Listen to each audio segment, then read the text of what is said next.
For today anything goes.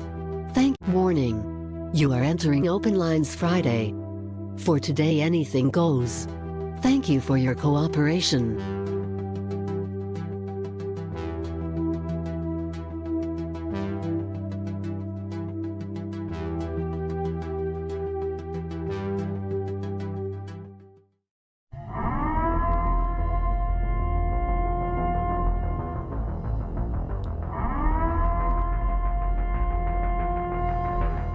Listos pelos chingazos.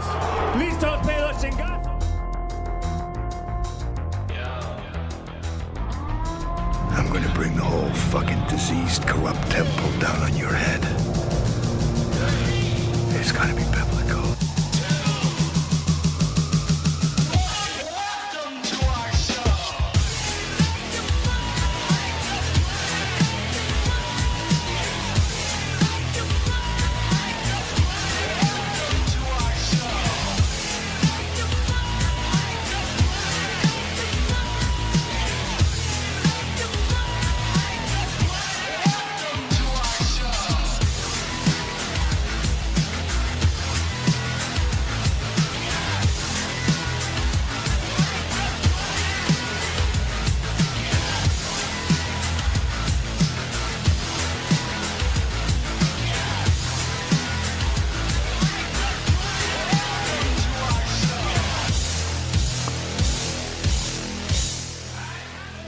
All right, this is King Bucho. Welcome to BDA Boxing, the boxing debate arena. Open Lines Friday. You know how it works. Anybody can join. Everybody should join. But the thing is, we only limit this panel to 10 people. So, get in now before it's too late. Because then I'm going to be getting a bunch of messages saying I can't get in. Let me in, and panicking and shit like that. So don't get in now. That's what I'm trying to fucking say. The link is in the chat. Jump in. I'm already there. Let's talk boxing. We have a lot of things to talk about. We have fights this weekend. We have, we can still talk about what happened last weekend with Devin, Haney, and Vasily Lomachenko, and Crawford and Spence. They announced that fight, and we didn't even talk about it. That's how much we care about that fight right at this point.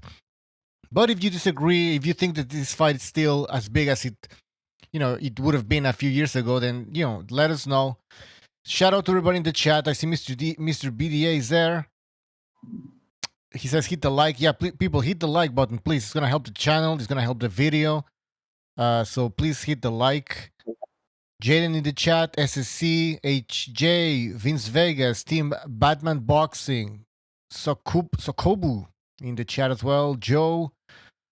Fluffy Toaster 89, Ricardo Renteria, official scorecard boxing science, Alfredo Contreras, Super Sardonic. The list goes on and on. Rodrick Davis, of course, he's there. Sean, the usuals. Guys, welcome to the show. All right, let's get this party started. We have Mr. BDA here as well. Let's start talking about. Well, what can we talk? I want to talk about Devin Haney, the whole thing here. People. For people who say that it could have gone either way, why aren't they asking for a rematch? I don't understand. Like, I don't see the Devin Haney fans asking for a rematch. Now, maybe some are, but most of them, they're really not asking for a rematch. If it was that close that it could have gone either way, then we should have a rematch. I think Shakur Stevenson can wait on the sidelines. Tank Davis, well, he's always been waiting on the sidelines. It's not like, he's in a rush to become a unified champion. So I think he can wait a little longer. Mr. BA, if you want to jump in, give us your thoughts. Yeah, listen, this whole thing, it's the Lomachenko effect. Once these guys get in there with him, nobody wants to have anything to do with him again. Salido didn't want anything to do with him. Teofimo Lopez certainly didn't want to have anything to do with a rematch. I think Haney, there was a clip that went viral on Twitter of him looking confused in the corner, and his father just essentially telling him, drop the brick, like, some street slang from back when he was slinging drugs. Look, you're absolutely right, Bucho. If the fight was close, they'd say run it back. They're not saying that, and they're saying no rematch. So, that whole thing is it is what it is. It was a bad decision, and some people, apparently Ring IQ keeps saying that it was a robbery, and people keep sending him their scorecards. And he said if they really believed what they believed, they would just go like, all right, let's just have his opinion. They don't, so that's what it is with that. But the Crawford Spence thing, or maybe you're gonna talk a little bit more about it afterwards. But I saw a couple of YouTubers, including Punch Drunk, who were saying that this fight is gonna flop. Now, you know how we are, Bucho. It's like right now this fight is lukewarm. It's over marinated, I see said, which is true. It is over marinated. It should have happened in 2019.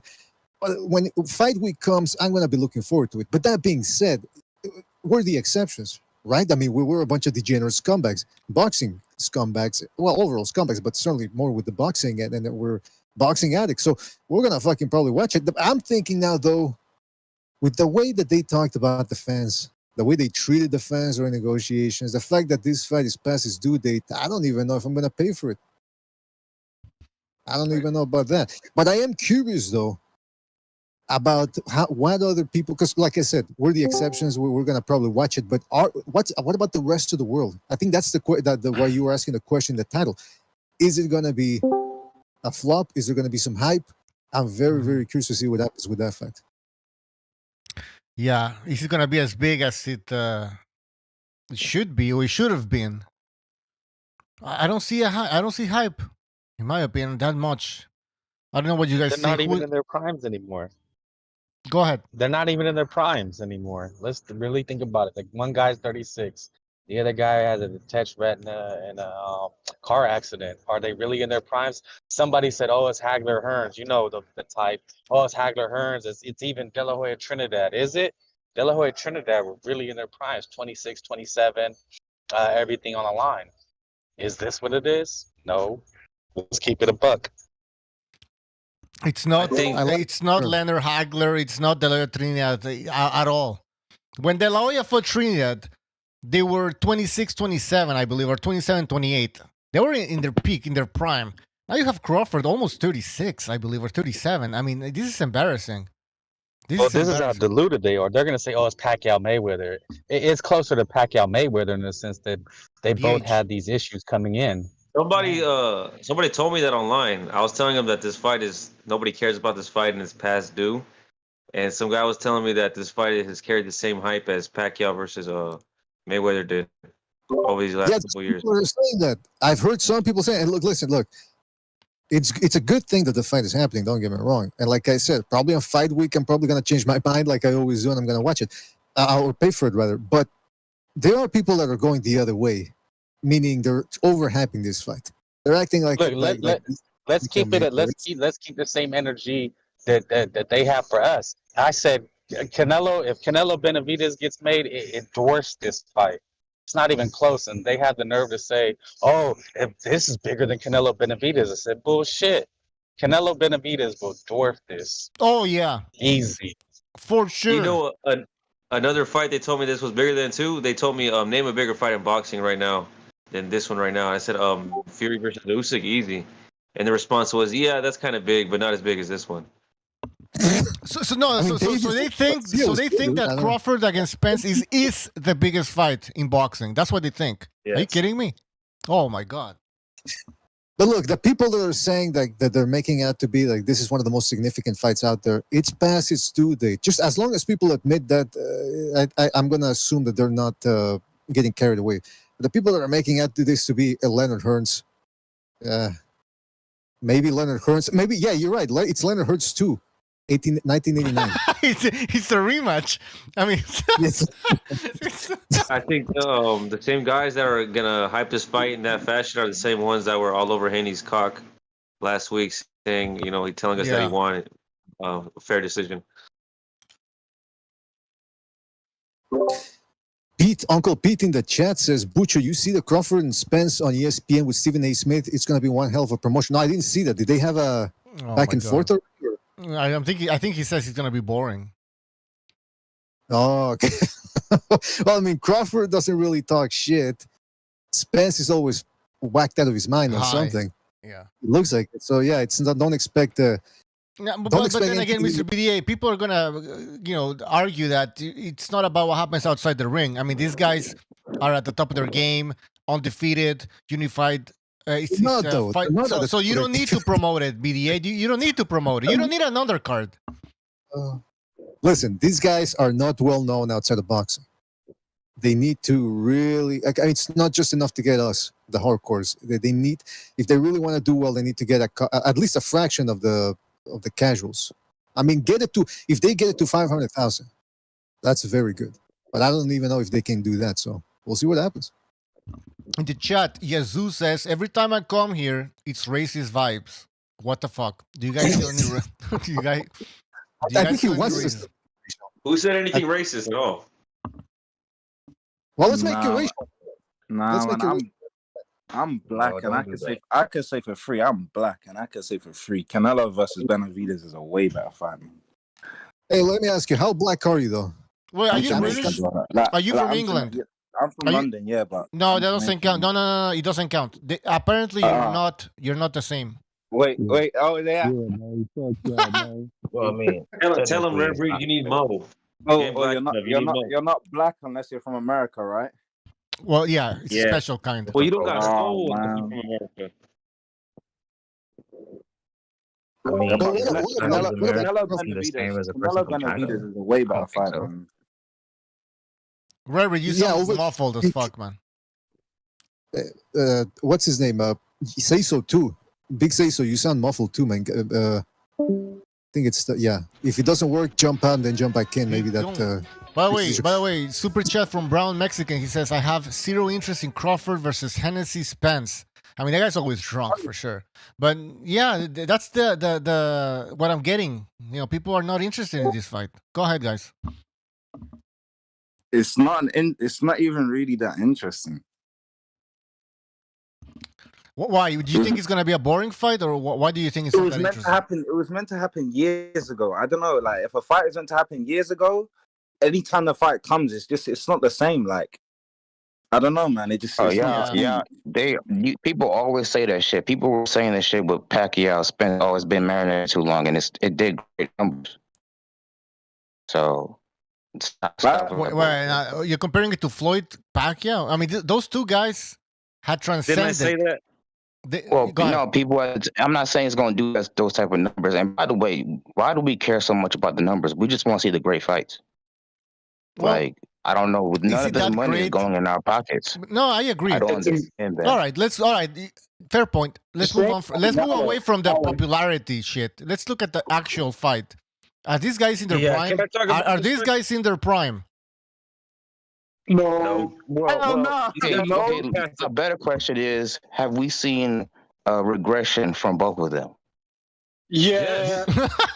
Yeah. No. Crawford, the only thing you can say about Crawford is he doesn't move as much as he used to earlier in his career. I can tell you about both of them, bro. You want to tell you about both of them? Go ahead, Mr. Tolbert. Let's talk about Spence, bro. Let's compare Spence to Canelo, right? Because they're both around the same age, except Spence is a little bit older, right? People are saying Canelo's on the way out. Canelo is slowing down. He's not looking that good. To the point. Let's compare their last two opponents, right? Because they both fought guys that kind of shouldn't have been in there in the ring with them, right? Ugas kind of shouldn't have been there in the ring with Spence. People say that John Ryder kind of should have been in there in the ring with Canelo, right? They both got like middling guys. And let's just compare the performances. What did Canelo do to his middling opponent? He beat him with one hand, dude. He broke his nose. He didn't lose one round. What did Spence do with his middling opponent? He almost lost to him. He got his mouthpiece knocked out. He went life and death with him basically.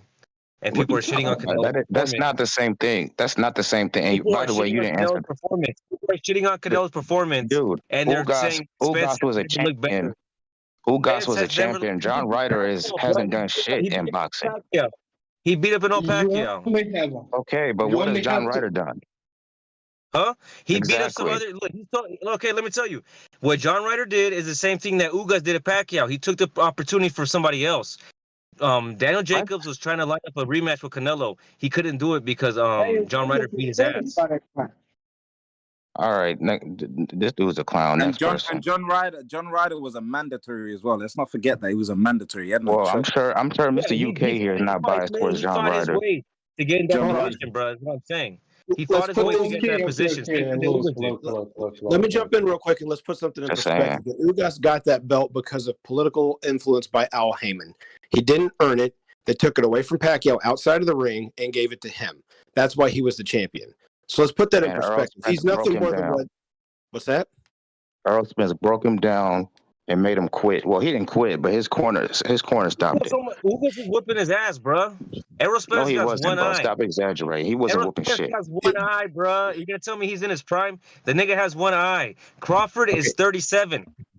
Did Ugas, guys, did Ugas hurt Spence in that fight? Because I saw a moment there where he hurt Spence. I don't know. Threw him against the rope. Yeah, when his mouthpiece was about to come out, just before that, he was. I can make an argument. John Ryder, but Canelo is boxing. You're gonna get hurt. No, you can't. No, you can't. Well, what's John Ryder's knockout? I even saw Caleb hurt Canelo to the body. You just you never admitted. It was not. It was not the same. Is this version of Crawford better than this version of Lomachenko? Why would you bring Canelo to this, sober? Stop. Get off his dick. All right, calm down. Rare breed. What's just saying? This got nothing to do with him. What's get Ryder's off dick? Get off Jerron Ennis's dick, bro. Why you have We're another not talking about. We're not talking about him. Man, y'all get off Boots' dick, bro. Is this version of Crawford better than this version of Lomachenko we just seen? Nope. No, I don't think that's a weird question. Like, what is the? I mean, come on, you can't even compare that. Lomachenko just whooped Devin Haney. Neither one of them at 35 anymore. That's what at I'm 35. Them. Yeah. I know that, but I'm saying like in the terms of performance. What are we arguing? In the terms of performance. Let me answer the question. Look, what are we even arguing? What is Bear Stink even saying? I'm not saying anything, dummy. But let me answer the question for you, bro. Fighters like Lomachenko, Crawford, and even Mayweather, they're still great even if they're 35 or 36. How? They're not even fighting. They haven't fought in almost a year. These guys haven't even Well, listen, you have to rare breed. It's possible. It's possible. It's possible. It's possible. Rare breed is correct. However, he has to prove it. Like, who has he been fighting? What type of? I mean. He fought Sean Porter, which was a big fight for him at 147 finally. But then again, Sean Porter, right after that, he retired. What does that tell you about Sean Porter's state? At that point, he was almost out of the sport. I mean, he's still a 3-division champ. He's been undisputed in the weight class. But I know, but he retired. Well, it's like Usyk fighting George Foreman. Yeah, George Foreman once upon a time he was a great champion. So let's fight George Foreman. Like, listen, Lomachenko just fought a young undisputed champion, and he arguably he beat him. Right? Crawford hasn't been fighting anybody, to be honest. Sean Porter, I try to denigrate. I am. You can try to denigrate. No, I'm not trying. I'm doing it. And take away credit from this fight as much as you want to, but people are going to tune in. It's going to be a great fight, whether you like it or not. Well, my argument still stands, though. These guys. Hold on. Let me just read that. You wanted to flop, but it's not going to happen, buddy. All right. Let me read a super chat here from Ein Fame. 2 super chats, and then you guys can go at it. Ein Famous, thank you for your contribution. He says, Spence got hurt to the body and head against Ugas. Spence can't take a punch like he used to. Interesting comment. Brown Mexican, thank you for your contribution. He says, alcoholic Spence with a detached retina versus a 36-year-old who cheated and a Venetian is not a pay-per-view worthy. All right, so I guarantee you, Red Reed, I guarantee you, Loma versus Haney was a better fight than we're gonna see versus Spence and Crawford. Yeah, I doubt it. I guarantee you. And if this is not pay-per-view worthy, what fights are pay-per-view worthy? Can you answer that question? Fury and Usyk. Canelo Benavides. Yeah, well, the same Benavides, a lot of the Canelo fanboys don't want to see that fight. We want to see that. I want to see that fight. I can't speak of everybody. I want to see that. What are you talking about? Oh, so Frank, you just admitted you're a fanboy. Okay, thank you. A fanboy? No, I'm just a fan of boxing. We want to see that fight. I said fanboys, and you say we do want to see it. So you're saying you're admitting it. Okay. Say it's always ended in Canelo Alvarez. Why is that? Because you guys want to compare against him. It's always measuring the dick. No, you're trying to say this is a huge fight. I'm saying Canelo Benavides would dwarf this fight. It's not the big fight. You shouldn't be talking. You say this fight would never happen. Yeah, I did say that. Hey, it still hasn't happened. Guess what is A lot of happening? people thought it wasn't going to happen. Oh well. Is it going to be the fight that everybody thinks it is? No. These guys are past their And if it is, what are primes. you gonna say? You just How gonna can you probably even find be? some other How can you advocate to even go be a to. fan of these guys? How can you even be a fan? These guys don't even fight. Like, how can you really be a fan Yo, of boxing? Rary, These you guys- predicted this fight to happen last year. You predicted this fight to happen last year. Well, You were willing to bet apparently they money on wouldn't have it. gotten.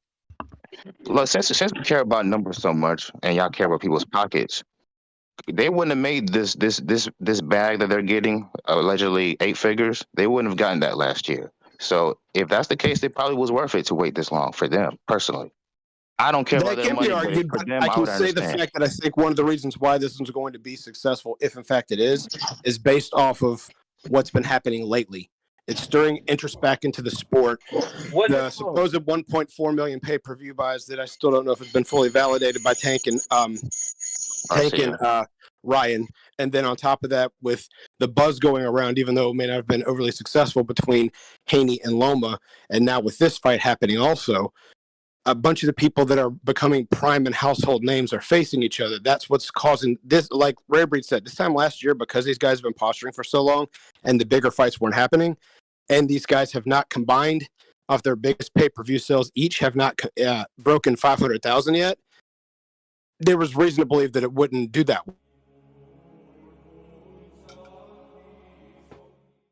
He doesn't probably going to make this bigger than what we originally thinking it was going to be. Thank you. Hey, thank you, Chief. So instead of complaining about this fight and being a bitch, we're seeing the rise of boxing again. But motherfuckers want to come on here and say, oh, they're past their prime. They are past their prime. Listen. If we are lying, if we're not lying, are you boxing fans? Or are you fans of particular promotions? No, and particular we are people? here. We love the sport so much. We're willing to criticize it when it needs to be criticized. Yeah, right. Yeah. All right, so that's what we're doing. By the way, hold on. Let me just 2 super chats. Brown Mexican, thank you for your contribution. He says Canelo versus Benavides is bigger than Crawfish versus alcoholic Spence. I agree, by the way. Ed Dog, thank you for your contribution. He says, salute to everybody on the panel except Gabriel. No one is going to buy this fight. This fight should have happened 5 years ago. 5 years ago. You know what Brown Mexican sounds like, and people that say that type of shit. It's like when a woman's about to get married and she's like had this big wedding, and then her sister comes out of nowhere. Well, my wedding's gonna be bigger. Like that's some hating ass shit. This is how you know Rare Stink is a fraud, bro. Like shut this that is shit how you up. It's so funny coming from Floyd fans because every time when Canelo's career got huge, here comes the victim mentality. What about they Canelo? always bring Floyd. They always bring Floyd, compare him to Floyd. Oh, Floyd made more money. Floyd made blah, blah, blah. Always Floyd. When you talk about Canelo, the Floyd comes into the conversation. He comes into the conversation. Fighters can't sell, so it's not going to do well. That's what you really want to say. No, this is how you know Rare Stink is a fraud. He's gonna say, he says, no, when we were talking about Canelo Benavides, he says, why are you bringing up the numbers? But if this actually does well, he's gonna bring up the numbers. Just say you hate black people and admit it. This dude is a hypocrite because he wants to say the numbers don't matter, but if it actually does well, you're not gonna bring up the numbers. Answer honestly. If it flops, you won't bring it up. But if it Let's does talk well, about Canelo's last fight, 200,000 pay-per-view. there you go. You don't want to see. You want to use it when it suits you. But if it flops, you're not going to even talk about it. If it flops, you mean you all of these, which is most likely. Yeah, no, you're saying, but see, you need to set the parameter because you're saying it's going to do great. So how is great to you? I guarantee it does more than 200,000 pay-per-view buys like John Ryder and Canelo. No, because great has to do a milli. If it don't do a milli, it's a flop. Because you got to look at how much they're paying them. Anything above 500,000 is positive. This is what your community is saying. Your community is saying that it's going to be massive. Community. Yeah, that's what you pick. That's that you pigeonhole yourself. That's what you said, about my right? Community? Are you around a bunch of you used your bullet against us. You said, "Oh, you're just a Canelo fanboy." So I'm saying your community, the fan of who you're a fan of. It's the same thing, right? Don't give us a different standard. About the whole. No, so you're gonna if it flops. So give us how well it's gonna do, so that you can't use it against us. I think it will do 500,000 the first time, and then the rematch, if it's a great fight, we'll do $1 million. That's a flop. No, it's not. This fool's talking about a rematch, dude. You're fucking living in dreamland, bro. Get the fuck out of here. There's a rematch clause, dummy. It's mutual rematch clause for both the winner and the loser. So. It's weird. Well, depending if it's competitive, it probably will be a rematch. Like that's just common sense. Nah, there won't be. Well, whether there's no people dislike this fight for, there's no way there's gonna be. Why do people dislike this fight? Because no, it's just these clowns on this panel. Everybody else likes to fight. This doesn't make any sense. Like I do want to know. I want to know why someone thinks it's not going to be competitive. At this stage of Spence's career being as not Spence's of Bud's career being as old as he is, and with Spence being out of the ring for 15 months, so between the ring rust and the age, how is this not going to be competitive? But why y'all calling Bud so old? He's literally like a year older than Lomachenko. And not just that, it's not like Bud's been through a bunch of wars and he's been beat up. Yeah. Like he's actually pretty fresh. No, here's the deal, though. Right now, look, I'm just calling the number what it is. I'm not trying to say he's past his prime or washed up. I'm calling the number what it is. He's in his mid to late 30s. Everyone starts to slip at that. Even Floyd slipped. That's why he went out of his way to say that he picked particular fighters that fit his style. Everybody slips after the age of 30, and the later in your 30s you slip even more. On top of that, Spence being out for 15 months and what his body's been through between the car wreck and the tough fights he has been in, he's been in more than one. That to me makes it look like there's maybe not a completely even playing field, but there's a reason to believe that this will be a competitive fight because there's just enough wear and tear on both of them, either due to age or ring wise. It would have been a great. It would have been a competitive fight regardless because these are two great fighters. I agree, Rare Breed. I agree. Yeah. I'm not arguing that it's not a competitive fight. It is because, like a boxing chief said, they're both degraded, if you want to call it, in their skill wise. Regressed. Thank you. That's the word. Regressed, right? Okay. It's competitive. My issue is that I would have liked to see them fight when they were in their prime. And the thing is, the issue is that it could have been made. That's a tragedy. Okay, but the tragedy is that it could have been. Why wasn't it made? Why wasn't it made? This is the thing. This is the problem with boxing. We can talk about Lomachenko being 35. It doesn't matter. I agree with that. Well, and some people will argue why Canelo fought Triple G when he was 36. I mean, this is what happens in the sport. But at least we got the damn fight. Well, yeah, I mean, we can say the same thing. How long did it take to make Pacquiao Mayweather? How long did it take to make Leonard Hagler? Well, for them personally, Chief, for us fans, it sucked. It took that long. But for Pacquiao and Mayweather, that fight happened at the perfect timing. Look how much it made. Yeah, with Pacquiao, that's all they were thinking about. He was slipping. Yeah. Yeah, Mayweather that's the way you look at it. Too late. Mayweather was 38 when he fought Pacquiao, bro. Right. It's not like he was in his prime now either. Rareby wants to look at the numbers. He hates the numbers, but now he wants to look at the numbers. Like, make up your mind. No, I'm saying for us fans, we would have preferred if they fought earlier, but for them, it made perfect sense to fight at that time. Okay, so maybe it makes sense for Spence and Crawford to wait. All right, hold on. Brown Boxing, Joe. Brown Boxing says, how to breed. Quit crying. Nobody's watching Spence Crawford. If you need a link, hit me up. Fuck paying for this trash pay-per-view. So he says he's not paying for the pay-per-view. CT, thank you for your contribution. He says, both guys coming off KO, stop nonsense. What? Both guys coming off KOs, stop the nonsense. Okay, so he's saying that they're both, I guess, still dangerous because they knocked out they stopped their last opponents. Okay. And Crawford's knocked out everybody at 147. Yeah, so yeah, I know. He's 36 though. I mean, he's dangerous. I'm complaining that I would have liked to see this fight before. Bro, besides this is 2023. Fighters don't age like they used to. Especially if they take care of themselves like Crawford. Hold on, bro. Let me address that last comment. So why is Canelo on his way out the door at 32? With Spence and Errol Spence. He drinks. I love it. I love the double standard. All of a sudden, fighters don't age like they used to. Beautiful. Yeah. Beautiful. Canelo fans themselves have said he's regressed. So you tell me. That's not a double standard. Canelo fans themselves been saying he's because it's convenient and it fits my narrative. Hey, also, there's a context matters. Canelo's not your regular 32-year-old. He has 60-plus fights since he was 16, so he's not a regular 32-year-old fighter. So we gotta have context. So Errol Spence wasn't fighting when he was a teenager, and Crawford wasn't fighting when he was a teenager? He didn't fight as much as Spence did. He did. I mean Canelo. Spence had a They lot weren't. of They He wasn't fighting pro, man. He wasn't fighting pro. Also, Canelo's going in and out of weight classes. That affects your body too. So. And what is Crawford doing? What's Crawford? Ain't Crawford on his third or fourth weight class? What you talking about? Yeah, but he's not going up. Like Canelo's what is this? His fifth weight class? And he's a natural middleweight. Right about that. Canelo fights a lot more often than Crawford and Spence. And well, hey, congratulate him. Congratulate Canelo for doing what he should be doing. How's the face of boxing? No, I do. He I should do. be fighting Beterbiev. Listen, some of you guys are shitting on Rare Breed for no reason. He's right on that. Canelo has more wear and tear. No, he deserves it. Because he fights more. He's more active, and he's been more active since he's been 16. He's been a pro since he's been 16. You guys got to start listening. I don't agree with everything Rare Breed does. I think Canelo should be more. Shit on the kid for shitting on him.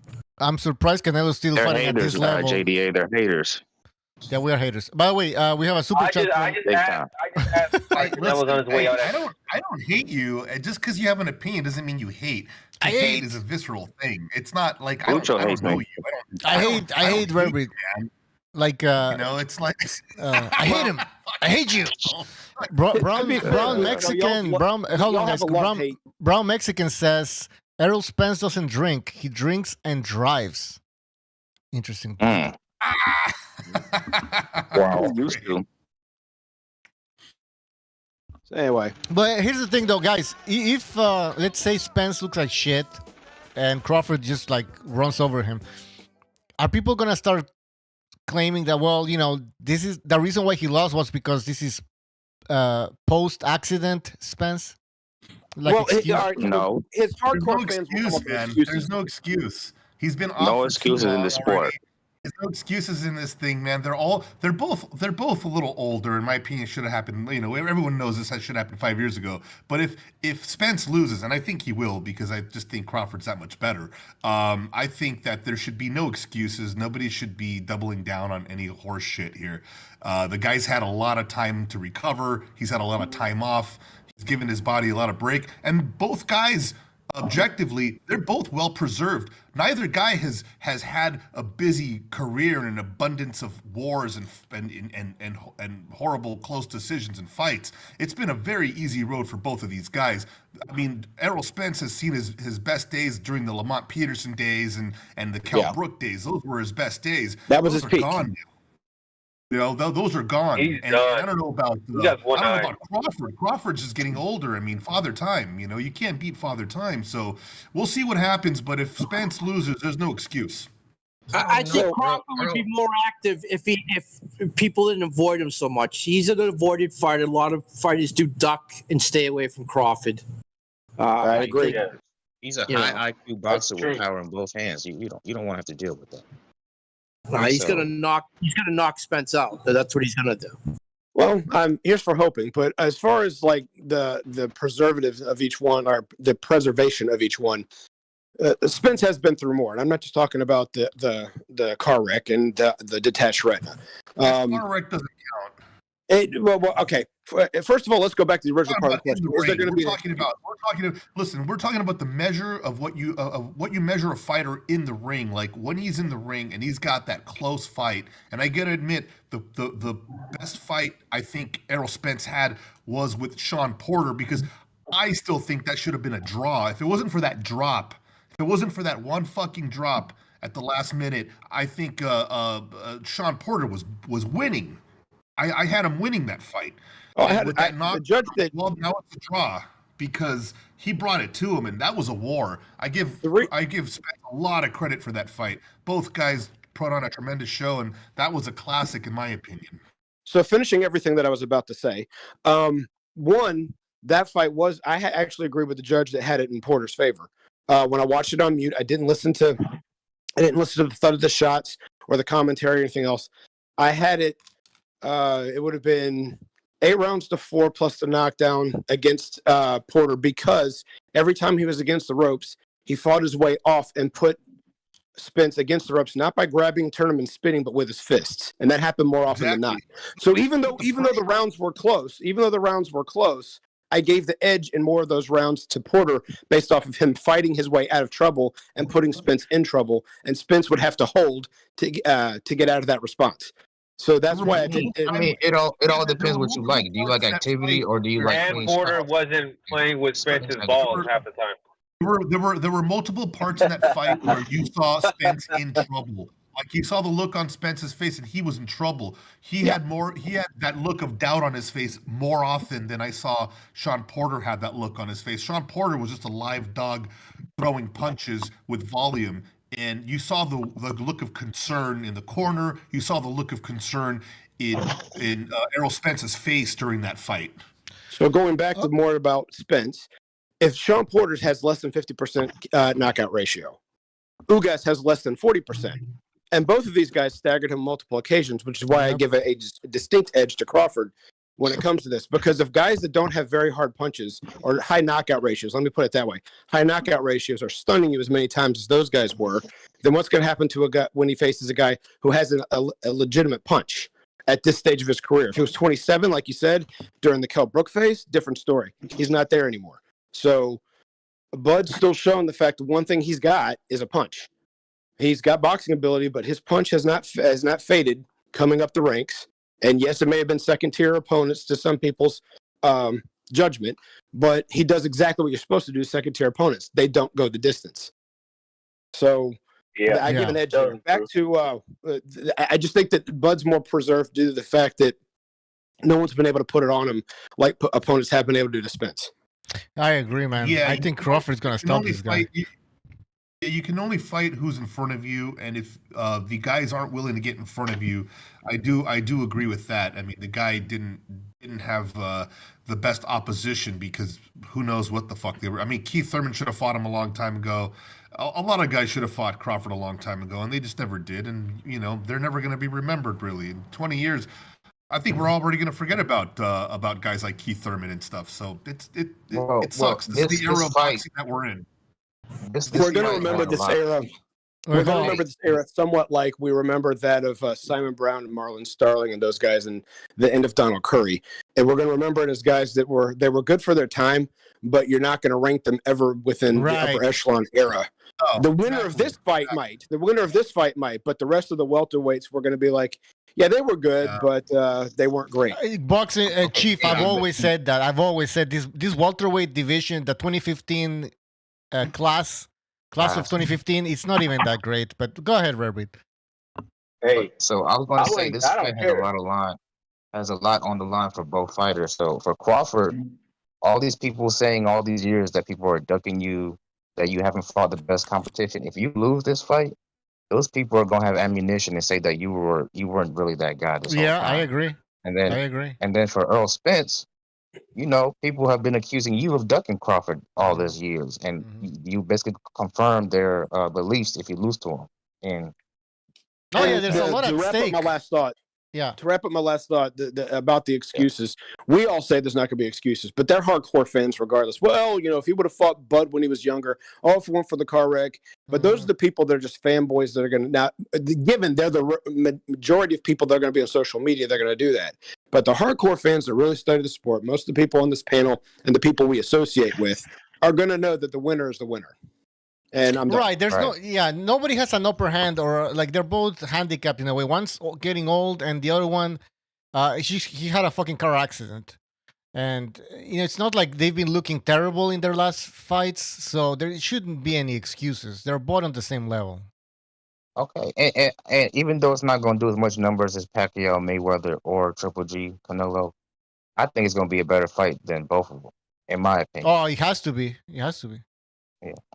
Well, no, wait. Then Canelo Triple G, what? The second one, or what? What do you mean? It's not hard to top. The first one wasn't even that good. Well, maybe. I don't know about that. How do you see? How do you see Spence negating what Bud Crawford brings to the table? Because Bud Crawford's just not your normal fighter. He just isn't. He's not conventional like Spence is. Yeah, you're right. In his last fight, bro, he kind of stood in front of Evanesian, so I think his legs might be going a little bit. He might be there for Errol Spence to get hit easily. More than usual. I got another question for y'all too, though. After he kind of stood in front of him, dude. He kind of banged it out with him. And so I got another question though. How is Crawford gonna get a decision in a PBC event when I'm pretty sure he's gonna be able to beat Errol? Great question. Great question. Spence is their boy. He's been loyal since the beginning. They don't forget about that. Well, that's I mean, based off what we've seen in boxing, Manny had one more fight left with PBC that took the belt away from him before he even got in the ring. And then, regardless of what anybody wants to say about Ugas's performance, it was underwhelming against a 40-plus-year-old guy. I had it extremely close. It was not a wide decision, but everybody knew it wasn't going to go to Pacquiao regardless. People were picking Pacquiao was the favorite in that fight. I think people forget that. Oh, no, everybody remembers the fact that he was the favorite, and a lot of people also wonder what Ugas really did to solidify the whole thing. He was put against the ropes on multiple occasions. He was outpunched. He was outlanded by some people's version, not the three judges, but it was very underwhelming and very unimpressive. The fact that a 42-year-old has been off for 2 years is able to do all that. So anyway, what does Spence do to negate Bud? He's got to stay behind a jab. He can't fight him like he did Ugas. Spence fights like that against guys he knows he can beat up, with the exception of Mikey Garcia. Spence gonna get fucked up, bro. If he goes at him and goes and tries to go inside and goes toe to toe and lets Bud try to hold him all, that's going to be a bad decision for him. But he's got the shorter reach. Spence does. Whether you go fingertip to fingertip or arm to pit to then to fist, he's got the shorter reach. The southpaw stance is his only favor, except for the fact that Bud can also fight southpaw. Now, I'm not saying that there's not a chance that Spence can win, but I think for him to fight more conventional like he tried to do against the Garcias is his best bet, because I think if he tries to go toe-to-toe... Look, Porter tried to prove how strong he was, and that lasted into the third round when he tried to push Bud's head down and Bud picked him up. And you saw the look on Porter's face. He's like, crap, I have to try and outbox this guy because I can't maul him. Yeah. I think Spence is going to find the same thing. So his best bet is to try and stay on the outside and use his jab to negate everything. Volume. I was thinking his best bet is timing, but how do you time someone with he does these awkward sort of punching in between sets? Like, he doesn't let you reset well. Bud Crawford. He doesn't allow you to reset that well. He gets you while you're resetting. He's got awkward timing. He's got that subtle footwork and he lands. It doesn't look like he's landing hard, but he just manages to strike fear in you with those blows. And I don't know if Spence can really is going to be able to handle that. It's his follow through. It's the way he throws. He looks like it's effortless, but it's the end of the punch when he follows through where that power comes from. Because he doesn't wind up with it. He doesn't put his body behind it very much. But again, he's got very long arms, and he extends them all the way. And he doesn't turn his hips into everything, but he does roll his shoulders around, and that's what causes that extra torque to get those little extra oomphs behind, a little extra pepper on those shots. So, look again. Porter and Ugas don't hit as hard, and they're staggering you. Now, this doesn't say that Spence can't go in there and just throw a shutout and just work behind the jab and just completely surprise all of us. It's just not his nature. He gets hit. He gets hit in every fight. He gets stunned in almost every fight. But then again, a lot of people thought that Holyfield was going to beat Lewis because Lewis got stunned in almost every fight, and Lewis pitched a shutout. So it remains to be seen, but I'm just not thinking with the 15-month layoff on top of this. I'm not thinking this is going to be in Spence's best favor. I'd like to ask. I have a question for Rarebreed. Why do you think so many people are hating on this fight? I mean, they're saying they're past their prime and all that. Because you live in a glass box, and a lot of like-minded people who hate PBC and black fighters. So you automatically assume everybody hates to see this fight. But outside of this little glass box we live in, everybody else wants to see this fight. That's my answer. I think a lot of people are upset about this fight because of the fuckery that happened last year. I mean, I was excited about this fight. I've been excited. Obviously, I watched both fighters. I'm a fan of Bud Crawford, of course. I like Spence okay too, but I just don't think he's got what it takes. But I think a lot of people are upset about this fight rare breed is because we had the rug pull out from underneath us last year, among other fights like the Joshua and Fury fight and a couple of other fights that should have happened last year that didn't happen, and people got pissed. I would argue, Don. I would argue that all of this waiting and marinating that people like to say, the fight's probably going to do better than it would have done if it was made earlier. I would argue that. I don't think people say, you know what, I was going to buy the fight, but now that it's been marinated so long, I'm not buying the fight. If you're going to buy the fight, you're going to buy the fight regardless. I think the fight's finally happening now because of pressure from it has to do something from this merger with Showtime. They're under fire to put on good fights. They saw what Garcia and Tank did. And they need to put up or shut up. So they had to make this fight. I think the fight didn't happen because it was due to Al Heyman and Showtime. Crawford was a free agent, so there was nothing holding him back. It was all on that other side. And now they're under fire. Now they're feeling the pressure. They're not owned by the same people anymore, and they want numbers. They want results, and Showtime better fucking give it to them. And the fact that they showed that they will deal with other people by dealing with De La Hoya to make the Davis Garcia fight shows, and then look what the reward was. It was 1.4 million pay-per-view buys. So and those guys can't stand each other. Those guys can't fucking stand each other, and they managed to work it out. So yeah, I think you're completely right. Showtime is the longest running name aside from ESPN, which with this ESPN Plus and all this other guy, I don't know how to follow that. I just don't. I know Showtime is Showtime. By the way, go ahead, finish your point.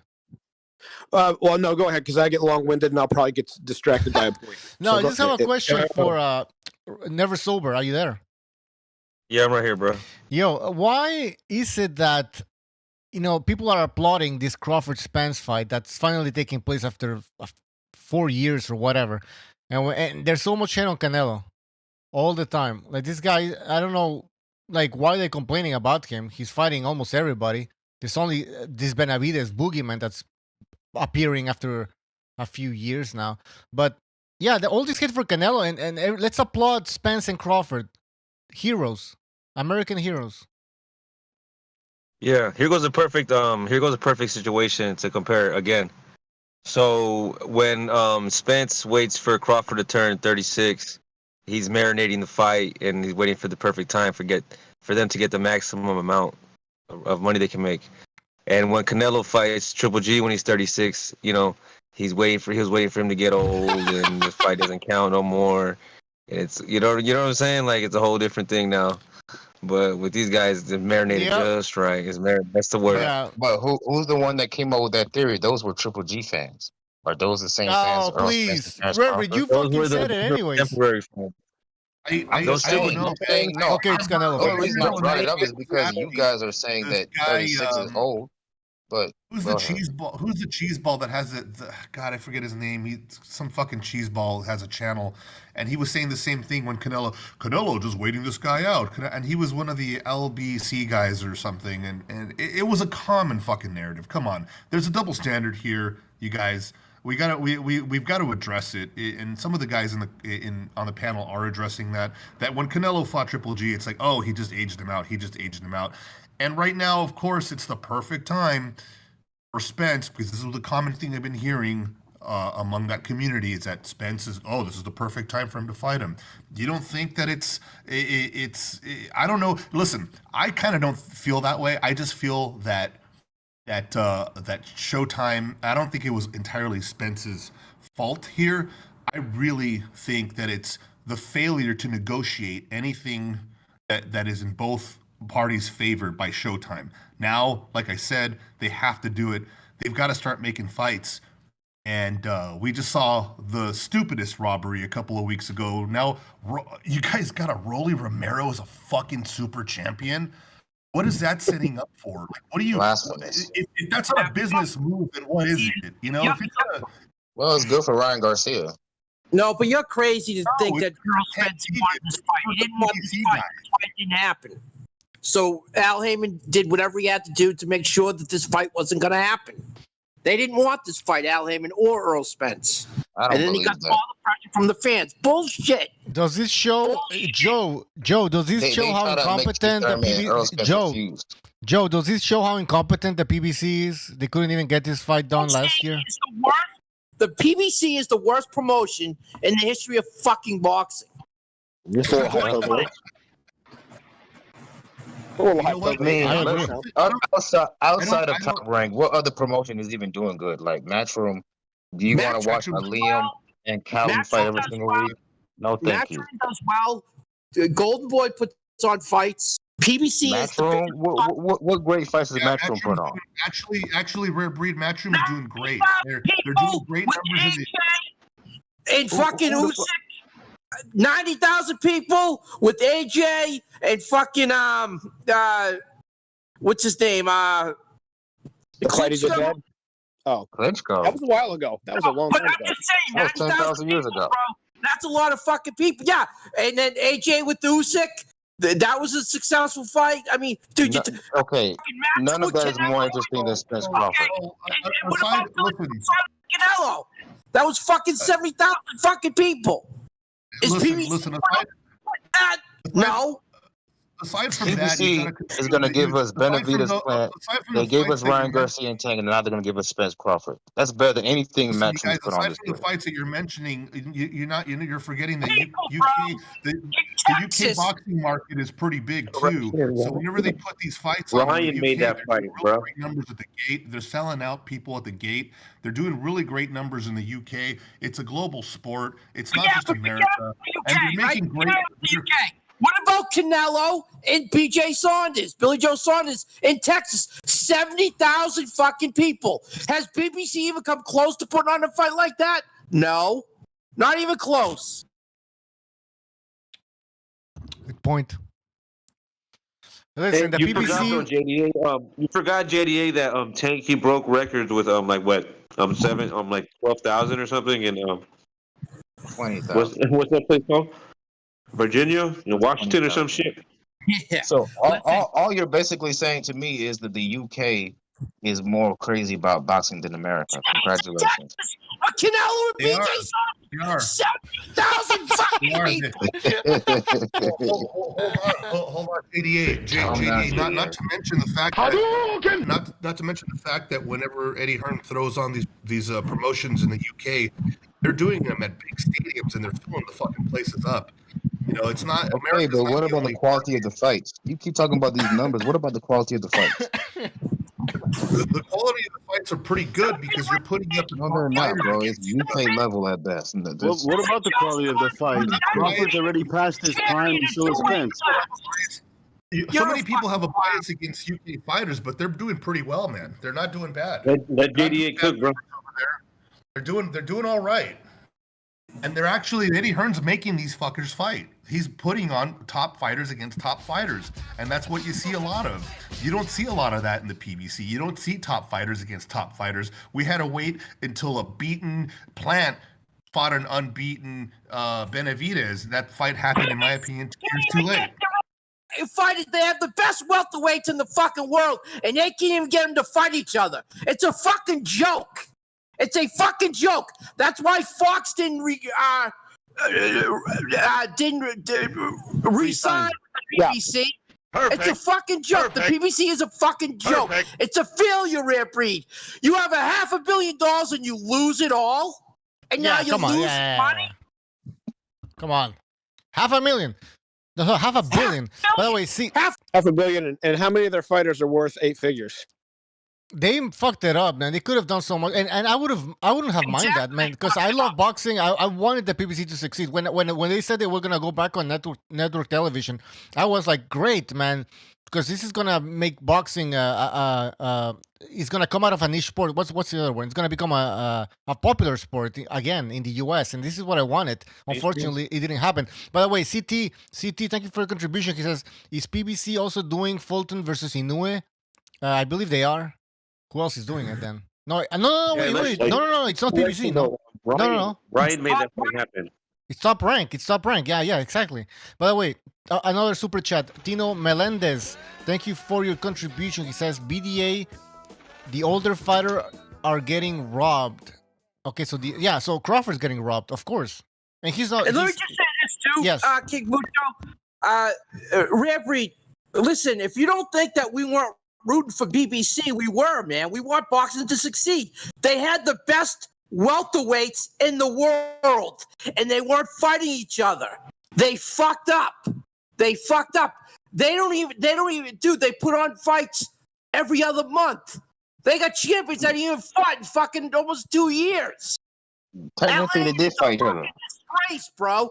Dude, my favorite fighters have been black fighters. So don't put that shit on me. Oh, let's go. I can't say nothing.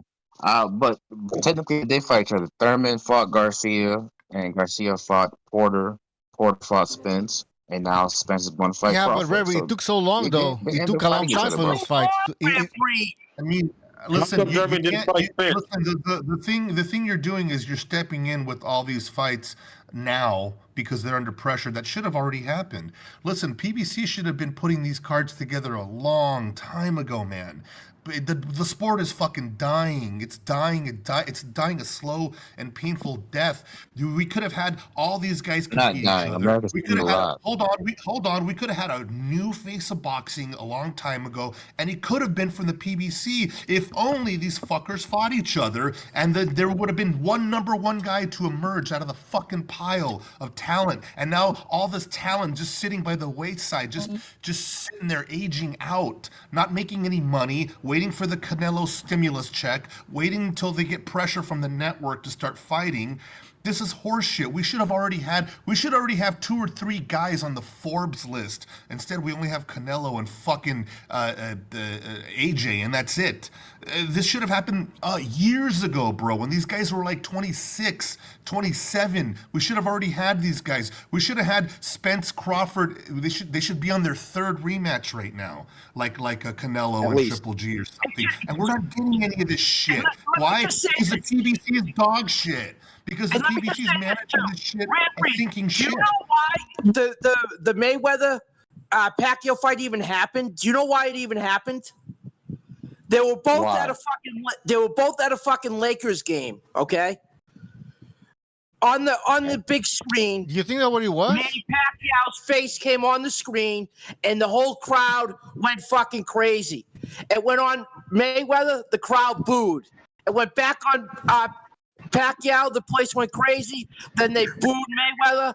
Mayweather went up to Pacquiao. I think it was actually the Miami Heat game. And then Mayweather went up to Pacquiao and says, we got to make this fight.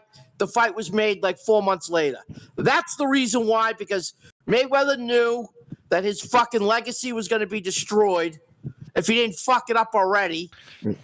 But that's the reason why that Joe, happened. you think it took a basketball game to realize that? JD, add in the fact that they both needed the money. That too. But I'm telling you, that's what happened. Still needs the money. That's why he's still trying to come back now. He spends too much of his money on crazy stuff. Floyd's still doing the same thing, my friend. He's just doing it in exhibitions. True. Which Pacquiao could do the same thing, but he has a. No, I think he's trying to get. He's still in politics. My point is, look. So we want to bash the PBC. Okay, whatever. But what other entity or promotional company is putting on all these super fights that PBC is now? What super fight, bro? That Davis fight was made by Ryan. That fight wouldn't happen without Ryan. JDA saying that we're not getting the fights that we want, but what is Matchroom and all this? Everyone's saying now that we just got Devin Haney against Lomachenko. Tell him again, JDA. Yeah, Joe. Okay, we got Devin Haney. Let Joe go in. Joe. PBC gave you Caleb Plant and Benavidez, Ryan and Tank. Shut up, bro. What about the fights that didn't happen, like Gervonta Davis versus Farmer or Russell Jr.? That's not by a the way, super fight. PBC Stop. did put Ryan made that fight happen. They may have been the A side promotion due to the fact Ryan didn't have a belt, but yeah, they didn't seek out Ryan and they didn't put a lot of thought into it. Ryan made the fight happen. Why haven't we got? Why are we giving PBC the credit when Riot made that happen? Because why people haven't we think got that the winner gets Superior the or gets all the better be credit. the Bivol since only what about the fights that should have happened at 154 a few years ago? Like what's his name? Charlo versus Laura. That should never happen. Charlo versus anyone. Charlo versus J Rock. Charlo versus her. Charlo did fight J Rock. No, not the one that's there now. That's the one we're talking about. The one that unified, the one that unified against all the other guys, not the talented ones. Yeah, right? exactly. Charlo knocked his ass out with an uppercut. You're thinking of the wrong Charlo. Oh man. How come Thurman never fought fucking his brother, okay, his brother already knocked him out. What's the point of seeing J Rock? Because he had 2 belts, my friend. Well, either way, he lost to what's his name, Venado. Rosario. Who gives a fuck about fighters losing, bro? Like, that has nothing to do with it. The reason why Child didn't take the fight is because he's obviously afraid he was going to fucking lose to the guy. No, that's not why. I mean, based on Rare Breed's logic, based on Rare Breed's logic, Jamal Charlo shouldn't be on pound for pound because he has losses. Bro, Rosario beat J Rock, and then Charlo fought Rosario. It's that simple. J Rock wanted that fight; he should have beat Rosario. You know who I can't wait to see fight again, and he lost his last fight is fucking Lubin. I can't wait until that guy fights again. So I hate how you guys fucking put like so much on losses. It's the actual fight that matters, man. It's a Floyd effect. It's how you lose. Joe, it has to do with Floyd Mayweather. These kids, they grew up with Floyd Mayweather. And they love the zero. They worship the zero. It's a fake zero, by the way. Yeah, it is a fake zero. You're right. You're right, Pucho. It's you're right. It's bullshit. I'm not Pucho. I'm a Mayweather fucking ducked so many fighters during his career. He fucking retired when he shouldn't have. And he never was an undisputed champion, and there's a fucking reason for it. So to call him the fucking greatest, I saw on Instagram today that Boxing Record calls Mayweather the fucking greatest. Oh my God. Is insane. Is insanity to me. Yeah, when you ran away from someone like Paul Spadafora. It's a legit opinion. No, it's not, man. Rare Breed, you don't know shit, man. Come on, Rare Breed, man. He's laughing. He's laughing it up. He's just trying to rile us up. He's trolling the Mayweather thing. Let's not go down that path. We already know what he's doing. That's how you know. That's how you know Floyd is still the face. We still talk about him every single That doesn't day. mean that doesn't mean that. That doesn't mean that, man. I've still talked about Ray Leonard and so because we mentioned him, it means he's the greatest. Are you kidding me? No, and if you look at all these fighters out there, undefeated records, and that's why we brought Floyd up. It's not because we have this fascination with Floyd Mayweather, bro. Just shut the fuck up, Randy, with that bullshit. All right, guys, I'd like to make an announcement here. People are saying hit the like, and I agree, hit the like button. And then, by the way, I want to promote the BDA Gaming channel, where we will be playing video games. If you have any video game fans out there, we're going to start a video game channel. BDA Gaming. Actually, it's me. I'm going to be the only one. What you going to be playing on there, Bucho? I don't know. I want people to tell me which game I should play, and I'll buy it. My PC can run basically any game. Are you playing on console? Like what platform? No, I'm on PC. So I'll be streaming that shit. Games, Bucho? Well, right now I'm playing Chivalry 2. It's like a medieval. Oh, bro, I love that game too, bro. I'll get on that. No, we need to play that shit. Have you played the Undisputed game? Yeah, I streamed it. Remember? I don't know if you were there. Right. Yeah, but I only played it. That's the only time I've played it. I never played it again. I know there was updates, so yeah, maybe I'll play that. I mean, they just added Joe Calzaghe to the roster, and I think Wilder. They fine-tuned. No, Calzaghe. They already had Wilder, but they fine-tuned the game since then. You know, hopefully this triggers EA to go and make their own boxing game because they would make a higher I don't quality. think they will. Fuck EA. They're Yeah, no. They're too invested in the UFC. Yeah, and then they're microtransactions, and I don't know what the fuck they add. They just Yeah, want those how much in the money game. you can make off a boxing game? They're stupid. That's how you build the sport. I Boxing know. should I agree, look man. how soccer It's grew still because of relevant FIFA. sport. There's people who don't give a fuck about soccer, but they play FIFA. You can grow the sport doing that. There's plenty of people that play FIFA. Yeah, well, Yeah. yeah, that's true. Obviously. Well, anyways, But I I'm was just saying a lot of promoting. people got I was into just sport promoting the because of FIFA. game. Sorry, the gaming channel. So that's the link. Let's get back to boxing here. All right, guys, you want to talk about? Okay, enough about this Crawford Spence bullshit. Let's talk about. Let's go back to Haney. Let's go to the lightweight division. What's gonna happen? What do you guys want to see? Yes, go ahead. Well, what Vertuso. about what's up with this fool Mauricio Lara? Y'all seen he didn't make weight? Yeah, that's what I want to talk about. Oh, okay, go ahead. He blew I the didn't weight. know. He didn't make weight. Yeah, so he weighed in early in the morning. I'm hearing mixed reports. They're saying he officially weighed in at 129.5. But Ben Davison was I was listening to it live, and he was talking on the interview saying he said, "Oh, he was at around 134." I'm not sure if that was today or maybe yesterday, and he said that they stopped him from trying to lose all that weight, in one day or 24 hours or something, and that's why he had to come in at 129. Because I think he might have been trying to cut like 10 pounds in a couple So the hours. commission stopped him from doing it. He must have he came in too heavy. Then he fucked his camp up. Yeah, that's what it sounds like, bro. So they stripped him of the belt, and now only Wood can win it, right? Yeah. Yep. Sounds He's what you just said. Well, that sucks. Kill himself. I don't like people who don't make weight. But no, it's the commissions. They won't let you. They won't let you cut a certain amount of weight now. If they've been doing that in the UFC. Yeah, it's the British Boxing Board of. It was the British Boxing Board of Cancellation that did that. People are saying it was Alfredo. He says he was 2 pounds. That's a lot. That is a lot. Bro, really? 2 pounds. No. Yeah, usually it's like half a pound or He's supposed to be something. 126. 3.5. So wait, was this a Wow. 130 fight? 126 fight? 'Cause I'm kinda 126. Yeah, it's 3.5 pounds officially. Shit. Yeah.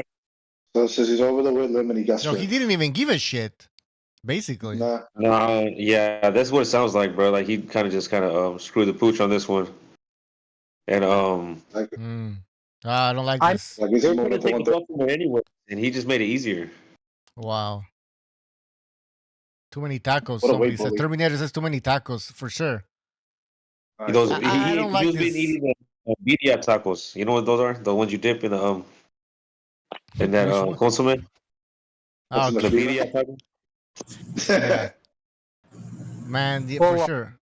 For no, me, what happened was they stopped him. The British board stopped him from shit. Yeah, they stopped him from trying to lose weight. It wasn't him per se, but the WBA has to rule that if he wins, do they strip him or not? It wasn't the fighter's fault. It was the governing board that stopped him. Yeah. Yeah, they're giving people hydration tests now during their weight cuts. It's fucking ridiculous. They do a checkup like during the week and shit. But that's only in the UK or what is that? Well, they're doing out here in mixed martial arts too. Oh, okay. I think They do it out here with UFC fighters. The first time I've seen this happen is with in boxing is with that guy who was supposed to fight Jake Paul, Hakeem Rockman's son. That's the first time I've seen when they're like really monitoring someone's weight loss. As far as boxing goes, and then it came up again with Ryan. They're monitoring his weight loss too on the way up to that Davis fight. I think they. Go ahead. Sorry.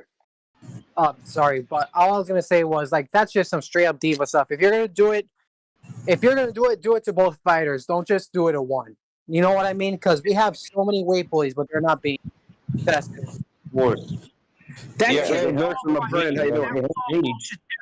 They weren't selling tickets at Madison Square Garden, so they just came up with some lame excuse. In the chat, official scorecard box, it says it's the BBBC, the British Boxing whatever board control. Says all of a sudden decided to care about fighters' health for this particular fight, but not for others. So is this something That's new? true. Yeah, that's weird. It's true. Also, Ben Davidson was talking about potentially pulling out of this fight.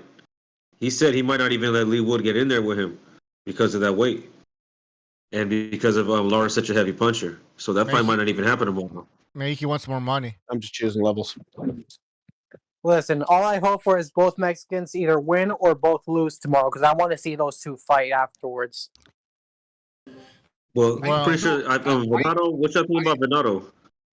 I don't know why you'd be so, afraid of that fight. He was. I had Wood winning the fight. I had Wood winning the fight. That's the way he fell, bro. After that, it's the way he punches. He doesn't do enough damage. Exactly. Like I said on the last show, Wood might have been winning the fight, but he every time he landed, it didn't bother Lara. Every time Lara landed, he shook the shit out of fucking Wood, man.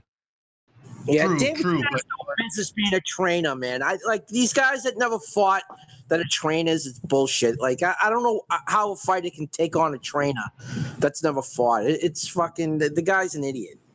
It's really unusual. There's very few that can any trainers out there that have never fought though. You don't think any good trainers are out there that have never it's fought? rare. Listen, you have your exceptions and everything, but I'm just saying, like, dude, as like a former athlete, like, I don't playing for a coach that like has never played the game. Not only that, Joe, he's young. He's a young trainer. I don't trust that. I know it. I don't think he should be. I don't know how you could take that guy on as a trainer, as your fighter, bro. Like, yeah, you have your exceptions. To the gentleman that said you don't think that there's obviously exceptions to every rule, but listen, I think especially as a boxing trainer, you have to know what the fighter is going through, what he feels, what someone feels like in the fucking 12th round, like what it feels like to be tired. Like when someone's fucking tired and losing the fight, they don't want a trainer coming in there and saying you're losing the fight. I remember Roy Jones talking about that. Like that's from trainers because they don't know any better. They don't know what's going through. It's like the psychology of what a fighter's going through. Like I just don't understand that. I think if the trainer and the fighter have a relationship, then it doesn't matter. I'll be honest with you, because if you're talking about someone that hadn't trained this person for very long, or especially they haven't trained them since they were a kid, let's face it, Jack Mosley did hardly, if he even set on a glove, it was for fun with friends in the backyard.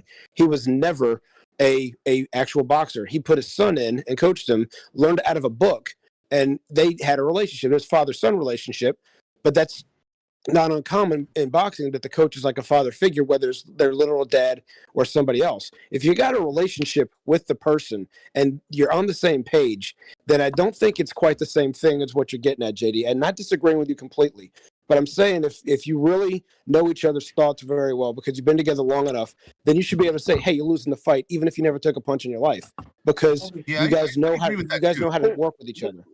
There's always I agree exceptions. with that too. That's a really good point there. Because you have Lomachenko.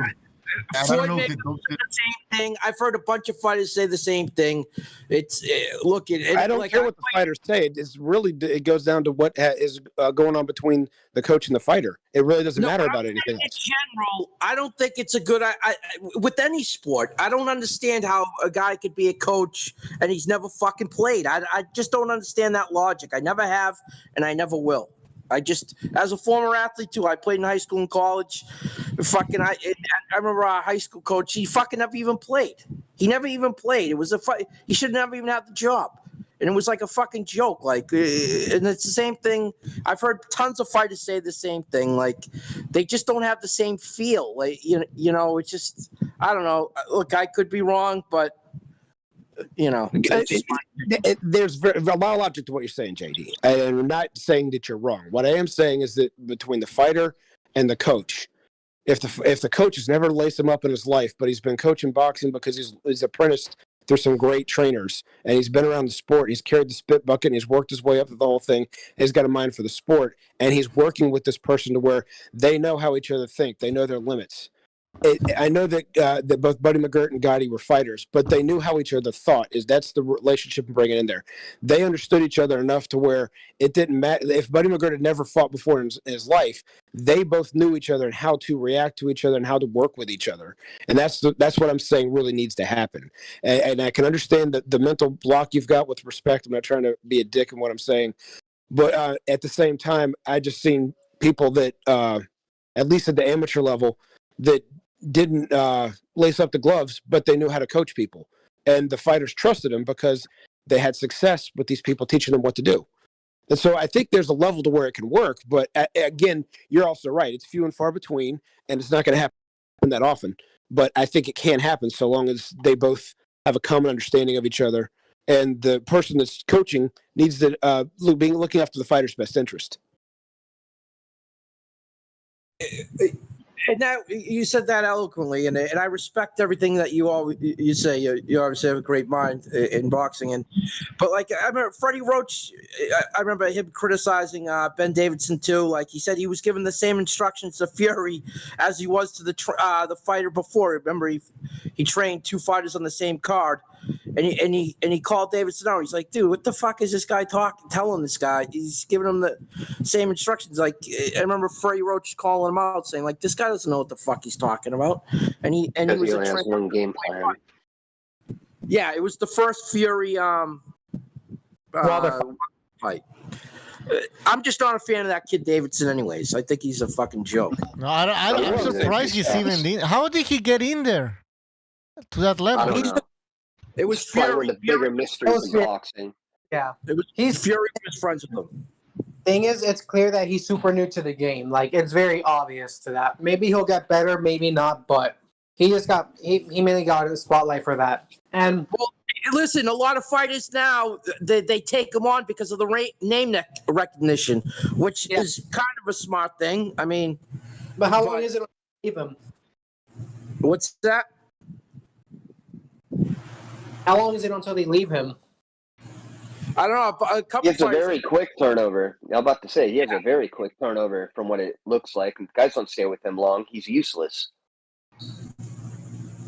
And he has like a strike with them in America. Like he's on that list that had to do with Fury and his advisor there, the guy that was. You guys know what I'm talking about, right? Cool. The What do you mean, Kinahan? Probably not. Yeah, he was on that. He's on that list. So that's why Davidson. That's why he's not dealing with Haney anymore, because the Justice Department said you can't. You know, he's not allowed to come in the country and do business. But yeah, I mean, he shouldn't be allowed. Period, because he's a bad trainer. Yeah, I mean, Billy Joe Saunders left him. A bunch of fighters have left him. Man, Sweeney, man, he's better off doing this like commentary than just training fighters. Because he does, he kind of knows what he's talking about, but he's like this one size fits all approach to fighters is not working for him. Yeah, he's more of a personality. What I've heard about this guy is that he gets people motivated, and that's different. Like getting you motivated to fight, getting you motivated to train, getting you motivated to get yourself in the game is one thing, but you don't want a guy like that giving you instructions in the corner. So to some degree, Ben Davidson is useful because he does motivate his guys, and guys like him at first, but once they're in the fight. And he fails to protect. There goes my point, man. Listen, there are some coaches that are tacticians, that are good tacticians, but they can't motivate their players. It takes. Yeah. You know, so I thought he was a strength and conditioning guy. Having Ben Davidson on your team in addition to coach that's going to give you solid instructions on the corner is a different thing. Yeah. Right. So I think he'd be better as a cornerman. He's in boxing tactics, though. That's the whole point of this. His job has nothing to do with boxing tactics. He's like a strength and conditioning guy. And maybe he has he'll do something to help you get your mind on track or get you motivated to fight, as you said. But he has. Right. What's he going to do for you on fight night? That sucks. That's where you really need somebody. I mean, now you guys may as well hire. At that point, you may as well hire Lopez's dad to be in your corner and talk shit to you, because that's about as useless as a fucking asshole on your elbow. So you guys are describing something that's very similar to Georgie Benton and Lou Duva. I don't know what Lou Duva did when he was a kid as far as boxing goes, but as a professional and as an amateur, he was never anything much. Georgie Benton, we know, was part of the Black Murderers Row that never got a title shot. They worked well together because Lou could talk fast in between rounds. He could get a point across really quick, and even though he talked fast, you could understand him. Georgie talked slow as molasses in January. So you only got a minute in between rounds. You need time to get your thoughts out. So they would talk in the corner during the round. When they get in the round would be over, Lou would get the point out really quick, and it would go. When it came time to being in the gym, the one that taught them everything was Georgie Benton. So based off what you're saying of Ben Davison, I don't like the guy either. I kind of think he's full of himself. But if he's good at motivating, then yeah, he can be even the chief second in a corner, so long as he really knows that he's not the mind behind it all. He needs someone. He's going to need a mind and a teacher to team up with, and he shouldn't be the lead unless it's like a quote unquote A and B lead. You know what I'm saying? He's going to need a Georgie Benton. He can motivate you, can talk quick in between rounds, but when it comes time to being the primary guy, he needs a partner. He needs a dance partner. Yeah, he needs somebody to validate him. Yeah.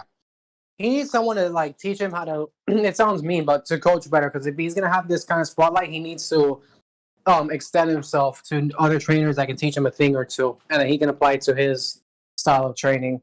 If you ask him, or partner up with someone that actually knows what they're doing, and then like I said, they're a team. Yeah, that's what I'm saying. He's not even a good boxing trainer, really. Like all he does is teach his guys to just jab, jab, move, jab, jab, move. That's why Billy Joe came in how he did against Canelo. Like, he's not really a great trainer.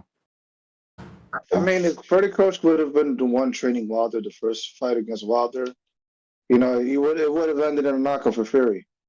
Right. I have a question for Luki, who's from the UK. Who's the most popular boxer right now over there? AJ, by far. Still?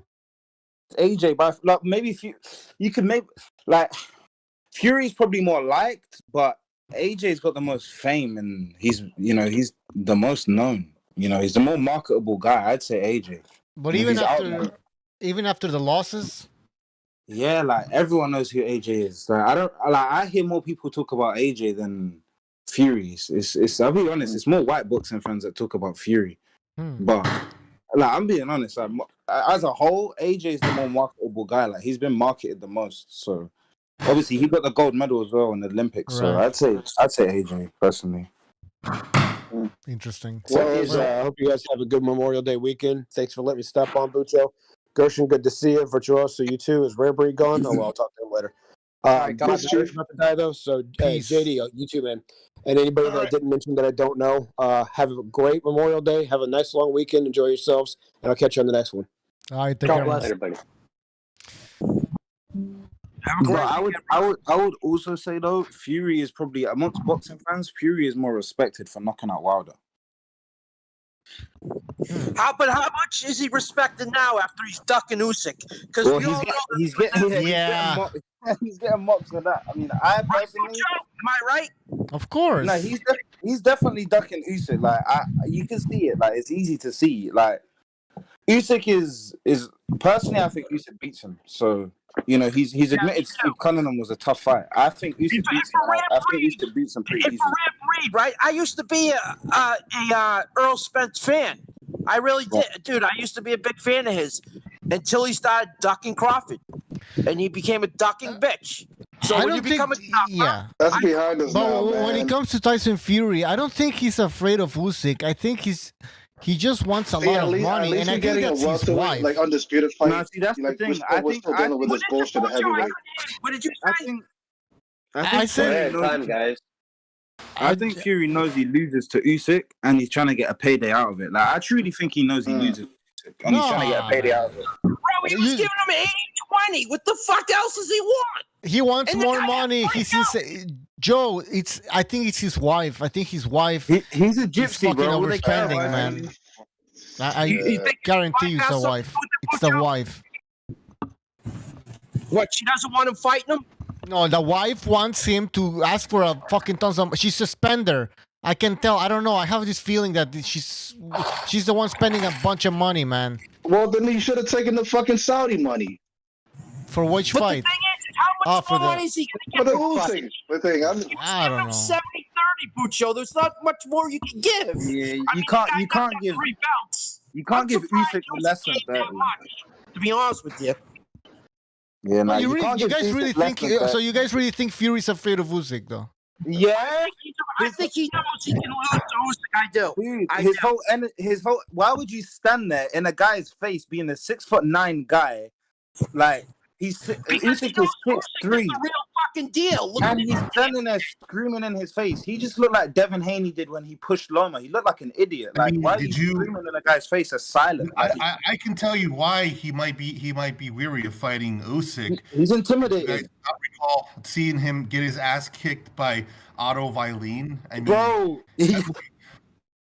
that motherfucker was beating the shit out of him. It was a good fight. It was a good fight, and he couldn't put that guy away. He had a really hard time with that. I think there's a theory out there that Fury has a much tougher like fight against smaller fighters, and he admitted somebody who's not going to stand in there. He admitted that publicly. Like, he said Steve Cunningham. I don't know if you guys saw that fight, but he said Steve Cunningham. Fury. He dropped 10 years ago. He said Steve Cunningham. All I'm gonna say is Fury said that he would fight, AJ for free. Oh yeah, but he wants arm and a leg for Usyk. He took He wants rubbish, arm and a leg for Usyk. He's scared. Come on. Somebody in the chat, guys. Somebody in the chat. Somebody in the chat posted earlier that apparently Joshua and Fury and Joshua are in negotiations for a fight this year. Later this year. Supposedly, it's going to be happening it's supposed to be happening in September. That is not going to happen. That is not going to. Exactly. I don't think it's going to happen. Let me ask you guys all something, right? That is not happening. On the part of Gypsy King fuckery fuck pants. I'm so sure I saw 2 days ago that Anthony Joshua is meant to be fighting Dillian White. I've noticed a pattern with Fury. As soon as people have an opponent, he starts calling them out. Like, he's a clown, man. He's a clown. He's a clown. Let me ask you guys something right now. Let me ask you guys a question, right? If you have one of the belts, and there's another guy that has 3 of the belts, and you could fight him to be undisputed, why wouldn't you take it, especially when the guy's agreeing to a 70-30 split, and 90,000 people are going to be fight him, man. He doesn't want to fight him. The money. He doesn't want to fight him. You know it's obvious. He doesn't want to fight him. He doesn't want to fight him. He admitted. I had a question for some of you guys. I don't know who knows this, but I had a question. Is Daniel Dubois with Frank Warren? Yeah, he is. Okay, so do you see kind of like how this is getting orchestrated now? So Frank Warren is with Fury, right? Yeah. So you think he's throwing them some opponents in there, kind of like wear Usyk down a little bit? Daniel Dubois will get beat up by Usyk with ease. Yeah, I know that. I know that. But bear with me for a second here. Usyk's not that young. Okay, he's not the youngest guy anymore, and I think he's gonna try to wait him out a little bit. I think he's gonna try to wait him out, put up some roadblocks. All of a sudden, Usyk has to fight this guy. All of a sudden, Usyk has to fight his mandatories. Where other guys that hold belts, you're not seeing them have to fight anyone. Yeah, but he's a heavyweight. That waiting out that stuff isn't going to be it's not as prevalent at the heavyweight class. Those guys have a lot more time. It's a little suspicious to me that you would turn down that much money. You would turn down a big, huge payday in Saudi. You would turn down the money that the guy agreed to take, blower cut. You would turn that down, and now you want to throw another guy at him. And I bet you anything, he's not going to have to fight him. He's going to have to probably fight Zhang or somebody else after Dubois.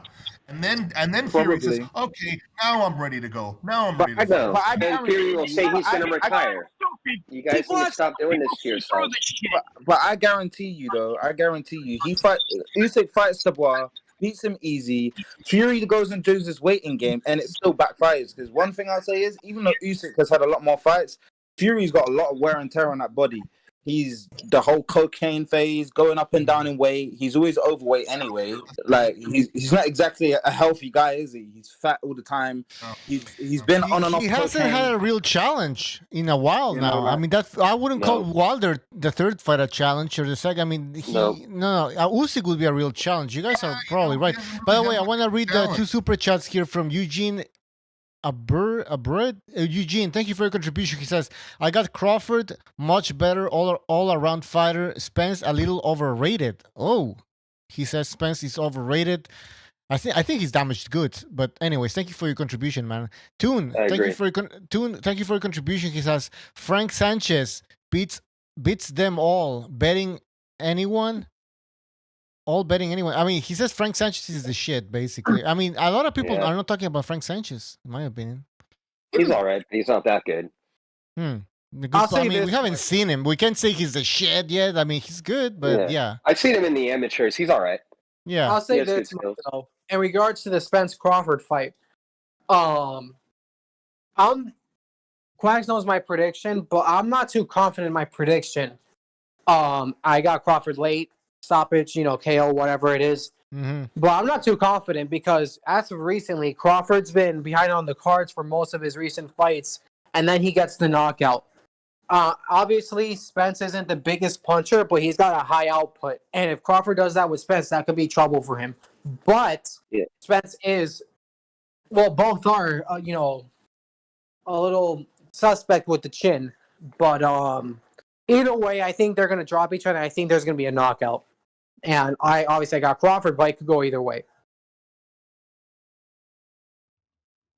I agree. I mean, I have Crawford winning this fight. Maybe stoppage. But again, you never fucking know. You never know. The guy's 36. Who knows?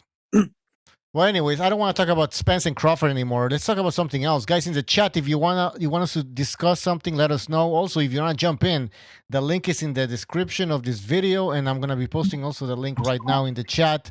Jump in. We can talk about anything. Go ahead. What about Devin Haney? When is that? Next week? 2 weeks? What? Has anybody talked about the Venado and Conlan fight yet? No, let's talk about that shit. To me, that was the one out of the 2 featherweight fights. To me, that was the one that's the closest one. I don't know. I mean, Conlan's a good boxer, but Venado is fucking dangerous as fuck, man. Tough guy. He can also outbox you. People are thinking that he can't outbox, man. He can't box. He can. Close fight. I don't know, man. Who do you have? I don't know because it is close, bro. Because Venado, he just leaves himself really open, bro, when he throws his combinations, and that always makes me suspicious, because he's fast and he comes in and he has good speed and he has good power, he has a good chin, but when someone's like a crafty boxer like Conlan, he can box his ass off. He's an amateur. He went to the Olympics, whatever. When someone kind of comes in open like that, a guy who can box, they can usually take advantage of that in the worst way. But he doesn't have that much power, though. So I don't know. It's going to be a good fight, bro. I think Lopez can break him with the pressure. He's going to keep coming at him. I'd say Conlan is better than Warrington. Warrington's just a dirty-ass fucking fighter. And that suits Lopez, but Conlan, from the outside, he can be dangerous. I mean, I don't know. Again, I don't know who can win this fight. 50-50. I mean, it's in Ireland. It's an interesting fight. You would think Conlan, but I don't know. And they're definitely setting up Conlan to win. When I was listening to the weigh-in, the way his brother was talking about it, they're saying like all of Ireland's future in boxing for the next couple years, like is counting on this because of what happened to Katie Taylor and the other dude who got knocked out by a Mexican last week. So I'm pretty sure it's gonna be hard for Lopez to get a decision. Yeah. Oh, and Callum Smith versus Beterbiev has been announced too. Beterbiev is gonna knock him out. Easy. Beterbiev is gonna knock him out. I don't know, man. I don't know. I have a bad feeling. You think so? You think it's gonna be a clear knockout for him? I'm not sure. Yard has more power than Callum Smith. Beterbiev is gonna knock him out. Beterbiev is gonna knock him out. I have a bad feeling about this fight. I feel like Beterbiev might get old all of a sudden. I think I have a feeling it's gonna go. I have a feeling it's gonna go the distance at least. I just don't know why. I I doubt feel it's it. going to go the Beterbiev has distance, got you guys. Beterbiev's got 100% KO ratio, and I know, but something tells me it's going to go the distance, man. Callum Smith couldn't even use his size against Canelo. Now it's not that Canelo isn't a good fighter, but Canelo's shorter than Beterbiev. He had a fucking month, bro. He had a month to prepare for Yeah, that. and by the way, this fight is at 175. I don't know. I don't even know how Callum Smith was able to make 160. I don't even know how Callum Smith was able to make 168. He's too fucking big for the weight, and he's like, "Hey, you want to fight next month? Oh, sure, okay. How much are you offering? But this is the thing. We'll give you $10 million. I'll be there. I mean, I get the whole 1 month thing, but this is the thing. At the end of the day, you take the fight, you take the risk. So you're choosing to get in the ring. At the end of the day, you gotta understand. To get in the fight. This guy was at 160. This guy is not at one. He's at 175. Surely he's more comfortable making 175. He's 6'3". 100%. Callum Smith's 6'3". He's a big guy. Obviously, making 168 is tough. But at the same time, Beterbiev is not the same height as Canelo. I'm pretty sure Beterbiev's 6 foot. Like this is. I just can't see him using his size or doing anything that he's never done before. I just can't see him doing it. The guy will have power until he'll probably knock you out at 66. The fucking Beterbiev. I've never seen a fucking guy with he doesn't even turn his waist or his hips into the punch. We've seen some fights from Beterbiev. We've seen some Beterbiev fights where he actually goes 12 rounds almost. He almost went 12 rounds. And I think he might. I keep hearing that Beterbiev just gets old every fight. Yeah, but again, who's moving him back? Who's pushing this guy? Nobody. Yeah, dude, Yard gave him a decent fight, but I still thought he'd stop Yard. Beterbiev is just one of those. If he hurts you, because Yard knows people I know personally, and they thought he was gonna win the fight. They were confident. They were they know his ability, and I was just thinking Beterbiev is one of those guys. Even when you hit him, Yard said himself, at one point I hit him, and Yard said he said it he put everything into the punch, and he was and he hit me back, and I thought, oh shit, Beterbiev doesn't give up in a fight, and he can punch. So Callum Smith dealing with that, I highly doubt it, man. I highly doubt it. It's the constant pressure too, man. He has a lot of power, and he just keeps walking forward. If you come too forward on him, he'll take a small step back and hit you. Exactly. It's a horrible style to fight. The power's always close, and he always has the knockouts literally right around the corner all the time. What was that famous that quote from Marvin Hagler? I can knock you out. All I need is 6 inches between us. And that's fucking Beterbiev, man. That he doesn't need much room. Right.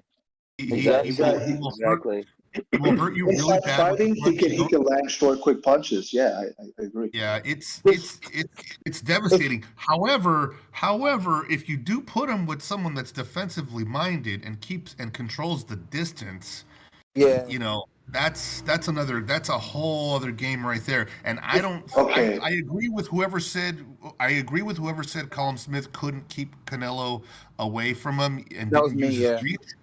But you know what? Give him the weight, a heavier weight. He's comfortable. He's training. He has a full training camp for this. I think he's gonna do all right. That's my opinion. I think it may go the distance. He may be the first guy to take him to the distance. I don't see it. I doubt it. I doubt it too. I think Bivol will be if that fight will be a knockout. It's more I honestly believe it's more likely that Smith. I think Bivol outboxes him. I think Smith is because Smith can punch. Yeah, exactly. He looks strong at 175. How is Smith going to use his size? What he has. That's the only question. That's the only question we need to ask right now is how is Smith going to use his size? If he's going to use his size and he's going to try to punch with Beterbiev, he's going to get fucking flatlined. The only opportunity he has is being on the outside, and sticking his jab and trying to use long crosses and stuff like that and get the fuck out of the way. Yeah, Quacks. So what you're saying is he can go in at Smith Jr. Basically, he can do that same shit. Yeah, we've seen how that goes. Right, exactly. Yeah. accelerating your own demise. Okay, listen, if you were in Smith Jr.'s camp, what the fuck were you thinking, man? I respect that. I respect that, though. They had the right idea. What are you going to have him do? He can't box from the outside. Have you seen Joe? No, exactly. I respect that. I respect. No. It was a good idea. It was a good idea. What else? It was what a else? good idea. Yeah. You got to have another strategy against this guy. You can't go inside. He has nothing. He has nothing. He outboxes him every facet. Exactly. There's nothing that he could have done. You jump the guy when you have the most energy. That was actually the smartest thing I think I saw. It didn't work out. You know. By the way, real quick, I just want to give my condolences to Joe Smith Jr. for losing his brother to gun violence. Oh, no shit. Yeah, man. It's fucked. It's going through some shit. So They got to be his family. That sucks. Yeah, man. But yeah, man. Beterbiev is still that menacing, puncher, fucking guy who just mows down his competition. I mean, are we just gonna keep talking about how old he is every passing year until he fights? Yeah, you're right. Bivol? The only person who takes him the distance is Bivol, man. Personally, I can see that, but I can see Bivol winning that fight. Actually, same. I can see Bivol giving him problems, man. Serious problems. I don't know. Yeah. That's why this fight intrigues me. But he has to survive it. See, other people get too confident and they think they can trade with Beterbiev. Bivol isn't an idiot. Bivol knows he can't trade with Beterbiev. Bivol will fight Beterbiev the same way he fought Canelo. He'll punch, get his punches off, and move. I got a question. And Bivol does this beautiful thing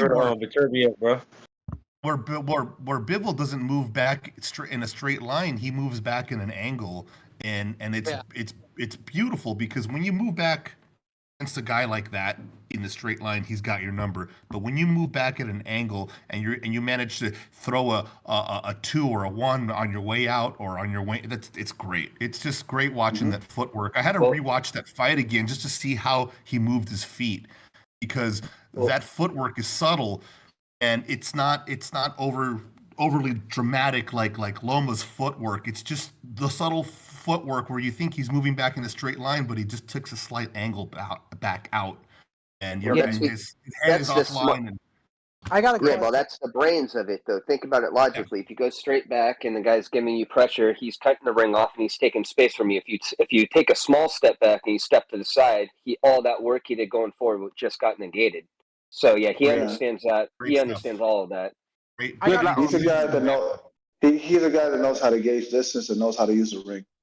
Yeah, exactly. I got a question though. Do you guys think Bill punches harder than what he shows because he's just trying to drag them to points, or do you think if he really wanted to put his feet under him, he would? He has power. I've seen him crack, dude. So. He can do it, but he's doing that for energy conservation because I think he thinks in his head he's good for 12 rounds no matter what. If you're going to really fight like that, you can't be loading up on shots.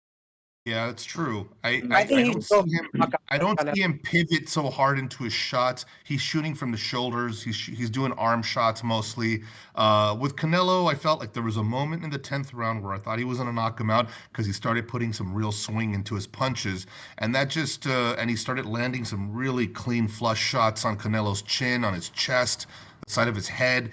And I thought he was just going to knock him out. I saw his shoulders and his hips start moving into the shots, and Canelo slipped a good amount of them, but he caught a lot too, and it just looked really bad. And I just thought to myself, that guy's got a fucking iron chin, man. He took some of those. He took some pretty heavy fire from Bivol, and then Bivol let off the gas. That's another thing too. Is Bivol, when he throws punches like that, when he misses, it's not a big deal. When you miss big punches and you're loading up, that takes a lot of energy from you. That's a bigger deal, right? And he was landing some of those big shots, though. He landed some big shots on Canelo. But he waited.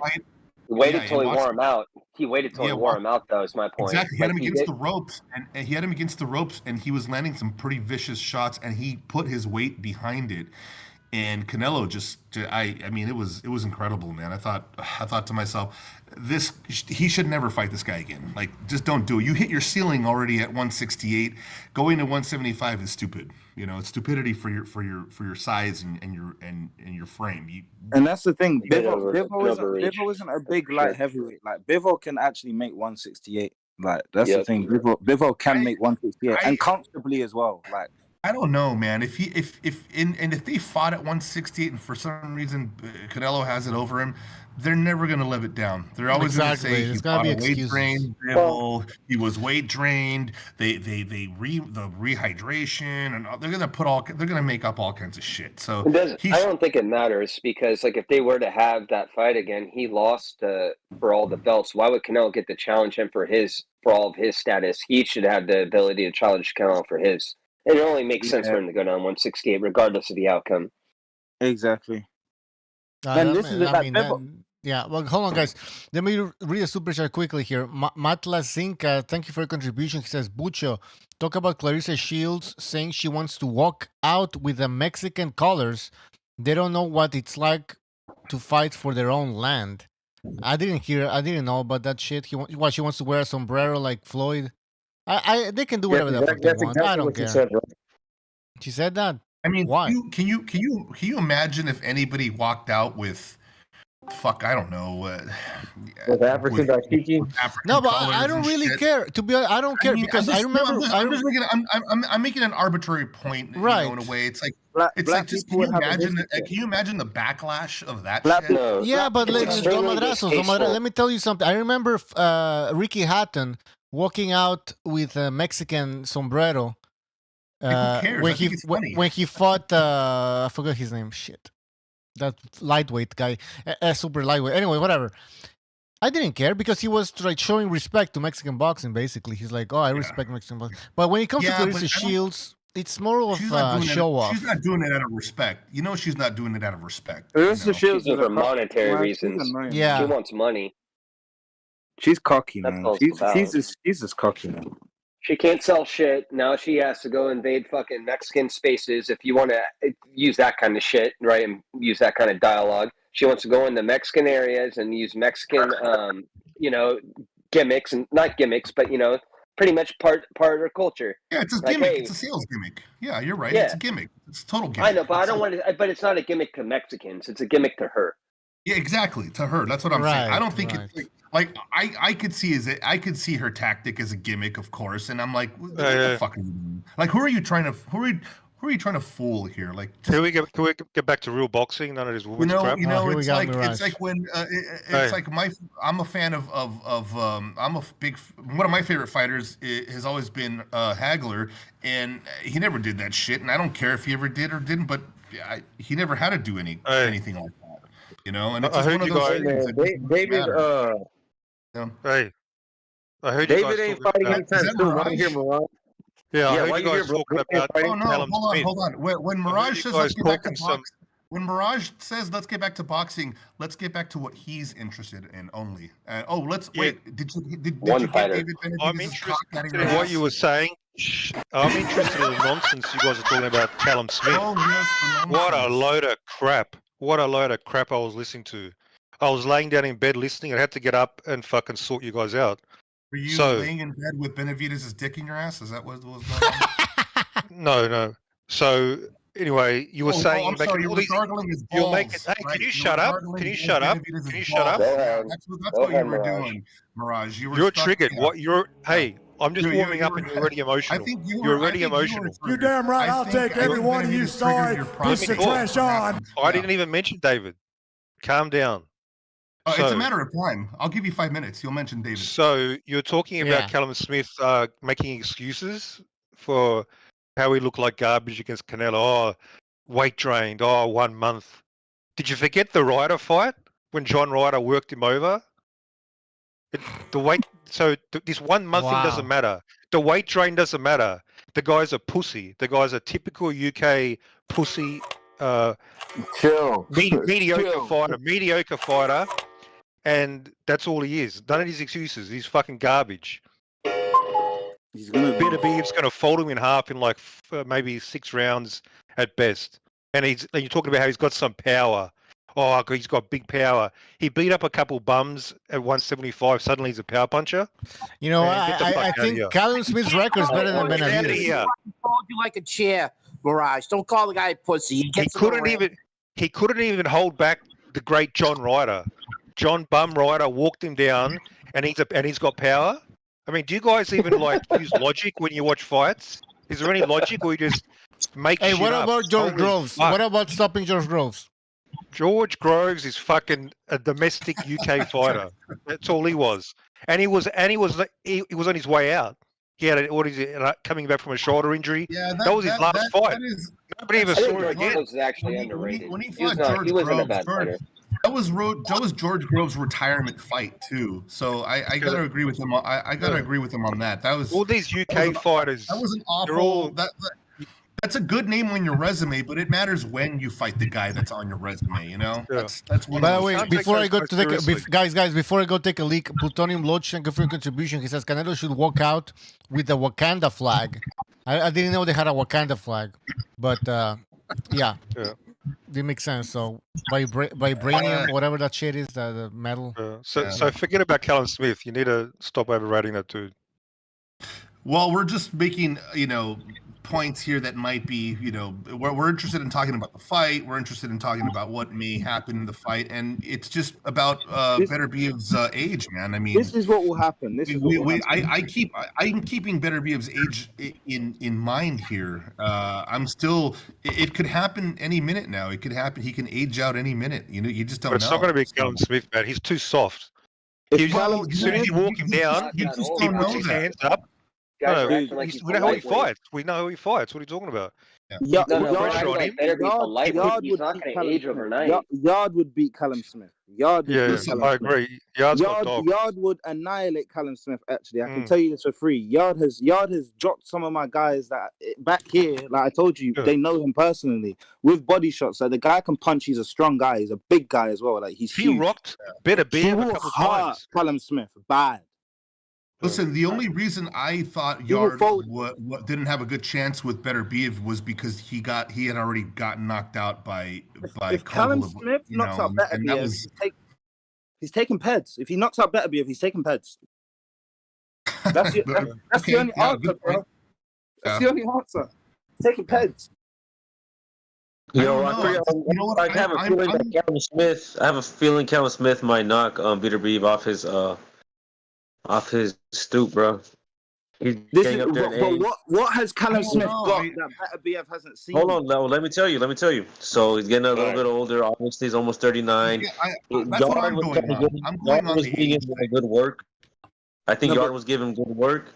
And if you've seen Callum Smith lately, he at 175, he has the power to give people knockout. What do they call when they start convulsions? He's giving guys convulsions with his knockouts. He's not doing it to top tier competition. He's different at 175 than he is at 168. You know, he's not doing that. He's not doing that against top tier competition. You don't think he could do that to a 39-year-old? Hang on for a second. Let's just break it down and talk about it logically. That Beterbiev is a little older. That's the only reason I'm saying this is because Beterbiev had a tough fight with Yard. And he's just a little older, and there's a lot of mileage on that odometer. And I'm just thinking, like, man, I don't doubt the power's still there. I don't doubt any of that stuff. But I reckon a 50-year-old Beterbiev will take out Callum Smith, man. You know what it is with Yard? You know what it is with Yard? Yard is a scrappy guy. He makes things look better than they are, man. He was hurt bad with Beterbiev. He was surviving. He was. And it was only a matter of time. I know. Yard also. Are you saying he's overrated? Are you saying he's overrated? Yard also laid it on him, and Beterbiev took it, but Yard also laid some really good hits on him. And, of course he did, but there was only a matter. Hey guys! We have a question here from Plutonium Loach, who super chatted. Who would win, David Benavidez or Callum Smith? Man, that's an insulting question, to be honest with you. Tell us, Mirage. Benavidez. I don't know. I think it goes a distance. Benavidez. Beterbiev take him out in like 6 rounds, 6, 7 rounds. Wait, Mirage. Didn't you say that about Plant, I think it would be a close fight. It would be a close fight. That's why you don't know That's why you're a clown show. That's why. Mirage. Oh, really? He couldn't even take out Plant. So you're Are you listen? Listen, Mirage? He couldn't take out. You have Tourette's. All right, hold on. Let him talk. Does Let this him guy talk. have Tourette's syndrome? He doesn't shut up. Go ahead. So do you think Callum Smith and Plant are the same style of fighter? Is that what you're trying to say here? Oh no. Yeah. No, you said the same dumb shit about somebody else. Say, You were wrong before. he couldn't take out Plant. Plant was on his bike. Plant was on his bike. Yeah, Plant was on his bike for half the fight, and he's durable. Smith is more durable than Plant is. Smith is more durable than Plant is. But Smith's going to be sitting there in front of David like a heavy bag, 12 rounds. And Plant wasn't sitting there after round 6. Plant was a fucking Plant. Beterbiev is a much bigger guy too, and he couldn't even take him out. He was holding on for dear life. Listen, Benavidez couldn't kill a Plant that was in front of him, dude. Because he's holding on for dear life. Dude. You're blind. You're riding on the nuts so hard right now. So because David didn't stop Plant, he's never going to be able to stop anybody for the rest of his career. Do you want to use? Can we use that standard for every fighter in history? They couldn't stop this one person. Mike Tyson couldn't stop crackhead Mitch Green. He can't punch. He can't stop anybody ever again. We're going to use that standard for everybody. Canelo couldn't stop Chavez Jr. He couldn't stop Chavez Jr. He can't stop Chavez Jr. He's not going to stop anybody. He can't punch. Let Joe go in. Joe go in. Joe, let Joe go in. How's he going to stop Kovalev? We don't know yet. I mean, from what I saw in that fight, I wasn't very impressed with Benavidez. I gotta say, man, I expected a lot more. And Plant was stationary after a while. He couldn't move. He was moving really slow. He kept getting caught with every fucking hit under the sun. He couldn't even take out Plant. And he's really probably 2 divisions heavier than fucking Plant. He couldn't even take him out. And then you compare Mike Tyson with fucking Mitch Green. Mitch Green is so much bigger than Tyson. You fucking casual. You fucking clown. Go back to bed. Go back to bed. Hadouken! What are you on, bro? Joe on fire, man. I love that, man. Hey, listen, Joe, good job. JDA, do you do weddings and bar mitzvahs? Because I'd love to hire you to fucking talk shit to people. Hey, Joe's on fire, man. Don, you must really rate David very high. If he beat up do this for my BDA family. That's all I do it for. It's my BDA family. He beat up Caleb Plant, and you still weren't satisfied. You must rate him very high. Fucking he couldn't even take him out. He couldn't even take Plant out. Mirage, man. Redman had the towel in his hand. Redman had the towel in his hand. Power with this guy. Mirage, your Mexican monster is a Mexican chihuahua. Okay, he's a bully. He's a bully. That's all he is. A bully. Hey, and Canelo better hurry up. Why is Canelo scared of this chihuahua? Why is he scared of the chihuahua? Nobody's scared of Benavidez, man. Knock this guy out, just like he knocked out Plant. Man, you're gonna blow up. Yo, Mirage, nobody's scared of Benavidez, man. You gotta fucking stop that, man. Oh my god, this is too much. Fucking love this guy. Why doesn't he fight him? This is a big money fight. I'm waiting for the contracts to be signed. Oh, here we go. He doesn't need Benavidez, you fucking casual. Go back He needs him. He needs him. His last fight. His last fight had a 200K pay-per-view.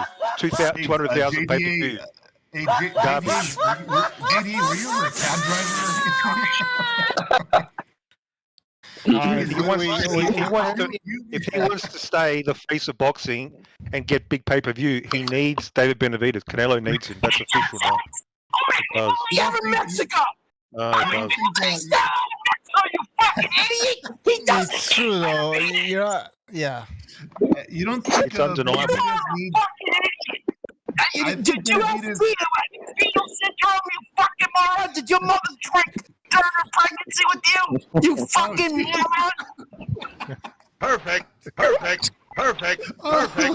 Don't get upset, bro, because I'm telling you facts. Don't get upset. Yeah, Don't blame me.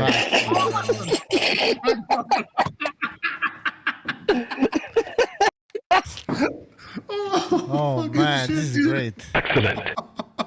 Like all right, we got boxing with Frank. Frank's back. Frank, you want to say something about this? Frank. Fucking Frank. Give me a second, bro. All right. All right, by the way, we also have Dora got deported.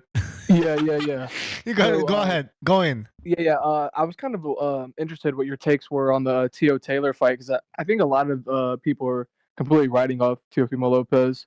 It's a great fight. I still haven't really picked who I think is going to win. And, I'm getting all this inward fatigue right now going on in the BLM community right now just because they're talking about how Loma got his mandatory spot back. So we'll see if Haney rematches him, which I don't think it'll happen. Haney's going up to fight Regis. It's not looking too good, man. Boxing shit. I will say the most underrated fight right now on the schedule is Callum Smith versus Beterbiev because Beterbiev is a little bit I wouldn't say chinny at times, but he is vulnerable. He's not this like complete Terminator when it comes to the shots he can take. When it comes to him coming forward and dealing punishment, I think he's the best in the game. But he's 38, man. It's got all the recipes for an upset, and Callum Smith stopping him, and that's the writing on the wall right there. They want delusional. They want Callum Smith to be Beterbiev, and they want Canelo Alvarez to go up to 175. No, it's not delusional to think Callum. I'm not picking Callum Smith, by the way, you fucking man fan, whoever just called me delusional. I'm not picking him to beat Beterbiev. I'm just saying Callum Smith has a chance to beat Beterbiev. Because one, the kid can punch, and Beterbiev is 38 years fucking old. And Callum Smith has looked pretty good at light heavyweight. I know it's not against the best opposition, but he's looked damn good so far. So to say that he has no fucking chance is fucking delusional. Yeah. So he has a chance, but how about this? Can we see on this? I've been trying to shut up. I've been trying to get everybody to talk about this. How does Callum Smith win this fight if he's going to win? I just want us to talk about that. No, you're right. He's gonna have to just stay behind his straight punches for sure. He can't sit there and try and brawl with that fucking kid. He's gotta. Yeah, you just can't get on the ropes. He for sure can't get on the ropes or backed up. Just that's like what he anyone else. does. Look at That's Bostic. how he fights. Hold up. Look sorry for cutting you off, whoever was trying to speak. When Bostic fought Beterbiev, before he got knocked out in the first 6 rounds, I had a 4-2 Bostic before, Beterbiev started to pour it on him. He was outboxing him, so Beterbiev can be outboxed. And but Bostic was an excellent fighter. That guy was underrated. Benel was, Alexander Bostic was a great fighter. He just retired early. He put fucking a dime. You're saying Callum Smith's got to keep moving. He's got to box. He doesn't do that. When he gets pressed, he just shells up. You're right. He shells up on the ropes. So your analysis is you want Callum Smith to transform as a fighter. He's got to completely change his style, and then he can beat Beterbiev. No, he can't do it. He's not gonna be able to change it overnight. What he's gonna do? He's gonna sit in the center of the ring and sit down on his fucking punches. That's basically he has to get off the ropes. He can't let Beterbiev get downhill early. He's got to keep Beterbiev honest early. He's got to take it. He's got to keep it in the center of the ring and try and outbox him in the center of the ring. He couldn't do that to John Ryder, but he's going to do that to Beterbiev. No, I don't think he will. I'm just saying the fact that people don't think Beterbiev can get clipped or hit early and it could completely change the fight, I think is delusional. I'm picking Beterbiev to stop him. You all see the double standard with this argument here because I'm just saying there's a chance for Callum. No, not yours. I'm not picking Beterbiev. No, not yours. I could fucking knock him out 1 in a million. Not your argument. There's a chance.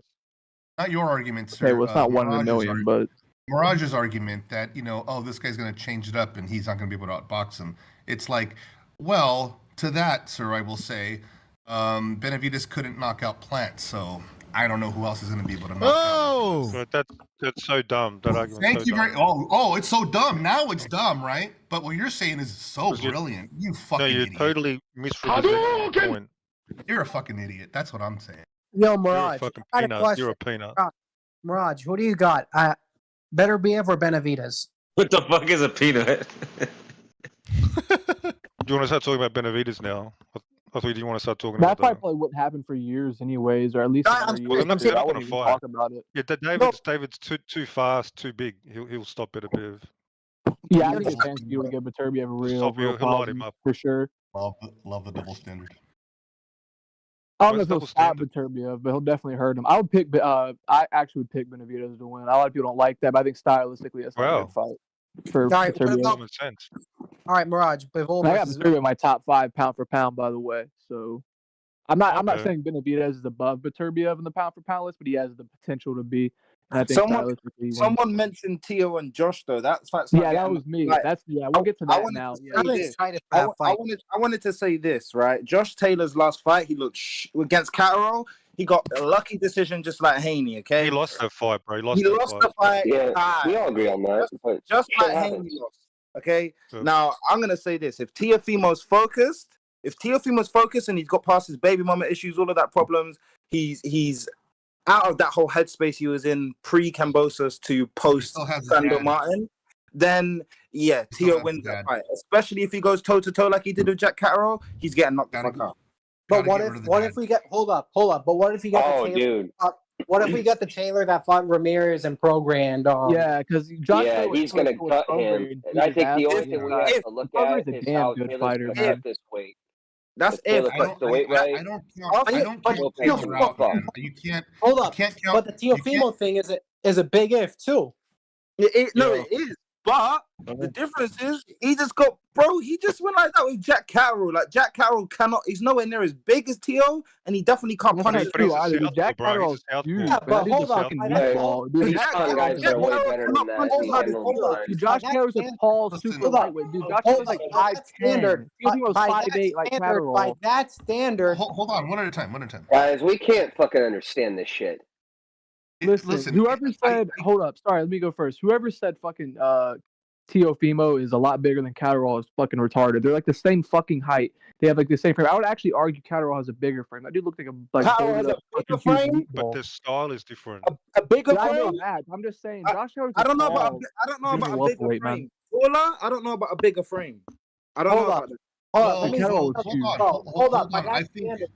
up. By that standard, if we're gonna say about Catterall being smaller and stuff like that, how about Teofimo getting dropped arguably twice by Sandor Martin?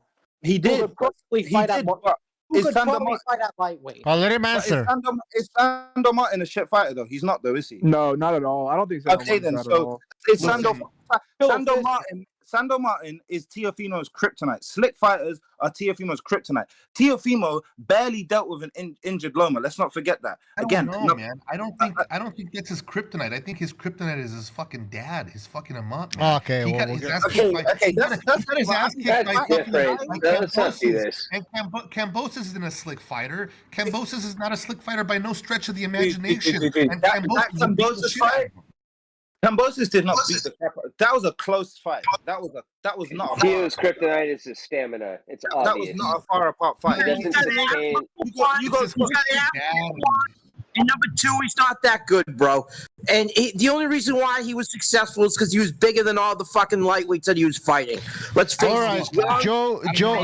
All right, guys. I'm gonna move this conversation, guys. I'm gonna move this conversation over to the Teofimo, June 10th. Teofimo Lopez versus Josh Taylor for the WBO and lineal lightweight championship of the world. Guys, give us your predictions. Early predictions. He's gonna lose. Josh Taylor takes it. Okay. Why is that? Taylor 11th round TKO. Josh Taylor doesn't make it past the 9th round TKO. You know what I'm thinking? Who's picking Teo just there? Someone picked. Where is it? Is it in New York or the UK? Yes. It's in Madison. MSG. Josh Taylor takes it.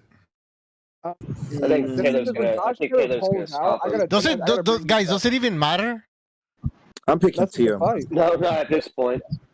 No. Wait, why do you not think it matters? Because eventually they're Teo gonna isn't fight the same guy anymore. Teo isn't the same guy anymore. And no, I know, but there's a thing. Whoever made the size discrepancy here, he beat both Kome, which was bigger than him, and Nakatami, which was bigger than him. Size doesn't matter. Or before the Loma win, that didn't matter. His mind, something happened to his fucking head after the Loma win. He couldn't handle the success. He couldn't handle the pressure. And he just went down the fucking drain. The guy's not the same fighter anymore. He was way bigger than Comey. He's way bigger than Lomo. And let me tell you, he didn't. That fight should have been a draw with Nakatami. That wasn't a clear win, dude. That was a clear win. I thought it was a clear win. The Loma was a clear win in some people's opinions. So He hasn't really done anything definitive Nakatomi, yet. that wasn't a clear win? I said the Loma one wasn't even a clear win. It was not by a lot. We're talking about Lopez and Nakatomi here. Did anybody see the Lopez Nakatomi fight? Yeah, it he wasn't a good struggled with him. Yeah, I had a 7-5, 8-4 Nakatani to be honest with you guys, but I mean, that was a long All right, guys, I have a question for everybody in the chat and everybody on Discord. I have a question.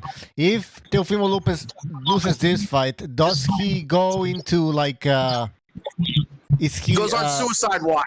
Yeah, type of thing. Yeah, is he gonna be forgotten? Yeah, he's gonna have a midlife fucking crisis at the age of 20. He's done. If he loses this, he's done. This is his last shot. Pretty much. Here, I'm gonna say this though. Here, you guys. The only reason I'm not gonna just completely pick Taylor to win, it's not just because of his last performance with Catterall. You know, when he pulls out, man, he leaves his he just leaves his hands down. Whenever he gets out of the exchanges on the inside, he just always leaves his fucking hands down. And Lopez likes to explode off his feet with that left hook, man. And Teo's got power. You know, he's not the head cracker he was at 135, but you know, he can still hurt Taylor, and that's why I don't really know. I think it's going to be a very close fight. I actually don't think I see either guy washing any other. To me, it's like a true 50-50 fight. Far more competitive than what I thought Loma Haney was going to be, and that kind of showed. I haven't chose my winner yet.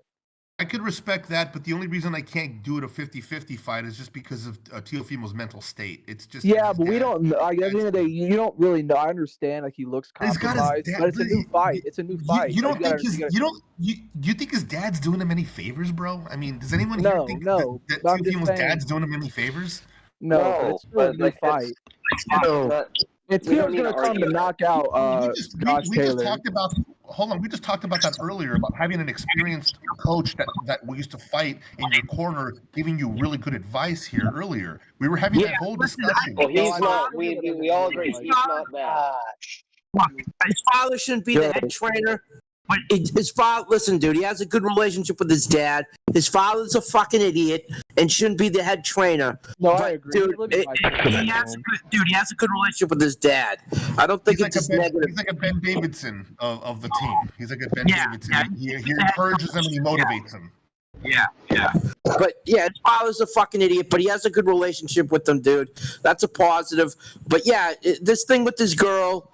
Look at dude, the guy married the first piece of ass he got. Let's just be real. And she used. I mean, dude, like she's like some roach 5 or 6 years older than him. I just don't. I think he married the first piece of ass he nutted in, and that was it. Yeah, that's terrible. Bad idea. Yeah, his father should have stepped in. He should have been a real father and stepped in. Yeah, his mother was like the father, and you gotta fucking relax. But you know what? Yeah, his mother didn't even go to the wedding. She was trying to fucking tell him. And look what happened. It came to collect on Teo. He became a beta bucks. The black pill came to collect on him. Brutal. All right. So we talked about what would happen if Teofimo loses. You guys agreed he would basically disappear, going to the void. If Josh Taylor wins, depends how welterweight? Welterweight? No, he'll keep unifying at 145 pro grade again, or fight. No, we don't need to worry about rolling. He'll stay there much longer, dude. That guy's struggling. Like that. Yeah, and talk about pro grade, bro. People avoid him too. He's the best fighter we have in America. Nobody wants to talk about him. I agree. You're right. Shakur or Devin being better than him right now, but.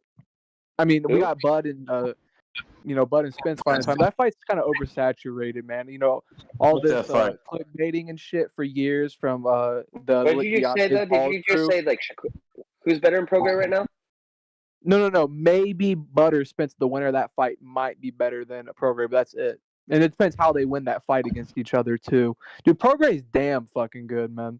I'll say that he's damn good. And listen, with the Crawford Spence fight, I know Bucho you don't want to talk about, but listen, I don't put that blame on Crawford. I put it all on Spence and Al Heyman. They don't want that. They didn't want that fight. And also the way when it got announced too after the back-to-back robberies and shit, it's like turned off a lot of fans to the sport. Maybe it's just gonna take a couple weeks for the real excitement to kick in, but it's like for me, it's not like you already know what's gonna happen, bro. You guys know Carrasco's gonna work because we stopped talking about Beterbiev. Hey guys, if Teofimo Lopez wins, with each other at this point, if Teofimo Lopez wins, a revival of his career. Oh yeah, definitely. If he beats Josh Taylor, dude, Josh Taylor's an all-time great junior welterweight. So regardless of the Catterall performance, he's still a great fighter. And if he wins, you can't deny he has a good chance to be on the cusp, or if not in the bottom half of that pound for pound list, depending on how he wins. Because dude, Josh Taylor's a If great you fighter. don't win, bro, Yo, you'll have two That's my pound question. for pound Hold up. guys. That's my question. What if Teal loses, but he makes a good account of himself? That's still good. That's still good, in my Yeah. opinion. And as for the pro grade part, what are your guys' thoughts on Haney calling him out? Dude, Prograde will mute him. Haney's gonna lose, man. That's Prograde will his cap. flatten him. He'll knock Haney out. He'll knock him out. Dude, the Haneys are fucking unadulterated liars. They lie with impunity. They're never gonna fight that fucking guy for at least 4 or 5 years. I promise you. It's not gonna happen. I give Haney credit for, though, at least he didn't fucking clinch like a fucking maniac with Loma. Loma wouldn't have let him either, though. To be honest with you, Yeah. just wouldn't let it I know. happen. But at least he didn't. We were all at least he worried didn't about try. that. But when he couldn't clinch, he did elbows. He did low Yeah, blow. exactly. He in the book. How do you And he guys did- think that? Dude, How do you guys think that Lopez is going to deal with Josh Taylor's size, because he had problems with Nakatani, and after that Yeah, fight, he said calling no in, more tall guys. That's a good point. The thing is, Josh. But Nakatani's at 5'11", 6 foot. How much? No, taller yeah, is he's he? 5'11". Taylor's 5'10". So let me get on to that about the size thing real quick. Taylor's not particularly great, on the outside, or neither is Teo. In mid distance and short distance where they do their best work. So I don't think it's going to affect him the way Nakatani did, because Nakatani did have a good jab and could fight at range, but he had no inside game, whilst Teo did have the inside game on him. So I don't know. I think it's going to be a very competitive fight. I don't see either guy getting washed. I'm going to But I take don't think Taylor size in is gonna this. play a factor. Go ahead. Yeah, I'm going to take Taylor. I remember Bucho was asking. I'm going to take Taylor in this fight. Yeah, I'm going to lean towards him too, I think. 60-40. It's one of those things. It's like, you got to lean, because he's done so much at 140. I mean, he's got a great resume at that division. You have to at least lean with the guy a little bit. But, yeah. He's a big 140 pounder, though. Somebody mentioned Nakatani. Josh Taylor is a big 140 pounder. He could easily move to 147, in my opinion. No, I know. But he's also not very stocky either. He's kind of like lean, like skinny lean. Right. He's not a very built guy. Man, some of these guys aren't fighting in their real weight class. That's the thing. Teo's wide, man. Like he's wide, man. Like he's a pretty broad. He's dude. not small. He's not as small as people think. Like he's actually got lats. No. These guys don't have lats, bro. Like these guys don't really have lateral muscles like Teo does. Like Teo's got more muscle mass. No, Teo's good at 140, but I'm just saying Josh Taylor is bigger. You guys know Teo has asthma, right? You guys know that? Oh no. Yeah, he has asthma. His stupid father fucking blabbers it in an interview. His fucking idiot father. Yeah, that was his excuse with the Cambosos fight. Apparently, he was lucky he didn't die or some shit. Yeah, that's all he cut his bullshit. esophagus, apparently, is what he said when he was rehydrating and shit like that, and one of his lungs or whatever got fucking swollen because Yeah, bullshit. No. Did you notice that ESPN came out with an article right away? That's top-ranked specialty. Like, they know what the fuck to do. They don't want to lose this money that they have with Teo, because he basically fucking extorted them into a bigger contract, which I don't blame him. But his stupid father's blabbering that he has asthma. So basically, anyone that fights him now knows that he has to take him into deep waters to beat this guy, because he'll fucking have an attack. Exactly. So is Teofimo Lopez's career on the line here? It is definitely. If Taylor's close to retiring. If Taylor loses, he'll retire. Mark my words right now. If Taylor loses, he'll retire and call it. He doesn't care, because he hasn't been active. He's been injured. He wants to make one more run at all-time, to solidify his all-time great status at junior welterweight. If Taylor loses this fight convincingly, he's going to retire. But what about Teofimo? Well, that's the question. If Teofimo loses, 2 or 3 years. Wait, I got a question to ask. What's the age difference in this fight? See, I know Lopez is at 24, 25. Taylor's like 32, I think Josh Taylor's 30 years old. Is he really that young? I thought he was a little older. Only 30? Let me look that up. 30 plus. Yeah, I'm gonna check. He's 32. Oh, okay. Yeah, that's what I thought. Well, He's I got a lot think of mileage. if listen, if Teofimo loses this fight, it's good riddance because the only reason is because he's had questionable decision wins with subpar fighters, and that's the only reason he would have to kiss his career or just be remanded to a gatekeeper or something. It's not a good look. It's not going to go well for him. Back down to lightweight. You know why it's not a good look? That loss Yo. to Cambosos actually has it created a scenario where he has to prove to us that he is the goods because he lost to George Cambosos, right? But he hasn't done that yet, and now he has a chance against Josh Taylor. But if he fails in this endeavor, then that's it. But Bucho, with the Cambosos loss, I feel like he just came in unprepared. He didn't take it seriously. It doesn't matter. It doesn't matter. It doesn't matter. A champion shouldn't listen, Bucho. I know what you're saying, but I don't base it on that. I base it on the fact that he had a questionable win against Sandor Martin. That looked even worse, in my opinion. That looked bad, and that didn't look good at all. I mean, the Cambosos thing was bad because he just was very unprofessional, and he came in underprepared, and he took the guy. He didn't take the guy seriously at all. But the Sandor Martin thing, what's your excuse for that? Look, the sour to taste. be honest, I don't really think Teo lost that fight. I don't know. That's kind of unpopular, but he was dictating the pace. I'm not saying that. I'm not questioning his victory or whether he won or lost. I'm questioning how he looked. He looked like shit. He didn't look great, but Sandor Martin's not a looked like bad fucking fighter. shit in that He could fight. probably beat most of the top 10. Well, at least the back half of the top 10 guys that junior welterweight right now. Wouldn't you say winning a fight like that in that fashion with a subpar opponent is a worse look than coming in underprepared and No, not really, because Sandor Martin's a good fighter, bro. That guy can, dude, he's a good boxer, bro. I'm pretty sure Sandor Martin beat Mikey as well. He did. Yeah, he retired. Mikey Garcia. Yeah, but Mikey Garcia didn't have it in him anymore. I know he's nowhere near what he was. He's not really a 4-weight champ. He fought fucking nobodies for your. Yeah, he was a cherry picker. He was a cherry picker. Mikey Garcia is not going to be remembered, man. Mikey Garcia is not going to be remembered in that fight. It was his retirement fight. He didn't have it in him anymore. He could have been remembered if he managed his fucking career. Better. Crawford, which Mikey is going to be the guy we remember as giving extra credit for losing to all the guys. Yeah, he was a cherry picker, dude. He was a cherry picker. Yeah. Well, he just fought for vacant titles. He ducked Linares, he ducked Crawford and Loma, all of them. It's just he ducked the biggest paydays in the history of like career. 3 big paydays. He ducked them all. Hey guys, we have a super chat for the Funk Tapas. He says, speaking of the Vargas clan, what do you guys think of his boys? I like them. I mean, they look good, I guess. But like, we don't really know. The youngest one is the legit one. The other two Emiliano Vargas, right?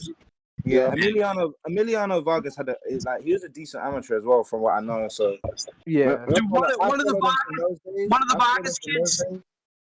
Dude, one of the Vargas kids put his arm around his head and he goes, I learned everything I know from this man right here. Bro, you're fucking 21 years old. Shut the fuck up. He hasn't proven himself. Yeah, he's still not a bad fighter, but yeah, you shouldn't be like, I know what you mean. I know he's getting homage to his dad, but it's like, bro, you just beat a fucking no one. Like, and you're still trying to make a name for yourself. He's an OG, man. What are you saying? No, I love the Vargas, dude. He's one of my favorite fighters. Yeah, I'm just pulling. Yeah, we talking about Mirage like that? Oh yeah. Since we don't talk about Beterbiev, he doesn't say shit. He sits there and he's quiet like a little bitch. He's just sitting there listening to your voice, stroking it, JD. Holy shit, dude. All right, so now that we got that out of the way, what do we think about Fulton and Inoue? I think most people have Inoue by late stoppage. I'm imagining. I think Inoue's gonna break his ribs, bro. I don't know, man. Fulton's pretty good, though. I mean, for sure. I give Fulton credit though for But I honestly scored that Figueroa fight a draw. I honestly scored the Figueroa fight a draw, and Figueroa cannot box anywhere except for like in the inside, and his inside game's damn good. Part of that has to do with his size and his frame, but he's a really really good inside fighter. But it always sits down on all his shots. And his jab is great. I think his jab is one of the most underrated punches in his arsenal, really. And honestly, one of the most underrated jabs in boxing. Yeah. Dude, Inoue got a Jab's great really good. jab. I'll say this: if Well, Inoue, he puts a lot of weight behind that jab. Yeah, he's Crawford dominant on it. I know. Yeah, he's got a great jab, and I was talking about that with a coach today about a jab. We were talking about different looks for a jab, and when we're talking about an up jab, like a slip jab, and then there's one thing about a good stiff like step in jab, and that's those are the guys that have a dominant jab that do really well in the sport, because you just don't overlook the jab. And Inoue's got one of those hard jabs, like almost like a 2, like it's just a bone crushing jab. And it makes you afraid. Jab. It makes you afraid to like go in, like it makes you afraid to want to go to the body. Or anything. When is that fight again? Is that in July? Wait, what? Is that fight in July? Yeah, it's on the same day. Spence. You know what? I'd rather watch Inoue Fulton than fucking Spence Crawford at this point. It's on the same day. It's 2 fresh fighters. That's why. It's 2 fresh fighters. Yeah, but one is in Japan, so it's gonna be like 12-hour difference, right? Hold up, that Inoue Oh yeah, fight. yeah, you're right. We'll be in the You can morning. watch both fights on the same day, bro. You can watch both fights. Hold up, that's a mistake. That's not true. The Inoue fight's in the 21st, I believe. Oh, really? Is it a week before? Yes, it's Really? Hey, why did they stop why did they delay the fight? What was the issue? Inoue got money, I think, from Fulton's end, if I remember, because he was traveling. No, I believe Inoue got hurt. Yeah, Inoue got injured. Oh, is that what it was? What was the injury? The actual event. Wait, hold on. What was the injury? I think Nobody a hand knows. injury. That could affect the fight. We need to know the injury. Well, they never really disclosed that shit, dude. But what we do know is that in the same day as the Crawford Spence fight is the UFC stuff, so it's gonna be interesting to see which one gets more pay-per-views. Who's headlining the UFC? Is it Gaethje, Poirier? Too? Yeah, Gaethje and Dustin Oh, Poirier. Gaethje's the beast. Fuck the old Crawford Spence shit. Dude, Gaethje, if Gaethje's fighting, I will probably drop Crawford Spence and watch the highlights. Yeah, that's a really stacked UFC fight card. Yeah, dude. Yeah, well, they have to. There's no really. Hold on. Alex Venado versus Jan Blachowicz is the co-main event. Tony Ferguson versus Bobby Green. Wonder Boy versus. Oh, that's good too. Yeah, it's stacked. Yeah, they're stacked. They're gonna kick the shit out of that card. Spence and Crawford are 2 fan base that we all know in this. I'm not gonna watch that shit. They're all fans that like to stream shit anyway, so it's not like they're gonna have a high pay-per-view buy rate. Our boy Never-Sovas will come through as always. Yeah, we'll watch the fight. Yeah, Never-Sovas, he's always buying events, man. Sure. Yeah, but it's crazy because you see them like promoting this event like everywhere. You see it on First Take, you see it on on all that shit on Undisputed, and it's like, damn, you guys can't even show that type of love with Devin and Loma like before, or Inoue or Fulton, like. But they did some first take on Loma and Devin at the week of the fight. They didn't really only do 150,000. They just that all the fans think it was going to be a hug fest. They just were so many people writing off Lomachenko, just thinking he had no shot because of his age. Like, what the fuck? There's a lot of people, even a lot of UFC fans that watched that fight live. Like, did it really only do 150,000? That seems a little low because that fight was talking really a lot after the fight. Honestly, I'm not surprised, bro. I'm not surprised. Well, listen, a good indicator of how well a fight does is when you have a lot of random celebrities there. And whenever you have a lot of good celebrities at the fight usually does produce good numbers because they have a lot of people interested in the fight. Now, this fight, 150 people view by it, that was a little shocking to me. It was a little shocking to me. Yo, that's not shocking at all. They're not draws. That's not shocking at all. Haney's not a draw, man. Haney is as entertaining as watching paint dry. But neither is. Well, I'll say this though. Haney actually was a bit more. Lomachenko was a draw. We got a lot of people talking at the same time. Come on, let Dora go in. He hasn't said much. Go ahead, Dora. Well, now I was just gonna say when it comes to you know how it's not entertaining, whatever. Haney actually started to activate his feet, and he became a little bit more entertaining. You know, he's actually willing to sit down and trade with Loma, even though he got his ass kicked in the second half of the fight. At least he made it a fight instead of trying to make it a fucking jab and grab session.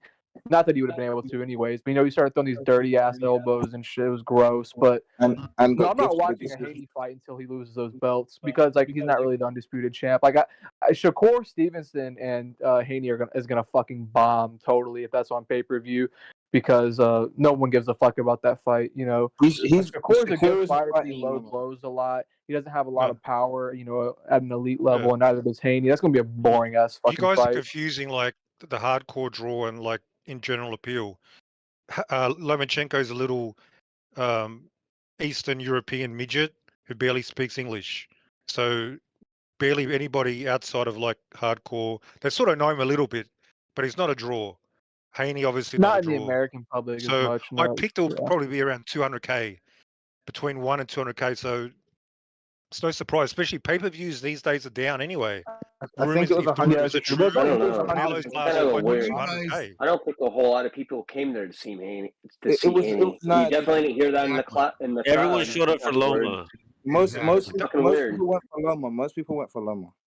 Well, that's why they're all upset. That's why they're all upset. Actually, I want to know, Mirage. I want to know, Mirage. How did you have this fight, though? I had it 7-5 Haney. This was a standard, the standard close fight. A standard close fight. Mirage, I did not know you were such a cuck, bro.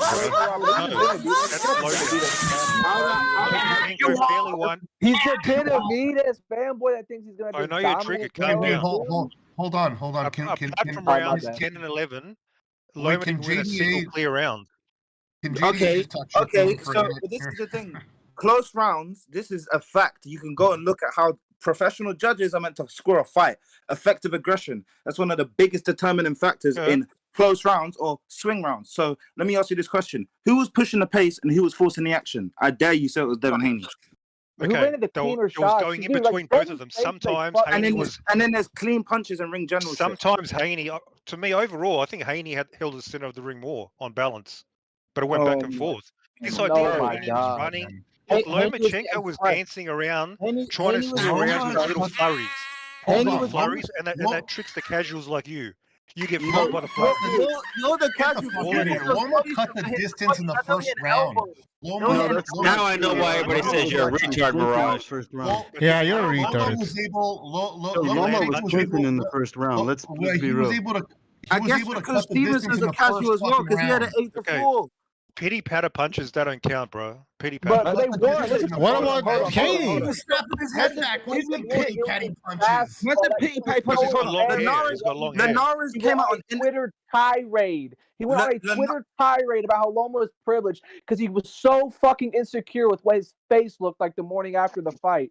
You talked about how Haney won the fight and all this shit. Did you see Loma's face? He was busted up, bro. I know it wasn't, dude. That was a little bit of fucking blue marks because he was working his way on the inside. No, that was scratches and bruises. The fight, there was no Haney did a number. Haney did a number on him. Haney did a number. Because you know those were from Haney's elbows, bro. In fact, Loma bottom line, Lomachenko is the most privileged. The most Haney landed a lot of elbows. That is really true. How the fuck is Loma privileged? He was arguably robbed in two of his fights. He's 13 and 3 in world He's a fucking traitor to back the fucking church that Ukrainian government just fucking said. This is you're gonna call him privileged. He got robbery or Ortiz got robbed. No one believes Haney won the fight except you. All right, guys. We need to calm down. We need to calm down. We need to calm down here. We need to calm down. We need to calm down. We need to calm down. Believe that. We need to calm down. All right, hold on. Super chat from Never Sobers. He says, now I know why everyone calls Mirage a weetard. All right.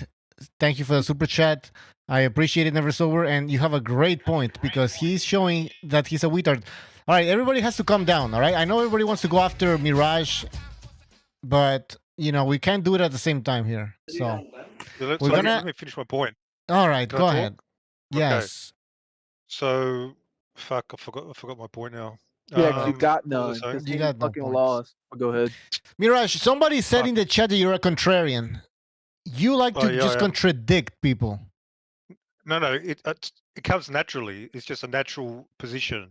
It's not deliberate. But this some is people actually would, good because some people would call that also a cunt. I agree. I agree. Trying to remember my point. Yo, you have no point, Mirage. You're just no Mirage. I swear to God, Mirage. Swear on your mother that you actually had this fight 7-5 Haney. Like swear. I don't believe you. I originally had it 8-4 Haney. Then I rewatched it, and then I was more. This guy Have you ever laced up gloves in your life? Have you ever laced up gloves in your life? I don't need a lace up gloves, blah. You don't know shit about boxing, man. What are you talking about? I've never laced up gloves, but I'd still smack you up any day of the week. You couldn't do nothing. You couldn't do nothing, man. Oh my God. 8-4 Haney. Man, you're delusional. Dude, I don't like Haney, bro. I don't like Haney. Bro, you obviously don't like Loma. You just called him privileged for no fucking I don't like reason. either of them. I don't know how a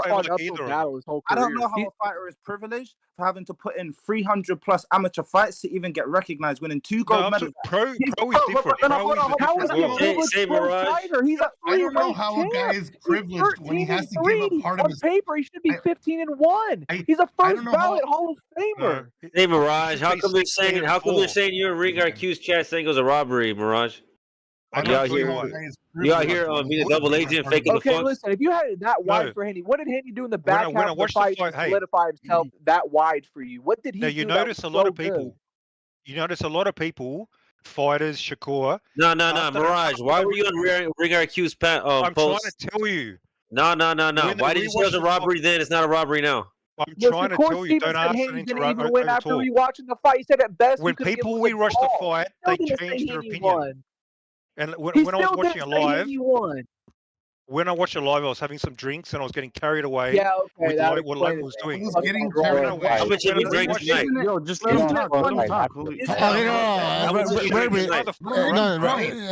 Fuck his name. Fuck Mirage. Okay, I understood that you. Again.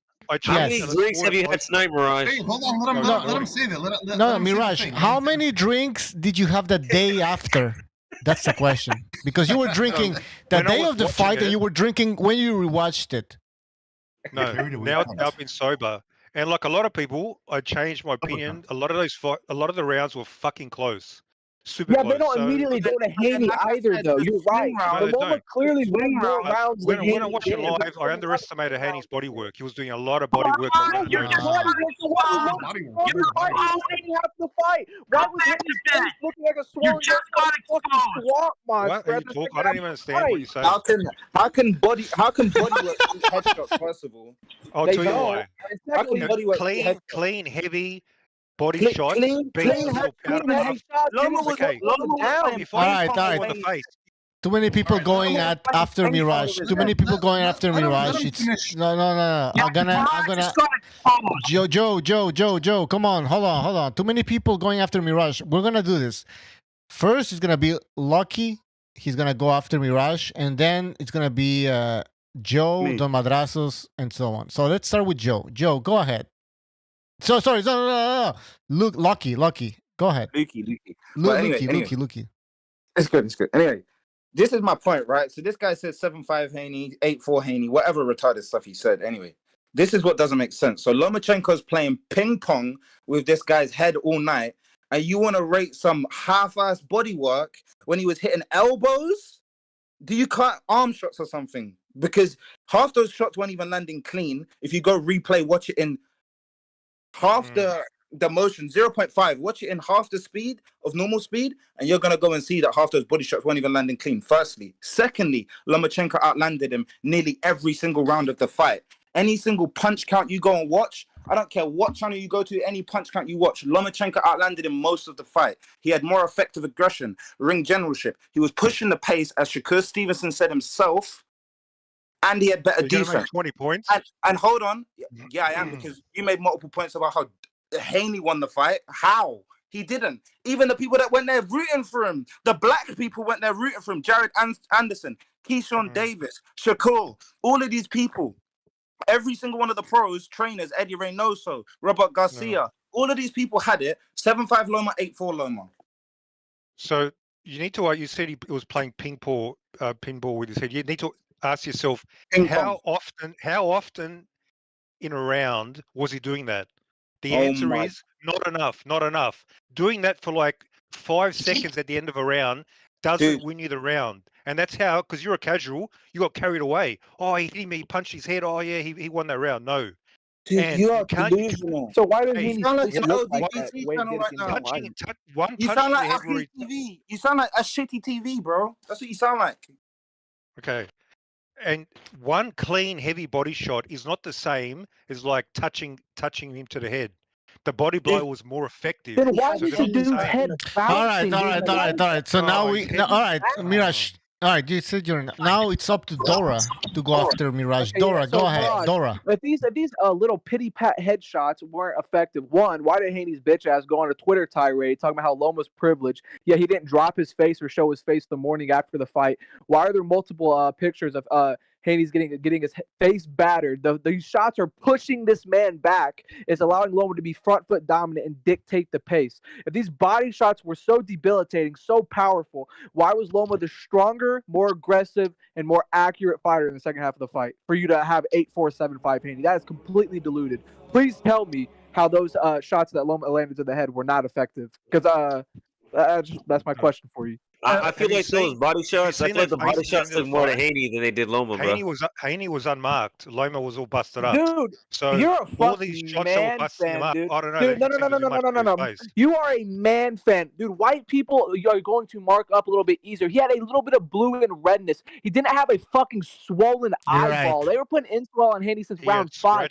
Haney did not drop his face at the after the fight. You know why? Because his face got turned into a basketball. Lomachenko showed his face the morning after. All that big swelling and bruising you're talking about was completely gone. All it was some hyperpigmentation and redness on his face for the most part. You know they were putting edited photos out there, right, on the internet. Photos Can I make a quick point? Very quick. First of all, when it comes to the marking, there's more pictures of Haney elbowing Loma than there is of him actually punching Loma. That's true too. The other thing is, after the fight, when they show both of them in the locker room, there was bruises in the back of Loma's head. Let's not forget about the rabbit punches either. Because he was hitting him in the back of the head. Do you have any more excuses? Do you have any more? Yeah, guys. You're going to start crying like Loma? You're going to start crying like Loma now? Like, seriously, if you think Haney won the fight, you don't know what the fuck you're watching. You were watching one African-American fighter get his ass beat, and you were gagging for it. I'll tell you the problem. Is what you were doing. Hey, everybody hates Haney. Everybody loves Loma. You're biased. No, I picked Loma to stop him, but I was wrong. I knew by round 2 or 3 Loma wasn't going to stop him because Haney actually improved. The Haney that showed up against Kambosos would have got knocked the fuck out by Lomachenko in around 10 or 11. He actually improved, was able to turn the Loma, took away Loma's lateral foot. Bro, Mirage, stop being such a fucking cuck, bro. No, I just want to get. I want to get straight to the point. I want to know what rounds did Mirage give Haney? All right. Hold on, Dora. You got your chance. You had your chance, Dora. Now we're gonna let Amak. Go ahead. Yeah, I just wanted to know what rounds did Mirage give Haney? What exact round? Fuck, I had my list. I think I deleted it. I think round 1, then round 3. No, round 4. I gave him most of the middle rounds. I gave him like 4, 5, 6. Same. Okay, keep going. 7, 8 Loma, although they can go either way. Round 12. Like I gave him most of the middle rounds and like So basically, you had it 6-0-5-1 Haney in the beginning of the fight. That's the only way Haney could have won? Originally, I had it like 5-1, then I changed it. Yeah, you're a fucking man fan. You don't know how to score a 5-1. Like he was drunk. He admitted he was drunk. No, you guys are acting like this was like a legit robbery. You're acting like this was Lennox Lewis, Holyfield, De La Hoya. You said that Loma got robbed on Ring IQ. So you're a fraud, Mirage. Every round was close other than 10 and 11. Every round was super close. And even the idiots who did robbery have it 7-5 for Loma. So even they have it close. You do not know where you're working. Ring IQ. He was on Julian's show, right? He was on Julian's show, and I just told you why I changed my opinion. I just told you. Did you want me to tell you again? Loma got robbed, and now he's saying Haney won. He's just doing this to be a fucking asshole. No, So in stop a sober getting light you of guys day, don't I get rewatched. Well, that's been established now. I mean, we know he is, and he admitted it. He admitted so. But you know what? I think that in the fight, what I saw, you know, was Haney did a great fight. It was a competitive fight. I thought it was really great.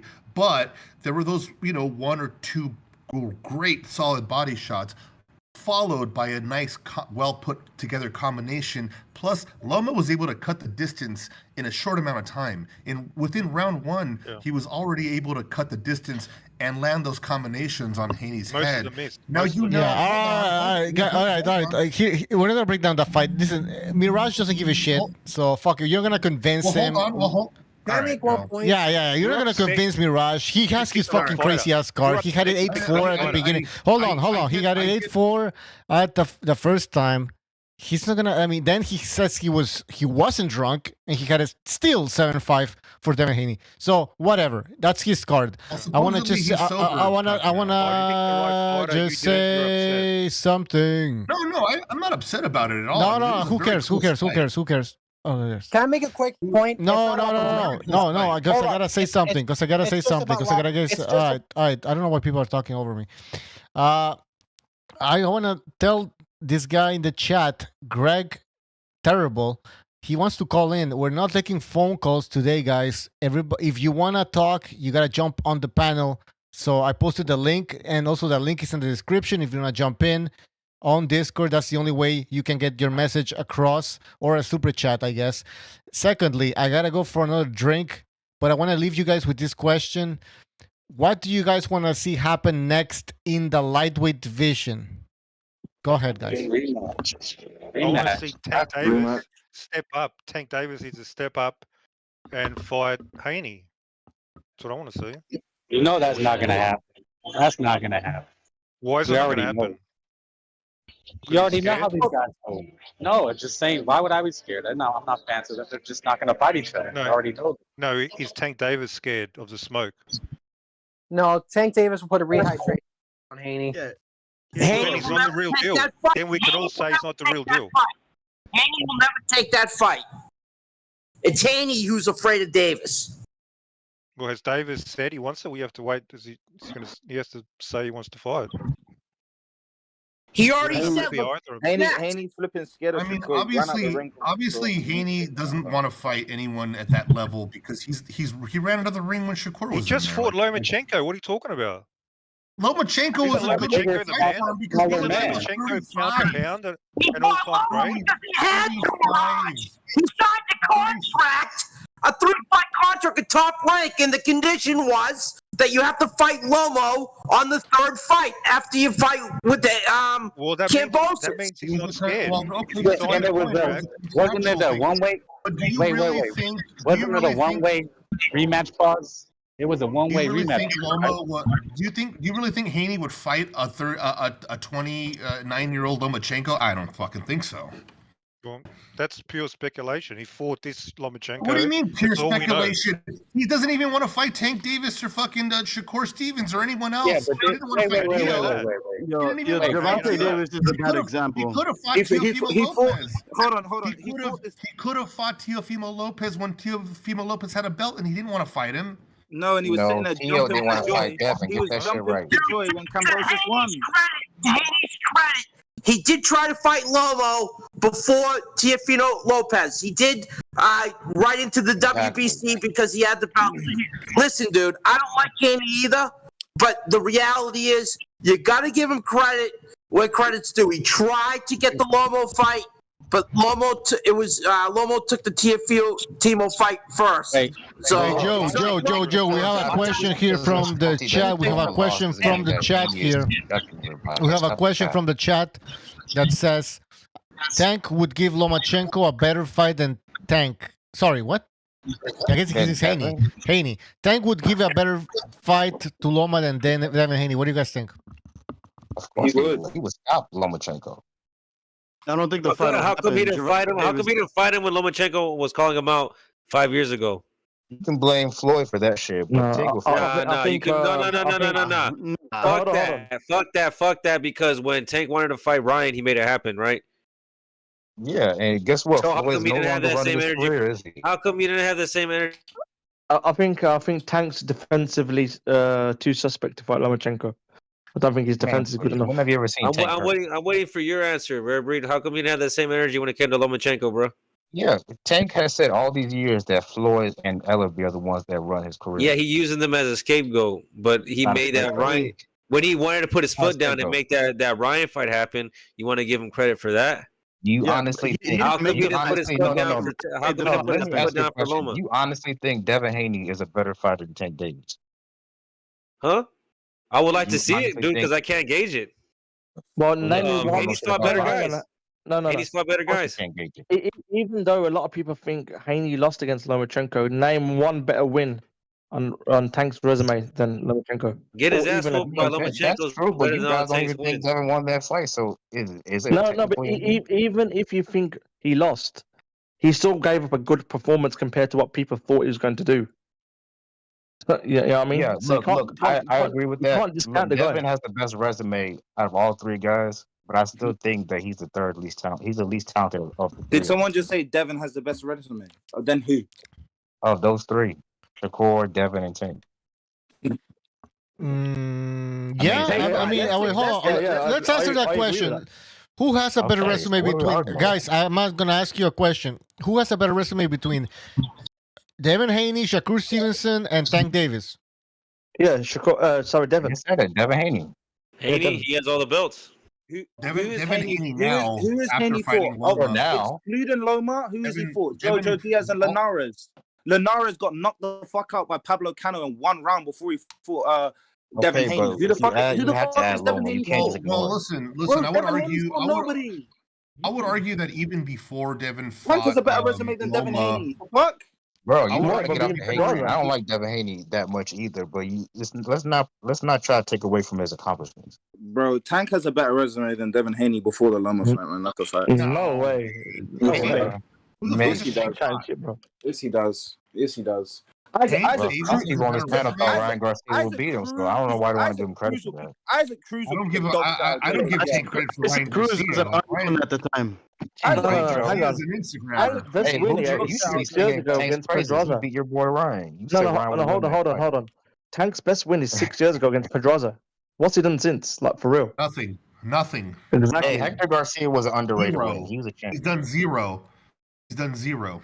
Do you Hector guys Garcia think is a real Jojo win. Diaz beats You're gonna Isaac give Cruz? him credit for Ryan Garcia, a fucking YouTuber? Come on, or Yeah, Instagram? no, The reason I'm saying Ryan is because Yeah, he was a some of these TikToker. people on this panel picked to win. Yeah, and all these WBA baby belts, blowing up Santa Cruz, blowing up what he's won 30 guys. Listen, Tank Davis is almost 30 years old, and his resume is garbage. You gotta give Tank Davis credit for the Barrios fight, though. I give him credit for that. Why? No, he got weight range. Leo Tank Davis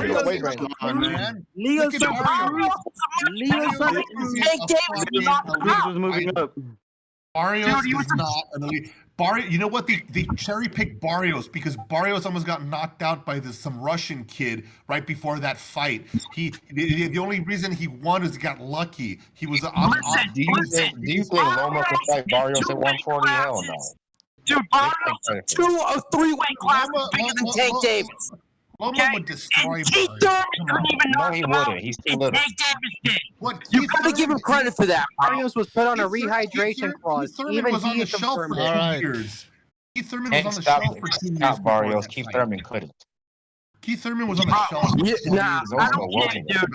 All right, guys, we got too many Tank people Davis talking at the credit same for that time. Barrios.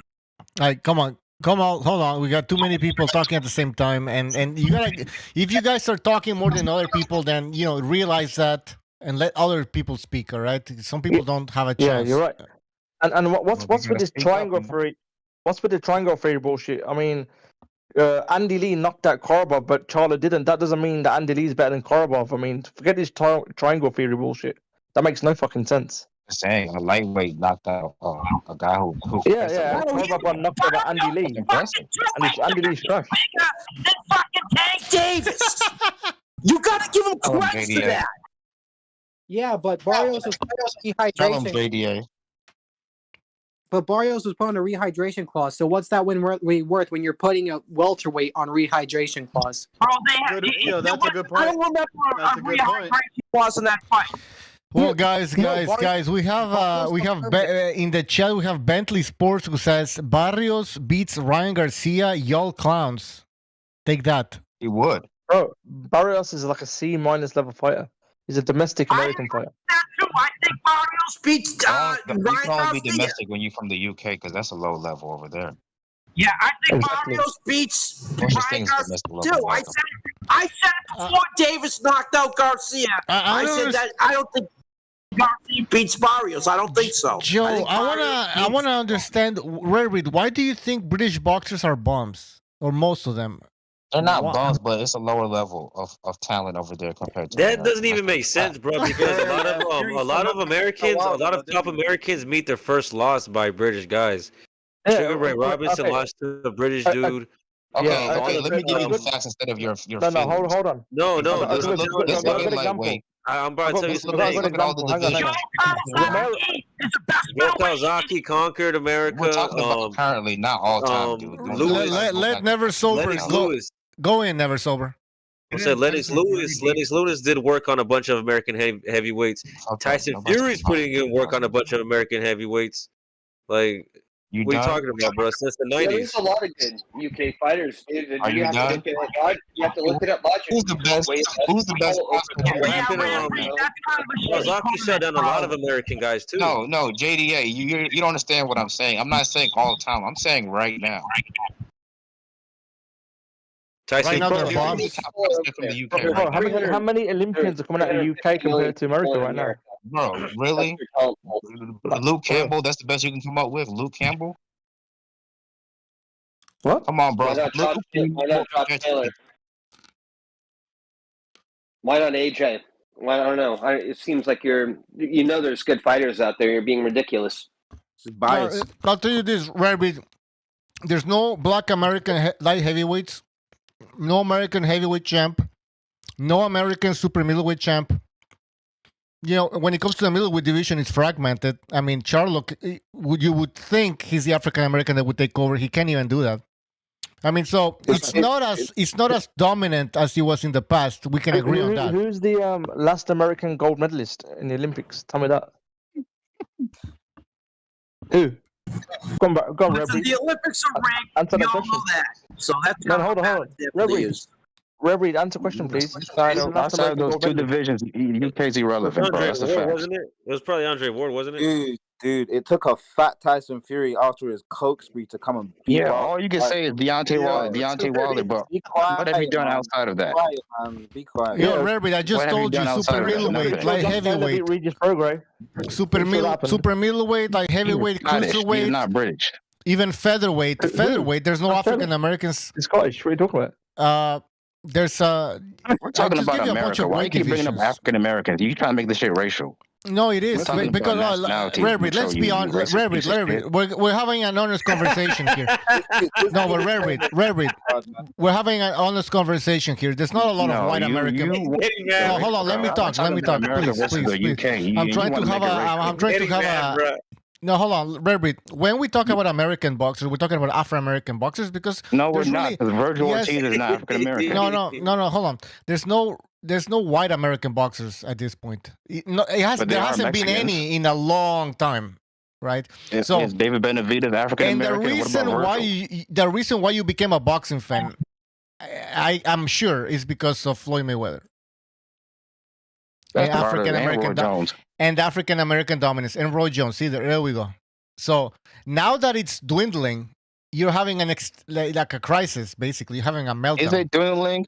Because if you look at the Ring magazine, pound for pound list, there's more Americans than fucking UK fighters. That's for damn sure. All right, sure. That's fair enough. But then again, I mean, the UK is smaller. There's more Americans than Mexicans and British combined on that. Of course, it's because is that an American magazine? Is that an American? Yeah, list? Exactly. And I mean, I'll give you this though. I mean, let's put. I don't want two guys in the same weight class on the fucking pound for pound list, nigga. That's what I don't want. Listen, there's American there is American privilege. You have Crawford and Spence who never fought each other until after 5 years. Then you have Devin Haney getting a gift decision, right? And then I can go back to Andre Ward getting a decision. So obviously Americans are going to be protected. Afro-American fighters. Let me ask you a question, and this is an honest question. Mm-hmm. Let's say you had a bunch of matchups of only American fighters, and then only a matchup of British fighters only. Which fights will be more interesting? It would be the American, right? I don't get it. If you had matchups on the American side. No. I don't get it. So let's say, let me Jermell Charlo versus like a Terrence Crawford. Boots Ennis versus a Virgil Ortiz, David Benavidez versus a Jermell Charlo, or Earl Spence versus a Virgil, Regis Prograis versus a Devin Haney or a Teofimo. Like, bro, there's so many matchups you can make on the American side. No, there is, but there's also fights that could happen outside this American fights you're talking about. You just you're close-minded. You need to open your mind, and there's other weight divisions. Answer that question because those fights would never be made. You know that. Okay, but that doesn't answer my question. Which ones are more interesting? I guess in some kind of weird realm. Rarebreed, outside of Fury and Joshua, there's no good UK matchup, Rarebreed, you're making an interesting. Rarebreed, you're making an interesting point. Now, I would like to. Wait. So, hold on, guys. All right, Rarebreed, you mentioned a bunch of American fights that could be made that you said are very interesting. Now, can you tell me the other fights that could be made without Americans that are also interesting? I would say, to me, the ones that'd be interesting would be Bivol versus Beterbiev, Fury and Usyk. I want to see Junto Nakatani versus Inoue. Okay, that's a good interesting fight to me. That fight's not happening anytime soon. He has one lined up. Edwards and Bam Rodriguez. Bam versus Bam is at 118, right? Yeah. I don't know. Bam is at 115, isn't he, or 112? Yeah. Well, Bam is an American though, so he doesn't count. Let's see. Canelo against anybody, to be honest.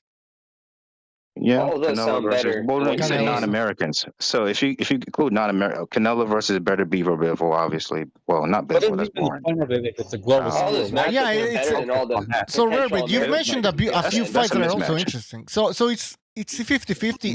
But my point is, if you take out the Americans, right, almost all the super fights that we want to see will basically be gone. But Rarebreed, like, Rarebreed, you agree it's an American sport, though, right? I mean, the majority of Americans. Rarebreed, the hub of the sport it takes place in Las Vegas, New York, basically Las Vegas. Damn mostly. right. All right, so. That's what it is, but there is talent outside. They just have to go in the United States to get some of the biggest fights, and we know how they're treated when they fight in the United States. Do we agree on this? You guys are misconstruing my words. You guys think I'm saying that everybody else outside of America is trash? No. I'm just saying we're leading the way. That's what I'm saying. In the UK. You just said that. I was trolling when I said that, but there is a lack of talent. Bro, you can't just fucking say that bullshit. Exactly. Okay. Give me a name from the UK at 147. Give me an African. No, okay, go. There isn't. Why? Why does it have to be 147? No, I know what you're going to say. You're going to say heavyweight or...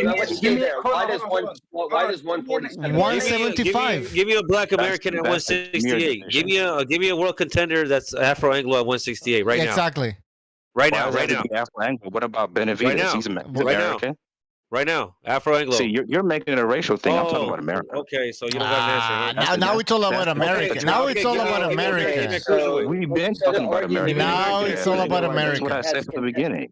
Nah, it's not about America. It's not about America. Give me a cruiserweight. It's not about America. American. So like, what do you expect him to say? Can I just answer the question? He said 147, right? Isn't Conor Ben still at 147? True. Yeah, but think about that. Think about it logically. Why does it have to be 147? You can name a myriad of weight classes where Black Americans suck shit at. So why don't we talk about those instead? We have to talk about specific weight classes. He said 147 though. He said 147. Conor Ben's. Connor's been there. I know, but who cares? Who cares? The point is that we shouldn't be held to a specific weight class. Why would I have to figure out who's good at 147? Okay, No, so let's just put forget it even. No, 147. Rabbit. Let's Let's put forget it this. 147. No. We can be here all night talking about this division, that division, this division, that division. Overall, if you look at what was all the champions in the 90s, late 90s, whatever, it was all African Americans, almost in all weight divisions. Except the lower weights, maybe you have Japanese, some Mexicans, some Filipinos, stuff like that. But now, to be there's less American champions than in the past. Can we agree on that? Still more than others. No, but we agree there's less, right? Yes. The answer is that doesn't change the fact that America leads the way. Right now, what's the trend? The trend is not going down, man. If you look at the prospects coming up, I don't know. There's a Keyshawn Davis, we'll see. Abdullah Mason, that kid at 126. That's our prospects. Carrington, Jared Henderson. We gotta wait and see, my friend. We gotta wait and see. Here's the truth. No, here's the truth, Bucho. Okay. This American dominance or American promise that you're seeing, it's not gonna go away, bro. If anything, it's growing. So you can either live with it or you can stop watching boxing. I've been around the sport enough to like not put like these prospects. I've seen a lot of prospects not make it, man. Like they try to push them. Can you name any UK prospects coming up that are exciting? I can't. I don't know. I don't live in the UK, so I don't know. I don't live in the UK. I'll give you a light heavyweight, Ben Whittaker. Never heard of her. That's not my problem. That's not my problem. Ben Whittaker. What about Adam Azim? What do you think about him? I don't care about him. Fucking sucks. Ben Whittaker. He sucks. Okay. Ben Whittaker don't suck. Ben Whittaker does not suck. Dennis, some clown yesterday said that Dennis McCann would beat Bam Rodriguez. Go watch Ben Whittaker. Light heavyweight is coming up. He just went all the way to the Olympics and got a silver medal with a shoulder injury. Okay, that guy's gonna be a problem. I'll check him out. 147's not marquee anymore, man. Lukey, I had a question for Lukey. Hey, how is the UK support system? Is there a good support network or system in place for the UK fighters coming up? Dude, I'll be honest. It's not this. These Americans have got it way easier. Like people don't realize in the UK, it's a lot tougher. Even the way boxing is in the UK, the way they are, it's not great. Like the way they are is not great. The way they teach you, it's not great. You haven't really got great trainers here. You got a lot of rubbish gyms. Like, but you guys have great support. I say the Eastern Europeans, to me, they produce better fighters than the UK. Eastern Europe. They have more talent. Maybe, but that's a larger pool. You're not looking at things logically. You can't look at a mass of people that's like around like 200 million and compare it to a fucking island that has around 50 million on it. Yeah. US fighters get more market. Yeah, when he says Eastern Europe, bro, he's talking about multiple countries. He's not talking about one country. He's talking about multiple countries. Stupid. It's a ridiculous fucking argument. racist. Yeah, that's an arbitrary. Let's look at the Ukraine alone. Hold on, that's an arbitrary question because you do have a lot of countries in Eastern Europe. But if you look at one particular system, like one country that has a really good program for up-and-coming boxers. The U.S. right now, it's diluted. I don't know if it's true, but I've heard that the U.S. boxing teams, there's a guy at the gym that works for Boxing USA, and he's been having to struggle to get amateur boxers into the Olympics or have the representation in the Olympics. And the Olympics doesn't want to have anything to do with boxing because of the corruption. Now, we're facing a major hurdle in the United States. And I thought perhaps in the UK there was a better system in place to support the fighters. And there may be something in Eastern Europe, but Eastern Europe is not the same as Western Europe. They're notoriously a lot more financially I would say on the decline, unstable. It's not great. So I can talk about the UK amateur system. Better boxers. I want to hear PSK. I want to hear Rebby. I want to hear PSK. Go ahead, PSK. So the UK amateur system, there is some kind of like lottery funding for amateurs coming through. However, that's dropped over the last 5 years. So there was a big buzz around London 2012 in the UK. But since then, since the Rio Olympics, that funding levels have actually dipped. So there probably will be. Why is that? What happened? What changed? I mean, there's more important political items outside of boxing that funding It is just now got being. defunded. That's what he's Yeah. saying. Yeah. Yeah. They just don't give a basic crap. politics They and don't give a economics. crap about it here. Like, So what's happening here is not so much the lack of funding; it's the corruption in the sport. So it's interesting Exactly. to see that People it's don't interesting care to in see America. that in the UK, it's a lack of funding, and here it's pure corruption, speculation.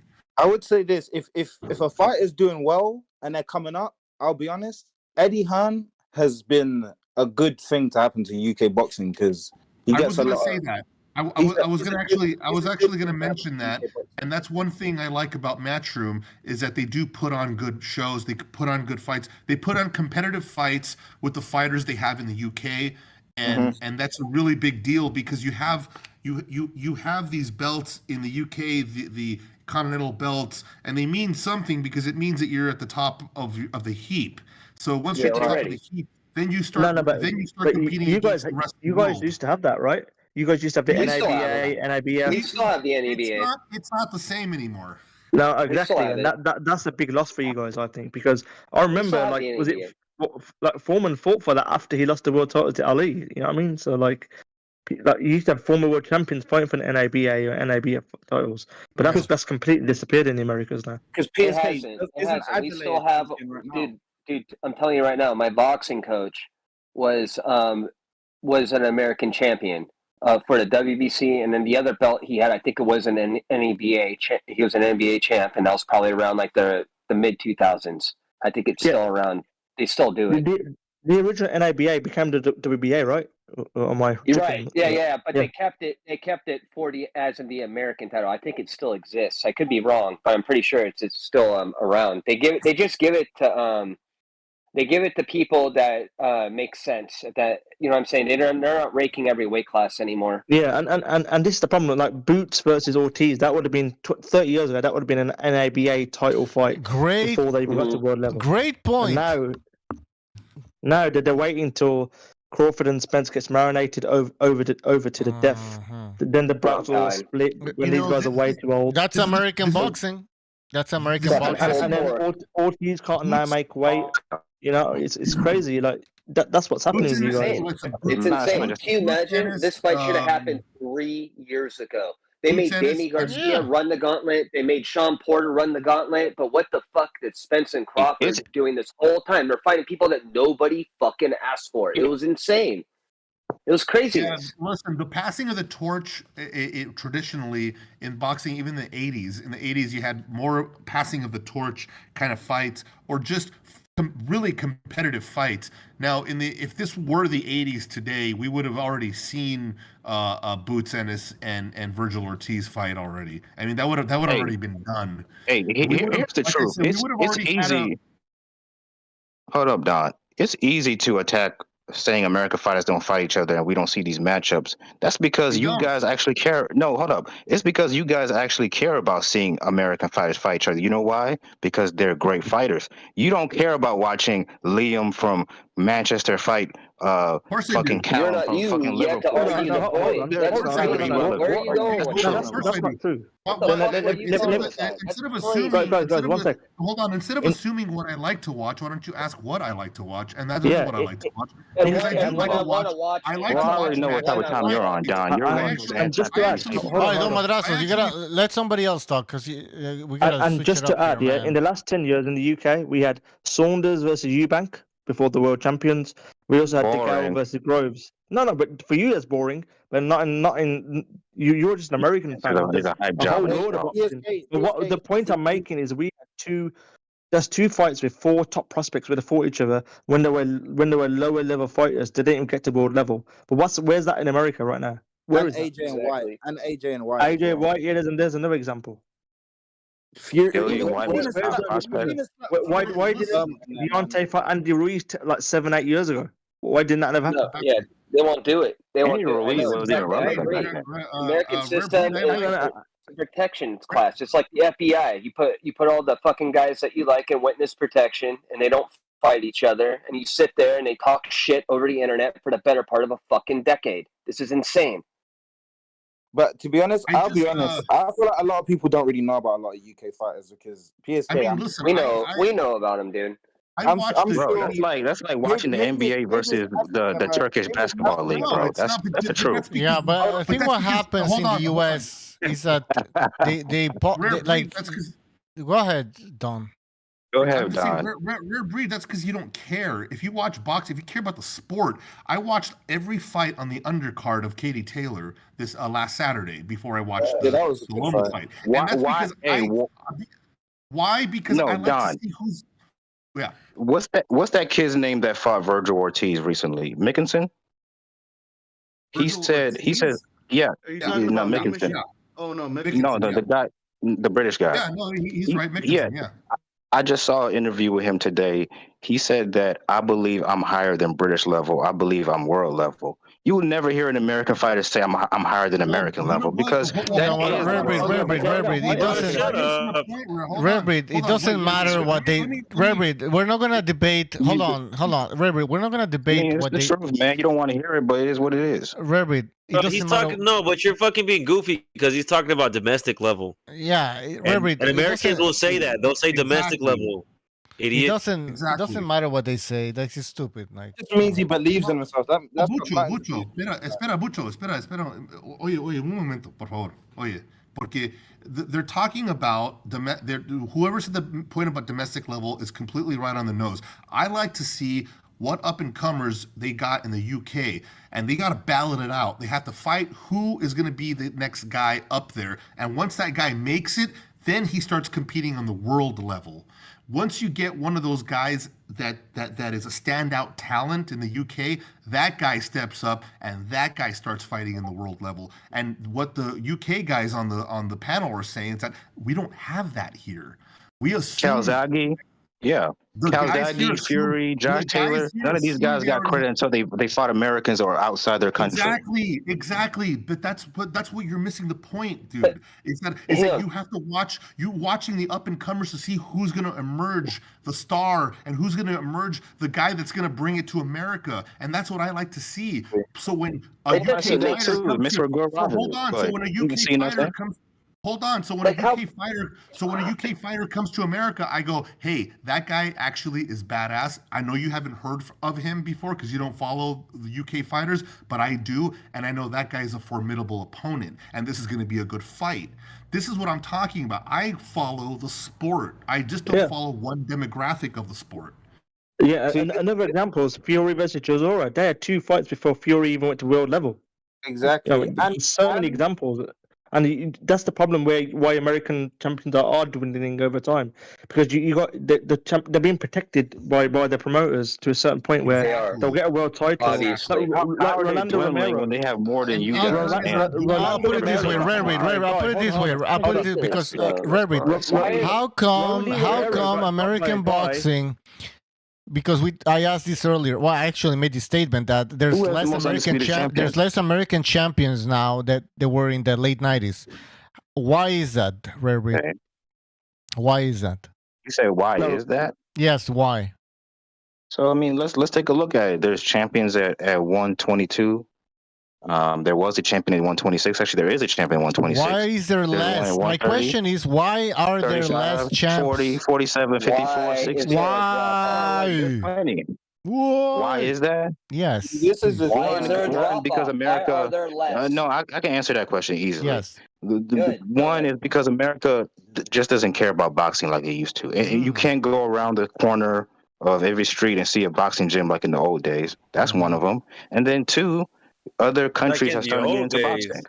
Were you here in the old days to see that? Yeah, you're 22 years old. But I know that. You don't know nothing about there used to be a lot of boxing gyms. I have a question for your number one. Why is that? Because basketball, football, these sports have elevated over boxing over time. But in the 90s, they weren't that big. Why? Because if you're a kid, would you rather get paid millions to dribble a basketball or get punched in the face? There's a reason why. You're not saying the reason why. You're just saying the process. How about Rare Breed? How about UK fighters have gotten? Hey, Rare Breed. How about UK fighters are getting better? How about now you have Eastern European fighters that are actually making into the sport now and they're dominating as well? Huh? How's that, Rare Breed?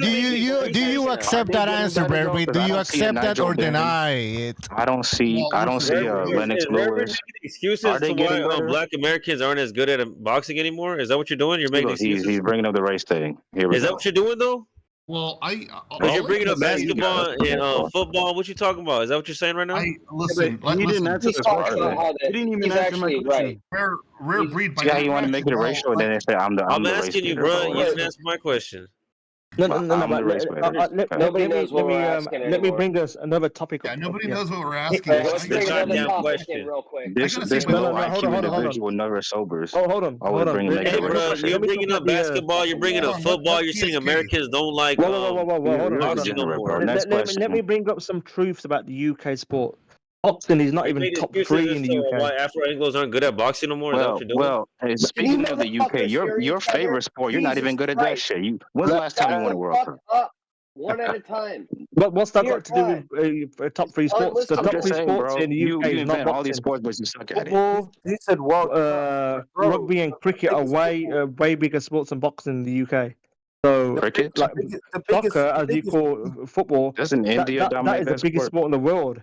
Millions, the Premier League is literally the biggest financial league in world sports altogether. The EPL? In the Premier League. Yeah, the Premier League. Yeah, but all the best players are foreign. The Premier League has more worldwide fans than American boxing ever. Okay, but all the best players are foreign. They're not British or English. That's not true. That's not true. Some of the best players. Salah is from Egypt. Bro, I know this shit, bro. Liar. The point is from fucking Belgium. Bro, you're fucking liar. You probably don't even know who Rooney is, man. Let this guy talk, man. Just let this guy talk. Harry Kane? Is that guy even top 5? This faggot's a liar. Spurs, bro. Like, come on, man. You don't even know. If you don't know, you don't know. Come on, man. I do know, bro. The best players in the Premier League are foreign. Now he knows about UK soccer and shit, and he knows about cricket. And he knows cricket. Okay. Tell me who's the best rugby union player. Tell me who's Hey, Referee knows cricket. Who's Ben Stokes? Cristiano, I don't know shit about cricket, but Cristiano Ronaldo and Thierry Henry, both of those guys are not English, and they're the best players to ever play in your league. Thierry Henry retired about 15 years ago. What are you talking about? But he was the best player to ever play for Arsenal. Yeah, 15 years ago. Yeah. Okay. I'm just saying, the best players in your league history are not British. Ago. Okay. Okay. And okay. Who's the best coach in America? Canelo Alvarez, not American. What do you mean? What talking about? That's completely different. Canelo Alvarez, not American. No. Why are we letting this retard? Hold on. Why are we letting this retard dictate the pace of the conversation, though? Fuck Rare Breed, bro. Fuck this faggot, bro. Let's get away from Rare Breed. Let's get. Fuck this faggot. Let's talk about something else. Bro. What do you guys want to talk about? He's so salty, bro. Let's circle back to the fights this weekend, bro. Hey, Rare Breed, who do you think is gonna win between Conlan and Venado Lopez? Break down the fight. I'm going for the Mexican. Break down the fight. I'm going for the Mexican. Break down the fight.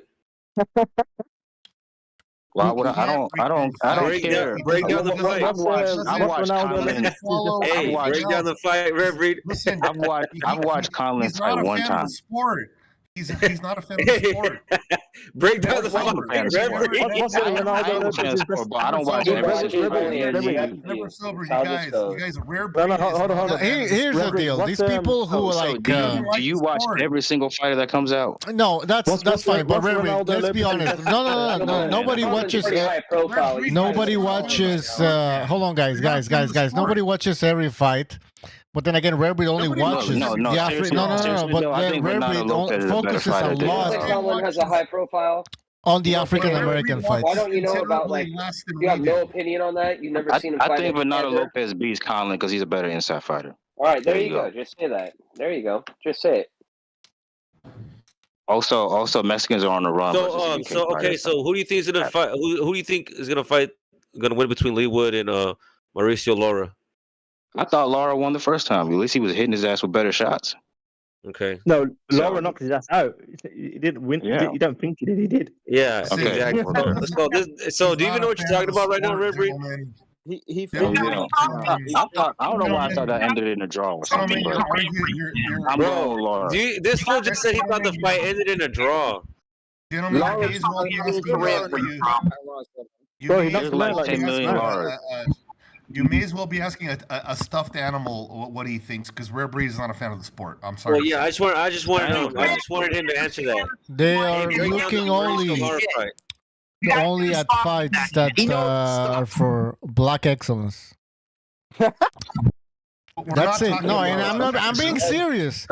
There's a lot of fans that got into the sport because of Floyd Mayweather, and Rare Breed actually fits in that age range. He's 23, I believe, so he was a kid when Floyd was, doing the whole undefeated thing, fighting boring fights. So that's, I believe, when Rare Breed got into the sport, where there was black excellence. Now, Bucho, yes, go ahead. Bucho. So the problem is, he's saying that UK boxing's trash, but I'm pretty sure there's 3 world title fights simultaneously this weekend in the UK. Correct. There's Okoli. Sure that's the case. Okoli is a world champion. If Okoli was American, they'd be talking about it. But because he's British, nobody gives a shit, right? No, but you know what though? I'm an American. UK has really good boxing. They have way better support for their boxers than we give our guys. It's fucking crazy. It's not even comparable. No, I understand. Quacks, I don't want to Quacks. I'm generalizing. Obviously, there's Americans that are they didn't know the sport and all of that shit. But I'm talking about the ones that you know who I'm talking about. That's why I was asking Lukey about that earlier, about the support system in the UK. Who have you guys? Go ahead. Sorry. No, sorry. Go ahead. Oh, I was gonna say who have you guys got for Okoli and Smith, but I was gonna say let you finish first.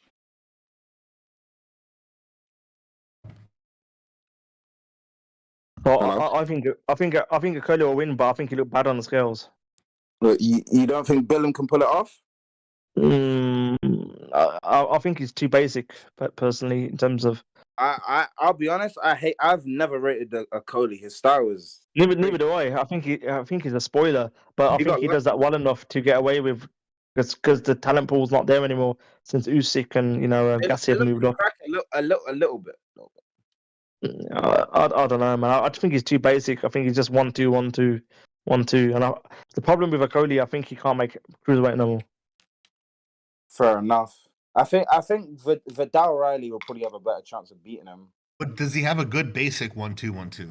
Is it good at least? Not really, because he leaves his guard open when he throws it way too much.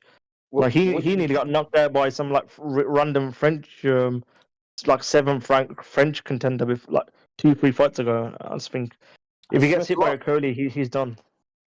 Has Smith lost? Yeah, he lost to Riakpo. No, I didn't know that.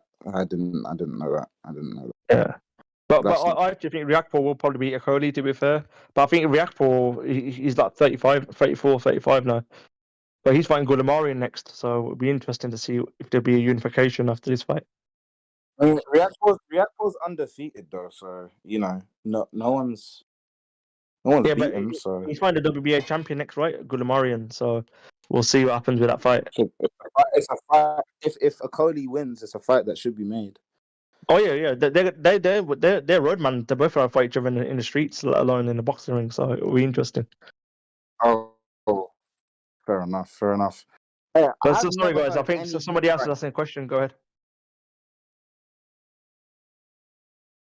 Yo, is anybody talking right now? Can I jump in? Yeah, go ahead. Sorry, brother. I was saying, go ahead. Because y'all guys were talking about the pound for pound list, I think yesterday or earlier this week. My bad, and I didn't get a chance to come on and talk about it. But I think giving it 10 names for a pound for pound, I think that leaves too much wiggle room. It's supposed to be kind of an elite list.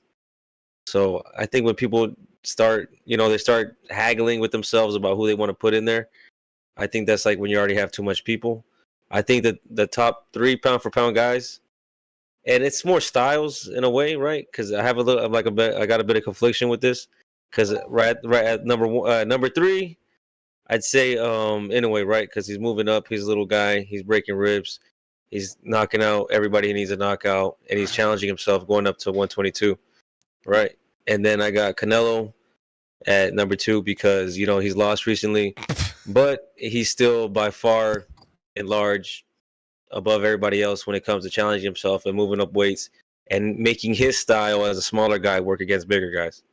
And number 1, I'd say it's like Usyk and Lomachenko, right? And because of both of them, because they're like basically the perfect example of what pound for pound is, because they got the same trainer, basically got the same style. So you got Lomachenko at lightweight and featherweight, showing you that this style works perfectly at the lightest weight classes, and then you got Usyk at cruiserweight and heavyweight, showing you it works at the very highest of weight classes.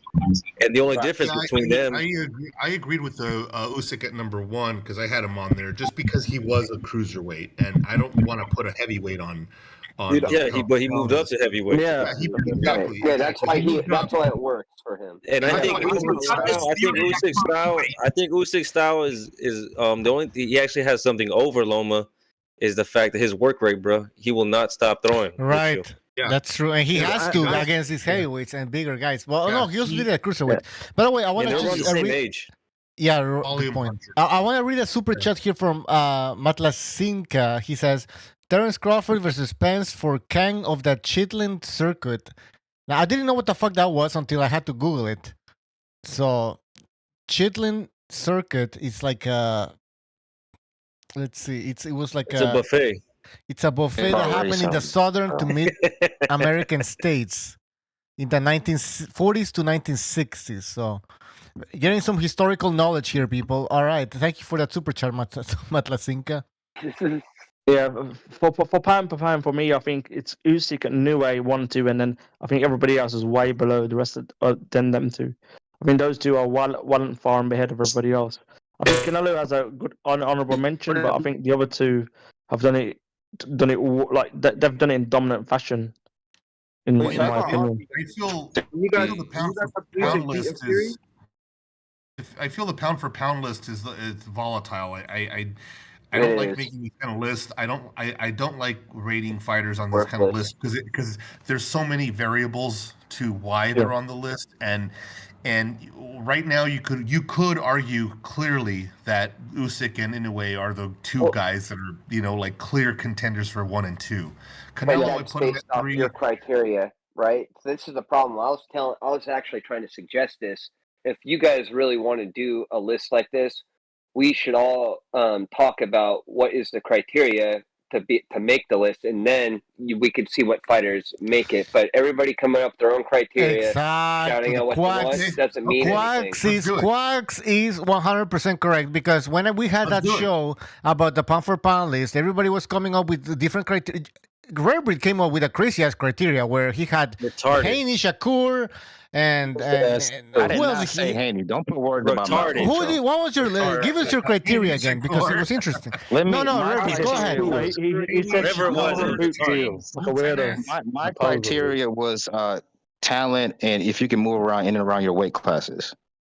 All right, that's yours. Let's go on to somebody else. PSK, what's your criteria? But still, Rerbrit had Shakur in the top 5. Now, Shakur might be talented, he gave his criteria. But it's weird, though. I had Shakur, Loma, Boots, Crawford, and Tank. Yeah, Rerbrit was on some eye test shit. Rerbrit was on some eye test shit. PSK, what's your criteria? So my criteria is the ability to fight your style across multiple divisions and be successful. It's that simple. Never sober. But I agree with that. We're in a different era now. There's 4 belts. Never sober. Never sober. For me, I try to see basically the same thing: is whose style, how can you make it work at weight classes bigger than the one you started at. Yeah. Okay. And he's not black. Okay, Lukey. I agree. I mean, it's not my fault that there's no black guys as good as fucking Usyk. That's not my fault. Yeah, I know. or Canelo. I'm Lomachenko. Oh wait, Lukey, go ahead. Dude, I'm black and I say Usyk's better than most black fighters. Bro, I don't care if you're purple, bro. Keep going. Okay, Reed, 3 years ago. Shut the fuck up. 3 years ago, I picked Usyk to beat AJ. Anyway, I'd say good for you, man. Going Shut up, the fuck up, dude. going up in weight, I agree with everyone on that. Like going up in weight and like dominating guys. That's why I personally rate Lomachenko and Usyk, like, you know, because they go up so much. You know, like. King Bucho. Criteria: dominant in his weight division. He has to dominate his own weight division and be able to move up in other weight divisions and beat other people. That's an additional. That's a plus. So if I can dominate his own division and then move up in divisions and still dominate, then he's a pound for pound boxer. Hey, Bucho, can I address something in the chat real quick? Bentley Yes. Sports is spamming. You said Crawford not as good as Usyk. Y'all some clowns. Boots, Spence, Tank. Okay, Let me address that. Let me address every single one of those. Let me address every single one of those. Spence, he hasn't left his weight class, bro. His whole career. Crawford, hey, look, hold on, Crawford. Let him cook. Crawford has not fucking fought Spence. They're in the same fucking weight class, bro. You can't be pound for pound and be sharing a fucking weight class. Tank, he's not even the best guy at 135, bro. So no, he's not fucking pound for pound, bro. Okay, can we That's get out to of here. ridiculous. Go back to the criteria. My bad. Next guy. Judo.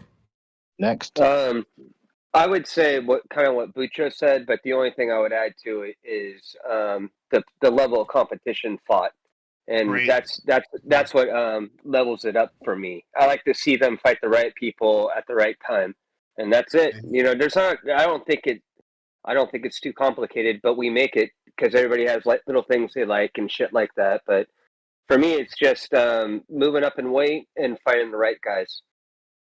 Okay, JDA. Is he there? He's probably driving a cab. Campos. Boxing with Frank. Yeah, Frank. man. Look, it's resume. That's it. That's all you Okay. need to know. It's like someone said, level of competition. And we need to add a new one, activity. You can't be pound for pound not fighting for a year and a half. Activity's fair You too. just can't. That, Bravo. Good point. Because Great point. and look at this. You can't go and you can't go from fighting people hold Crawford to this Crawford, I refer as a high standard, fighting Porter, okay, but then fighting Avanesian. You need to. That's why resume matters. It's who you beat. Yep. That's what matters the most. Level of activity, inactivity is good, and level of opposition is really good too. And here's the thing with activity. That's why Canelo remains, is because not only is the activity, but he's fighting the top competition. Level of Whether activity, you like level of competition is good. Yeah. In between him fighting his mandatories, he's fighting top level guys where everyone else is just fighting mandatories or fighting quote unquote stay busy fights. And I'll give you an That's example. fair to say. Okay. Yeah. So nobody's considering Taylor or Teo for pound, but the winner of that becomes top 5 pound for pound. Absolutely, without a doubt. Because I heard you guys talking about Teo earlier. He's taking on the biggest challenge. It don't matter what you say. None of these guys, Tank, Shakira, or Hanky, are gonna fight each other. So how can we rate him above Teo or Taylor going above and beyond the Call of Duty? That's what I mean. My only difference with that, I think if Taylor wins, he doesn't go top 5 because he stayed in the same division. When Taylor No, but moves we're up, talking about the level of competition. They're the best. Taylor, for whatever you think, he's undisputed still. He's undisputed. He's the number one guy. Until he gets beat. But BSK, I think Taylor makes it into the top 10 pound for pound list. He doesn't make it into a top 5, let's say. You know what I mean? Correct. Yeah, correct. I was saying not top 5. Yeah. But this wouldn't launch him in there either, would it? Like being Teo doesn't put him in the top 5, in my opinion.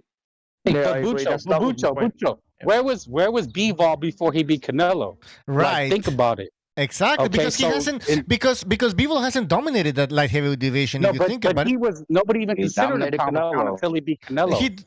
Okay, he hold on. got into the top 5. Yeah, So I'm but he saying hasn't Taylor, dominated his own weight division. No, just listen to what I'm saying. All right. The winner, because we're basing it off of Ring and how Ring Magazine, the creme de la creme, right? ESPN and Ring are like who we look to as kind of the, you know what I mean? The savior. But they like can be wrong too. The standard. They're severely outdated. Look at who they have on the list. It's like No, but as far as right now, they're the gold standard, right? Like the Academy Award. Right. You don't have to think that those movies are the shit, but they give them the awards, so people, it's the general consensus. So that's why I'm saying the winner, Taylor Teo, it has to be top 5 because they did the same for Bivol. Like we have to keep these same standards. That's all I'm saying. No, I agree, but what I think that's a bigger win for Teo than it is for Taylor, because Teo's moving up. He's looked bad since he lost to. No, but we're talking about Ambrosius. pound for pound. And as if resume has Agreed. to count, But Taylor stayed. That's what I mean. Taylor stayed in the same division, right? The winner of that fight puts you in position to be labeled as a top 10 guy because Well, look, Josh okay, Taylor. let me give you another example. Fulton, okay, let me give you. Wait. Let me just finish, and I'll leave it at this point. ahead. Think about this. Go ahead. The winner of Fulton and Inoue becomes number one because they have Inoue at number one, right? So if Fulton beats him, you have to put him number one. Fulton's not even top 10. I mean, you know, some of the other channels or people, they consider him top 10. I don't know why he's not even talked about. He should be, but the winner of that becomes number one consensus. And it just goes to show that that's the resume aspect of it, activity. So Taylor would have to be top 5. There you go. I agree with Frank for once, especially on that last point. All right. I wanna get in. Go ahead, Nurse over. No, I'm just fucking around. Go ahead. Okay. My bad. No, Greg wanted to get in No, here. shut Greg. your ass up, Reverend. That's what I was gonna say. You shut your ass up, dude. Shut your ass up. Everybody's tough. Everybody's tough over a phone. Shut your ashy elbow ass having ass up, boy. No, but see, Guys, settle down. I wanna give Greg a chance. I wanna give Greg a chance because I got ashy elbows and ashy kneecaps. I will Let flame me you, show dude. up. There's things hypocrisy. He's a hypocrite. all right, hold on, guys. Come on, guys. Guys, I want to let Greg. I want to. Inoue beats Fulton. All right, He who's won't talking? consider Shut Inoue the number fuck up for a second. Thank you. Go ahead, Thank you. Lucho. Quax is. I should give Quax a wrench at this point. He's doing a very good job. I want to just let Greg, because Greg wanted to get in here a long time ago, and he was having issues getting into the server. So, Greg, are you there? Greg Terrible, right? Greg Terrible. You Mute yourself, bro. Yeah, you're fucked. Something's fucked up, man. But anyways, Greg, fix your issues, and then you can jump in, man. All right. I interrupted everybody, so I don't know where to go from here. No, So- I just wanted to show the hypocrisy of Rare Stink because he's trying to say, "Oh, I agree with Frank," right? But check this out: if Inoue beats Fulton, which I believe he will, they're not going to talk about Inoue. They're not going to say he's number one. They're not. Nope. You know what they're gonna do, Frank? They're gonna talk about how big of a fucking nobody Fulton was and how good he really wasn't and how he really lost There to you Brandon go. Figueroa. That's what They happened. didn't really have him top 10. That's what. Just like we didn't Austin really have him Trout. top Just 10 like Austin anyway. Trout wasn't never shit after he lost to fucking after he lost to Canelo. 10. Just like Robert Easter Jr. wasn't shit after he lost to Mikey Hey, Garcia. you know? Adrian Broner. I remember Adrian Broner. He was being like, he was top 5 pound for pound, number five to be exact, and he was a big deal. All of a sudden, he loses, and that's it. He's forgotten. So we gotta be very careful with a lot of these prospects, a lot of these boxers that are being promoted. Not all of them make it. Say Right, it, Bucho. The African American ones. The African American boxers. The Afro-Anglo. Rebrit. I'm talking about the American fight. Listen, Rebrit. There's no white Americans, right? Okay, well, I just want you to say African Americans because it sounds like African you're dancing around the Americans. topic. They are African American. What am I to tell you? It is what it is. So there's no They Mexican don't want to Americans? box. They White don't- Americans. White Americans don't want to do boxing. They count as wanna do Mexicans, something bro. else. They want to do something else. Ortiz, Benavidez, Bam Rodriguez. Oh, what please, about you these consider guys? them Mexican. You consider them Mexican. Not consider All of a them sudden, they're American. This is funny, though. Ryan Garcia Why is don't you consider them American? No, you consider them Mexican, and now you want me to talk about them as if they were American. You don't want to consider them as American. Only African Americans are American. There's discrimination against Mexican American. There's discrimination against Mexican Americans. So I'm just playing along. Se está pasando de verga. Se está pasando de verga. porque te voy a decir Do una you cosa. remember Hey, Luis No me estoy pasando de verga, güey. was a boogeyman? Remember Luis Ortiz, the Se boogeyman? está pasando de verga. ¿Quién? Se pasa de verga ese cabrón. No sé. We know. It's okay. Hey, wait, it's okay. It's a punching bag here, bro. Hey, they're saying they're saying you go too far, Rare Breed, but I'm saying it's okay because we use you as a punching bag here. I know, but listen. What he's not keeping in mind is that usually when you have prospects coming up, they disregard or shelve. When I mean shelving, they shelve a lot of Mexican American fighters, dude. Like those guys get shelved big time. a lot of the fighters that people get high on are usually African American guys. You know Right now, why? there's a lot of You know why? You know why? Let me tell us you why. why. Tell us why. Because they're more talented, motherfucker. It's that simple. Motherfucker. What has Jordan Motherfucker. Ennis done? What has Ennis done? Look, Virgil Ortiz. I like Virgil Ortiz. No. You can't tell No, me. you don't. Stop it. Give him time. I'm not trying to play race schematics with you, buddy. I'm just saying that You kind of are. here. No, I'm not. I'm not trying to do that. It's a business. Did you hear Referee put some stink on it? They're going to promote, give them I don't money. have that. I don't have that mentality. What I'm talking about is pure statistical data, and that's what happens in the sport. In the sport, because historically, African Americans have been very high regarded in the sport. My favorite fighter is still Marvin Hagler, Holyfield. You know, people like that. But you're racist, Madrasos. That can't be true to Referee. No, I told Referee when I was young. Hold on. You're forgetting the boobs beat Karen.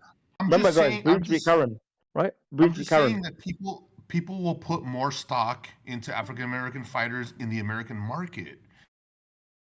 Don, let's be honest. Let's be 100% honest. I am being honest because I'm talking about statistical data. No. Let me finish it. This is a business. They don't care. These people, they don't care about your race. They care who makes the money. So they don't care. So explain Haney winning. Explain look at Emiliano Vargas. They're pushing him. He's Mexican. So if there was more Emiliano Vargas out there, you would see more Mexicans. Hold on, who are they pushing? Emiliano Vargas. Yeah, they are pushing him. What promotional company is he with? Top Rank. I think it's more of a style thing, though. Don't you think? At this point, He's very talented, and because of that, they're pushing him. So if there was more talented Mexican Americans, you would see more talented Mexican Americans. So how come Nakatila's not getting more praise for beating the? I mean, how come Borataya's not getting more praise for knocking the shit out of Nakatila in 2 rounds when Shakur was running around? No, he's not. He is. No, he's not, because no one's mentioning him getting a title shot. Actually, I like Raymond Martin. I've been talking about him. I've been saying that for the longest. This is the double standard. Big double standard. How come Shakur's not talking about fighting Morataya or something? How come they're not mentioning that fight? That'd be a great fight. He should fight Keyshawn Davis, not Shakur. Well, this is what I'm saying is that Never Sober makes a good point. Is that they're not pushing these guys because they're pushing the agenda. The agenda of what? Of what, Don? The black Americans? They're pushing the agenda of having African American fighters in the mix because historically it's been more profitable. And now and they're doubling down on that. Once this mentality goes away, hopefully it will soon. And that's why there's a whole bias against British fighters. It's here we go. One else. Hold on. No, it's true. No one else exists in the world of boxing. And why do you think there's no white guys in the sport? There's plenty of white guys. So Don, let me get this right. Hold on. There's plenty of white guys going to MMA because a lot of white guys go like, I don't want to go into boxing. They suck at that too. Boxing? But Don, don't. Really? Yeah. Beast. They can't fight. White guys can't fight. White guys can't fight. White guys can't. White guys. Hold on. All right. White guys can't fight. That's what he's saying, basically. No, I didn't say that. Hold on. Guys. In the chat, Sokobu, guys. He said that the white guys go to the MMA. All right, hold on, guys. How many American champions are there? Guys. There's been plenty, though. There's been plenty. Just because there's not one at this moment doesn't mean there's not going to be one next week. Okay, well, he just said they went there. Well, I don't see any. All right. Well, there'll be plenty. Guys in the chat, Sokobu, guys, Sokobu I'm not being a cuck, I'm just telling you the truth. Goofy ass boy. So never. In the chat, Sokobu saying that this is crying session part 4. So apparently there's a lot of crying going on. So I guess. Hey, yes. Bucho. Yes. Bucho, I have to address what Don said. He said that there's some kind of conspiracy or agenda to push black fighters. Bro, in sports, you can let me finish, Don. Let him finish. Let him fucking finish. No.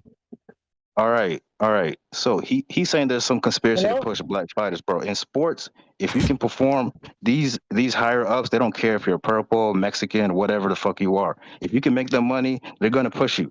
So it just happens to be that a lot of these guys that they believe in are African American. No. You might Let's not stay like there. that shit, but that's the way it is. No, one thing at a time. One thing at a time right now. They make you money. How much money does Devin Haney make promoters? That's one example. Okay, how much money does Shakur Stevenson really draw right now, do you think?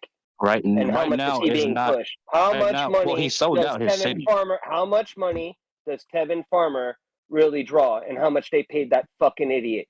How I could do this all So you're fucking gonna day. name This is every single ridiculous. individual black fighter? How much does Jared Anderson bring This is in? the crux of your You might as argument, well dude. bring up I'm trying to show Shocky you Foster too. that How much does Oshaki Foster bring in?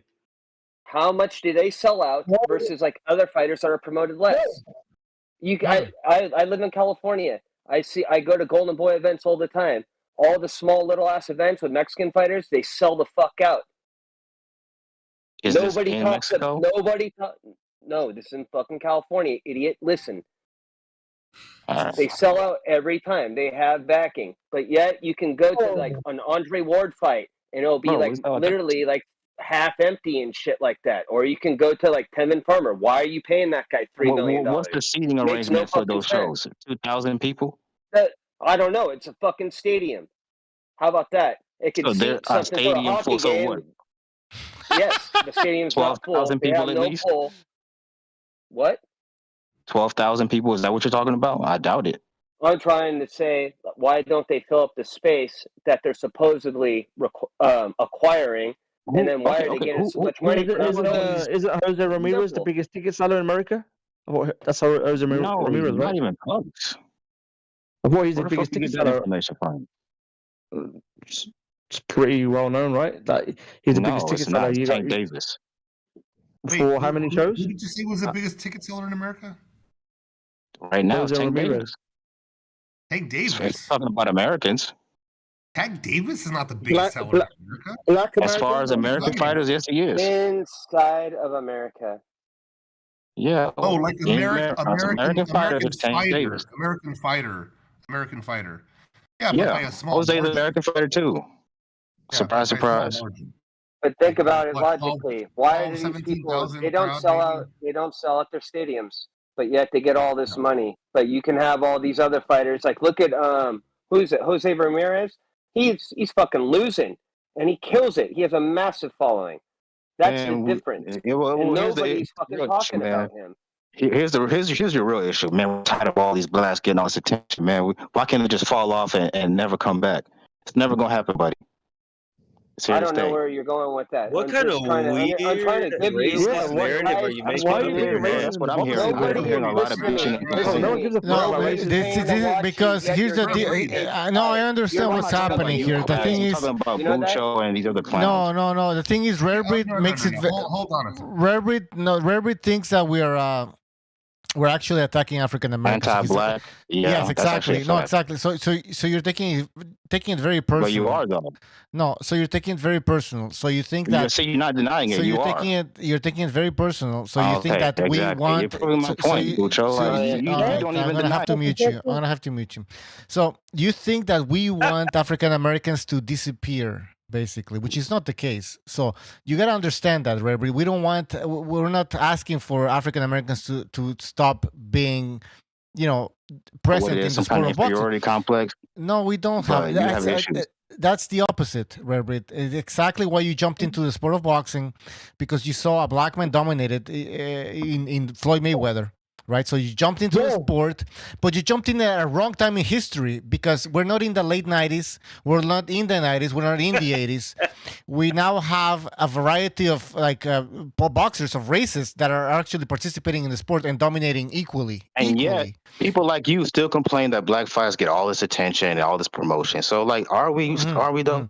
Because we haven't cleaned the sport. No, because the sport hasn't been cleansed yet. That is because the sport has not been purified yet. There still has to be a purification. It hasn't been purified yet. No, it hasn't been purified. It hasn't been. No, hold on.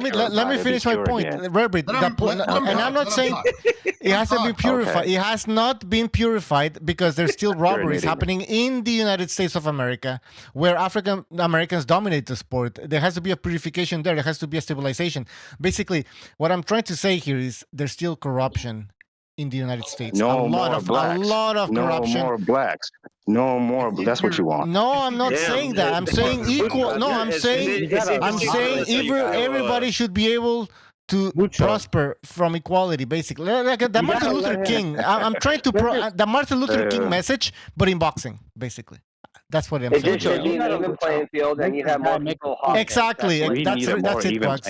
That's it. No, but look, it's really simple. Since Jerry Cooney, who's the one being racial? Exactly. We can't lose to a white guy. That's B-Hop and it's Devin Haney. No white people person saying that. No Asian saying that.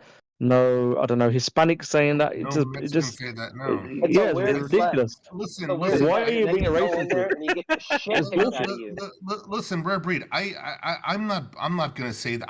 I'm purely speaking off statistical data. I'm not saying that I'm a racist person. I'm not saying any of that. I don't care about that shit. It doesn't matter to me, man. It doesn't really fucking matter to me at all.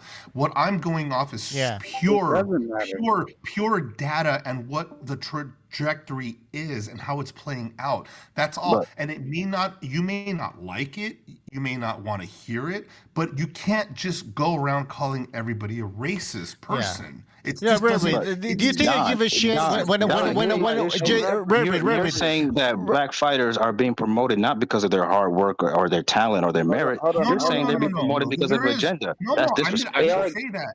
They're getting all that plus the agenda. They're getting all that. Stop getting so emotional, Rare Breed. Goddamn. I'm not being emotional. You hear me shouting?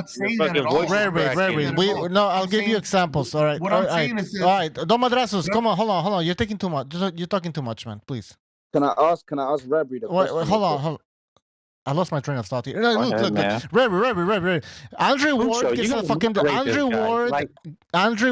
a fucking decision, right? You have Haney getting a decision. You get Adrian Broner rolled out the red carpet.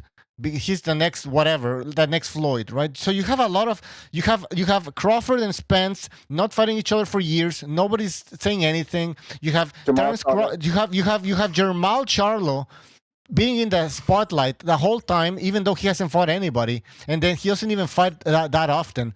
To me, that looks like there's privilege. I call it black privilege. There is black privilege. Bucho, yes. You wouldn't even have a show if it wasn't for black fighters. Who would you bitch about? Rebrid, is there black privilege? Do you disagree with what I'm saying? Please break it down. No, Rebrid, you changed the topic. Bro. No, Rebrid, you changed the topic. No, there is no black privilege. There is no black privilege. I just mentioned. How do you know? Then how do you get paid for fights and the gate doesn't sell out? That's craziness. Like the numbers don't match up.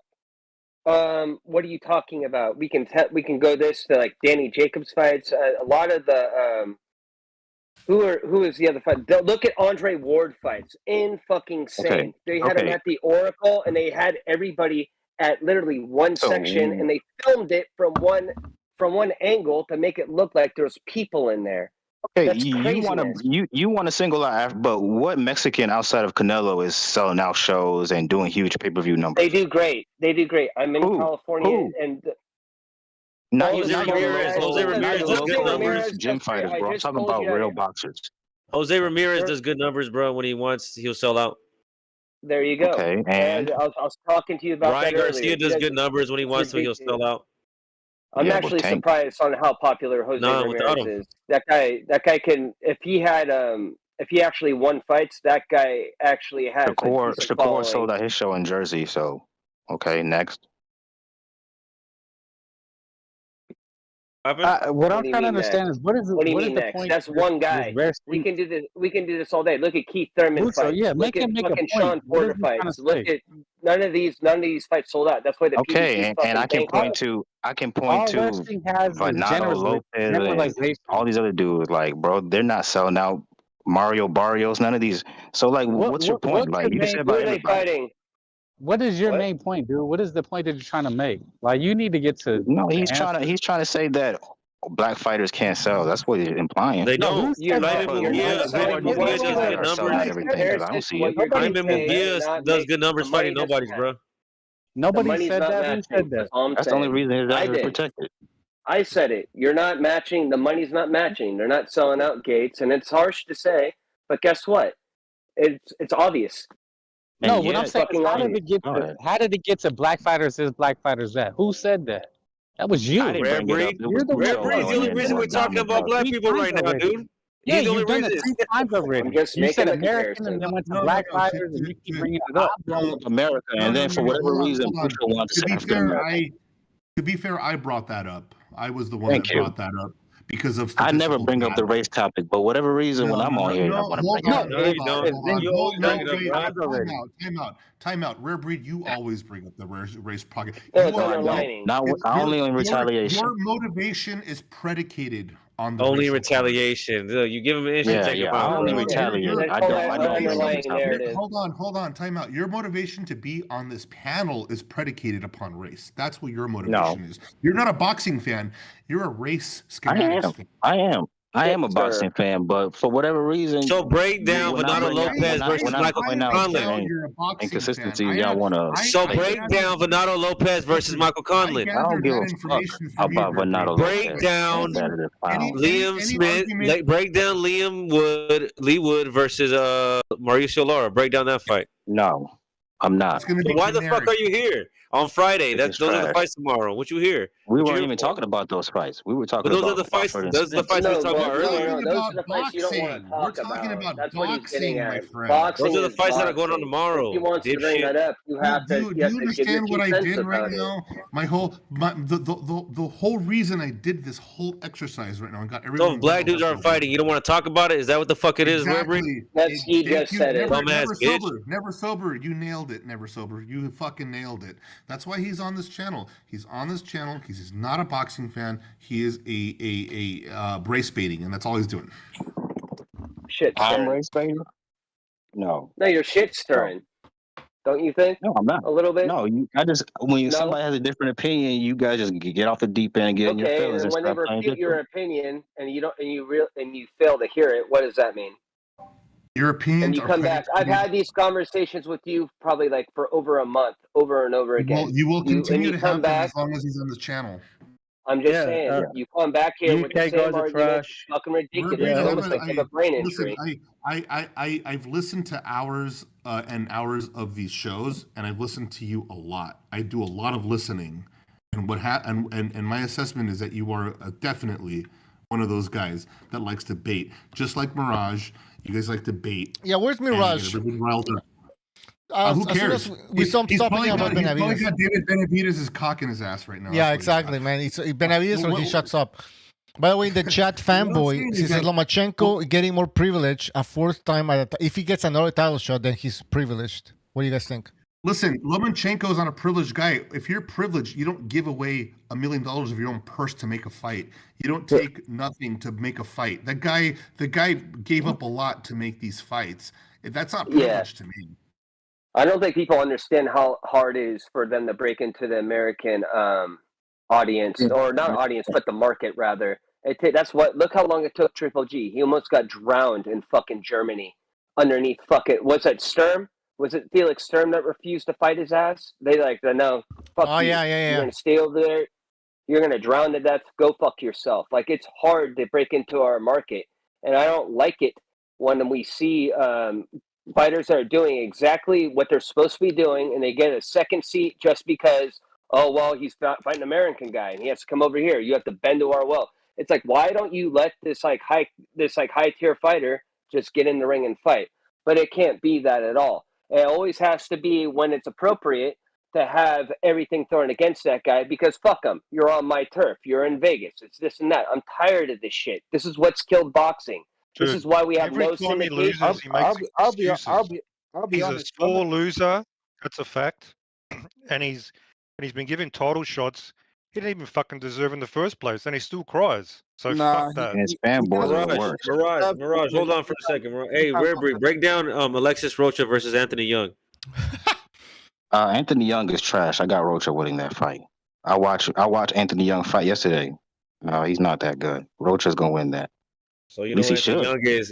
You care about Anthony Young's bum ass, I but you know don't who care Anthony about. Young is. You don't care about He's in champion Boots' gym. Lopez versus I know Conlan, and you exactly who don't care that is. about Lara champion versus champion Leewood. Okay. Bro, I don't really watch the lower weight classes. I'm gonna be honest. But now but the thing is now the good news is now That's just my they choice. are that's fine. Now they are actually interested in the lower weight divisions because of Fulton. So we have some good news. Now they actually want to fight. They're actually interested in the junior featherweight division. But nice. but Fulton's smaller than Laura and Lopez and Conlan. So But wait, is this Sobers talking to me? So why are you interested in watching Venado Lopez? because he's an action fighter. What you mean? Because he's a champion. Maybe because he's a And Mexican because he's like Mexican. you? And because he's Mexican. Of Oh, course. okay. Thank you. So get off my dick. No, the fuck? You got my dick in your mouth, first of all. Come on, bro. Like, stop being. If there's a Mexican not fighting, bro, if there's a Mexican not fighting, that won't stop me from being interested in the weight class, though. Yeah, You get it? right. You're the Dumbass. same person says that we're not interested in Spence Crawford because for whatever reason. Because that fight's you fucking wanna shit. make That up. fight, it's overcooked, dude. But you want to watch Fucking Venado Lopez Crawford is 36, bro. Crawford's 36, bro. He's past Yeah. it. Errol So Spence what? has So one eye. Lomachenko's Errol Spence has 35. one He's still eye, great. bro. Errol Spence has one fucking eye, dude. You think he's at his best? Bro, 80% hell, Spence the and mighty 80% survivor of Crawford is hell, better than top 99% of down these from people heaven fighting. to cell. No, it's Holy not. water that I scooped from the well, Yeah, fought it is, through bro. from the Now nail. here we just go. to prevail Shadow amongst the ban. roof as I move through the field, feeling worried. This In a man hurry like a freestyling. 2-minute drill to I make don't a know what he's couple mil doing. off a lucrative deal. Selling train of thought, name artists who could derail. You never see it like a Another nigga hula autistic hooping in motherfucker. jail. I got a friend smart as fuck, but he's stupid as hell. He swear to God ain't real since there ain't no way to prove it itself. Like the universe ain't enough. Like the volcanoes ain't erupt. Like the birds don't chirp. Like the morning Oh, is birds that where the don't. drums broke down? All right, Right Shadow there? ban, Who man. would I be without the Wait a creator minute, of the let him creator cook. of the That was God me, the fire. Jimmy God me? Some days Let I him wonder cook. if I need to pick a Let him different go. eye. Let I'm him deep cook. in with this rapping, it's all a nigga know. I never did nothing better, it's hard to let it go. But like a father watching his daughter walk down the altar with tears in his eyes, you gotta let her grow. And so I shall. But first, I've been holding my style, coldest around with more quotables than what the quota allows. You see a top 10 list, I see a golden corral. As the moon jumps over the cow, I contemplate if I should wait to hand over the crown and All stick right, around listen. for a bit longer. I got to Shadow ban, Shadow ban. The You're more I eat, the more I Shadow get ban. stronger. Come on, man. It's Shadow like ban, Shadow all ban. right. We get it. Putting bars. We get it. All You're right, fucking Shadow ban. hungry Thank and you, fat. thank you. All right. Damn. Yo, did you relate to that? Rare Breed, you seem to really enjoy that. Yeah. Yeah, Yeah, that was entertaining. That was You don't think entertaining. you're playing this shit on?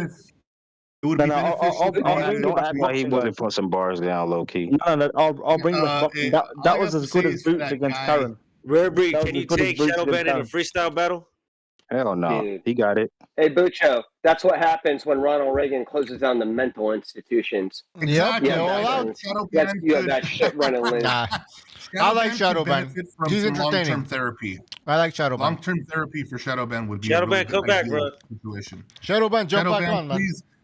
Shadow Ban, please seek long-term therapy. It's going to take years, but It's a eventually villain you'll get a origin little story. better. You know, No, but Let's let's get back to not the all issue way. here about Rare Breed not being able to Bro, cope with let's what's go back to the happening in issue the about sport. Rare being a racist. You guys, No. like you guys, he loves the attention. He's here for that. No, I do not love the Yeah, attention, but you guys No, you love do. to give me Hey, I attention. don't love Hey, it. we got Venado Lopez on Saturday. We got fucking Lara on Saturday. We got fucking Rocha. Well, hold on, guys, I wanna hear some new voices here. Guys, I wanna hear Don Chingazos. Don Chingazos is bringing up some interesting points here. He's talking about the two featherweight fights. What's up, Chingazos? Let's Don go. Chingazos is bringing up the two fights that are happening. But Don Chingazos, Rare Breed says that you're only interested in these fights because there's two Mexicans. What do you say about that? I was talking to Sobers. These motherfuckers come into fight, bro. They're not here to backfill bitch like the African American fighters that fucking Rare Breed fucking Like likes, bro. Anthony Young. We got fucking Venado, bro. He's ferocious, bro. He attacks. He fucking pushes every fucking second of the fucking fight, bro. I never seen a black person fight like that. If I did, I'll be a fucking fan of that fucking fighter, bro. But I mean, we don't have black fighters that fight like that, bro. Tank Davis, Charles doesn't Spence. push. He When's the doesn't last push time like Venado, bro. Charlo has fought, bro? You can't bring him up. He's not. He's not even active. If anything, Castaño was pushing. Castaño was being more aggressive against fucking Charlo, bro. And he knocked his ass First out. fight, bro. Yeah, on the He second knocked fight, Castaño's bro. ass out. I don't give a shit, bro. Anyway. No, you don't. Yeah, we- you do. You probably room for Castaño with your bitch ass. He's not Mexican though. Yeah, he's not Doesn't Mexican, matter. bro. He's so not what the black. fuck are you talking Dumbass. That's all that matters to you guys. No, They're all he speaks Mexicans, Spanish. That's all that matters to your racist ass, right? Mexicans and Argentinians and We're gonna root for him against the black guy. Peruvians. Look, All the bro, same. I put style over race, bro. I put fighting Yeah, style right. over race, Especially bro. you, So Don that's that, Chingoscos. I know you're not the type of time you're on. what? I know what type of time you're on. You guys You don't know shit, Hey bro. man, we don't speak Anyway. Ebonics here, bro. Anyway, we got Venado Lopez, bro, Go fighting, look it up, motherfucker. fighting for Alright, defending his fucking He put title, some stank bro. on it for me, motherfucker. Hey guys, And that- guys! I have before Chingasos continues. Before Don Chingasos continues, I had a super chat for Sayer. He says, "Let the boy rap, Bucho. Just want to show some love and respect to that mustache man from Austria." I think we know who he's talking about. He says, puro 1488 CCD a la verga. All right, there we go. Sayer, man. Look, bro, I'm hearing all this talk about black fighters, all this, but none of them are fighting this weekend, bro. None of them, so who gives a shit about them, bro? We have fucking Venado Lopez, a real ferocious fighter with a good style, willing to fight. We got Lara that's going to fight. We got fucking Rocha, which I'm not really super high on Rocha, but I mean, he's a good fighter too, bro. He's gonna beat the guy he's fighting, bro. I don't even know who he's fighting. Anthony Young, some shit like that. Come on, bro. That guy. Look, bro, my prediction is Venado's gonna get a KO. Lara's gonna get a KO. Probably, most likely, Rocha's probably gonna get a TKO or something like that, bro. But he's gonna win too. It's gonna be a good fucking weekend, bro, for boxing. They're great fights, man. I'm excited about this weekend's fights. It's gonna be like Don Chingazo says. These are good fights. This is what we want to see.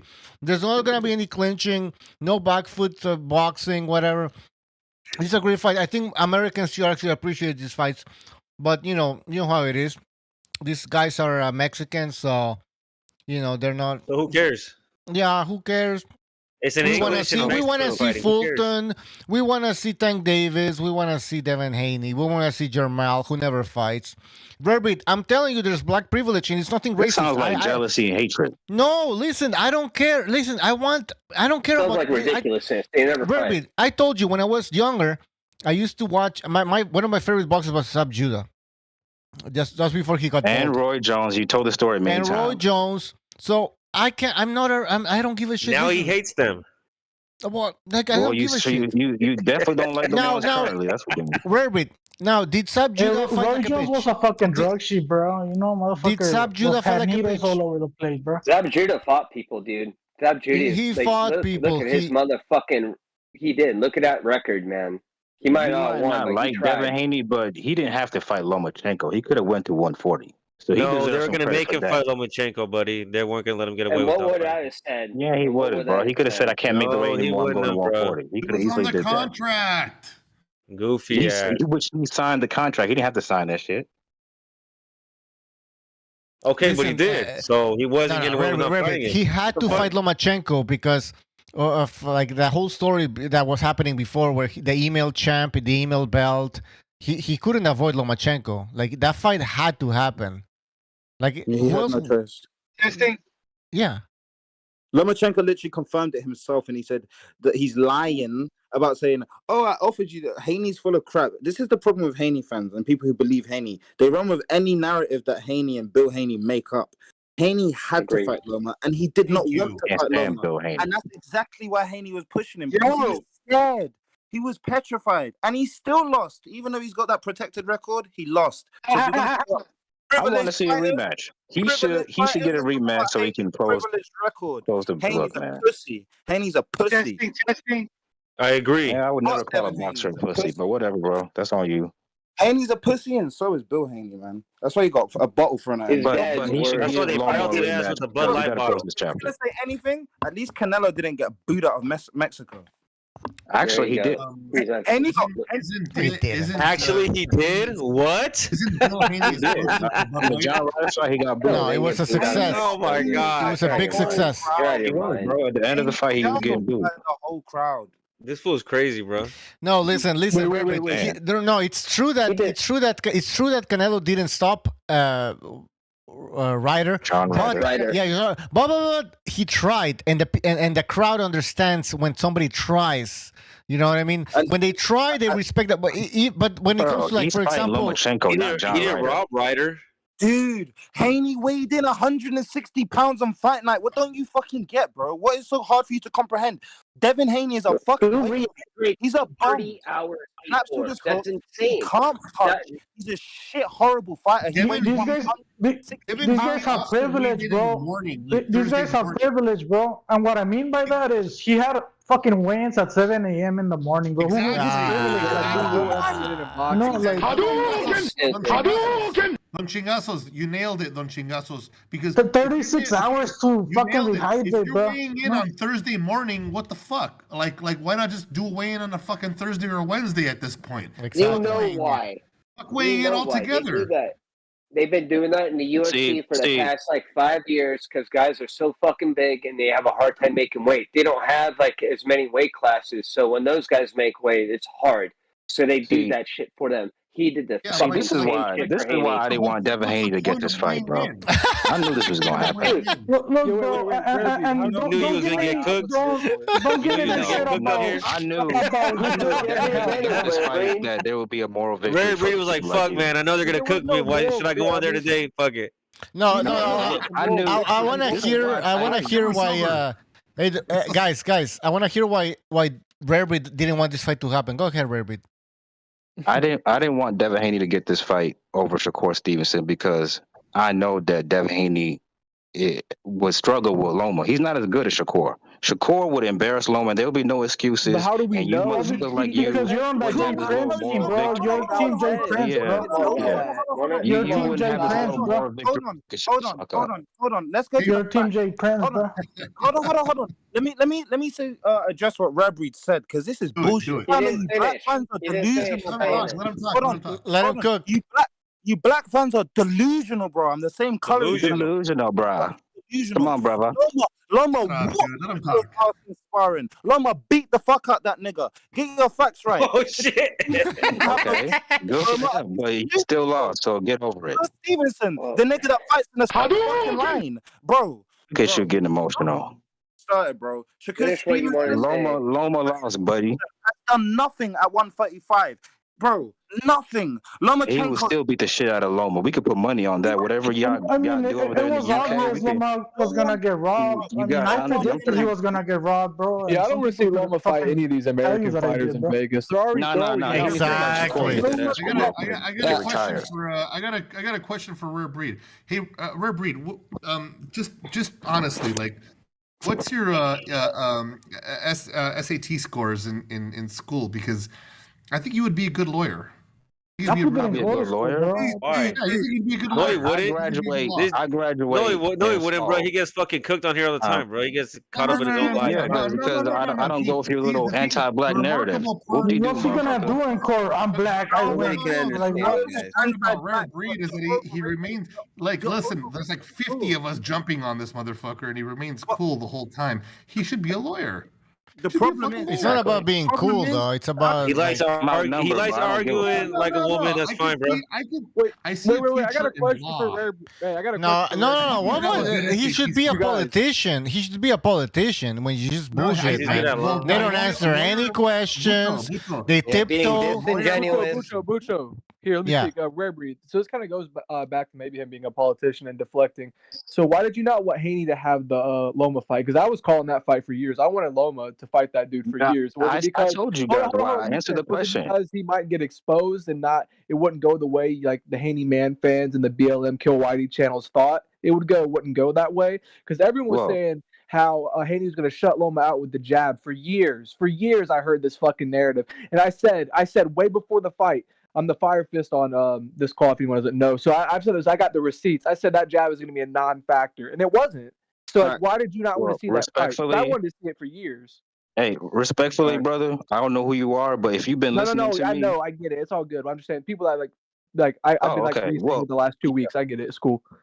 Okay, so respectfully, I don't know who you are, but if you've been listening to me, I've been saying that this is a 50-50 fight for Devin, and stylistically, Loma is a bad matchup for Devin Haney. Okay. I've been I just saying didn't that. know though. I didn't know what your thoughts were on that. Okay. So you Okay. don't go So, into that and whole. Shakur, on the other hand, is a nightmare for Lomachenko. But how do we Because know, what? though? Because of your fucking opinion. There's no Does he evidence. knock out Lomachenko? Does he knock him That's out? a block. No, I don't know if he knocks out Lomachenko, but prediction. Would you bet on that? Bold. Bet that he knocks him yes, I out? will bet on that.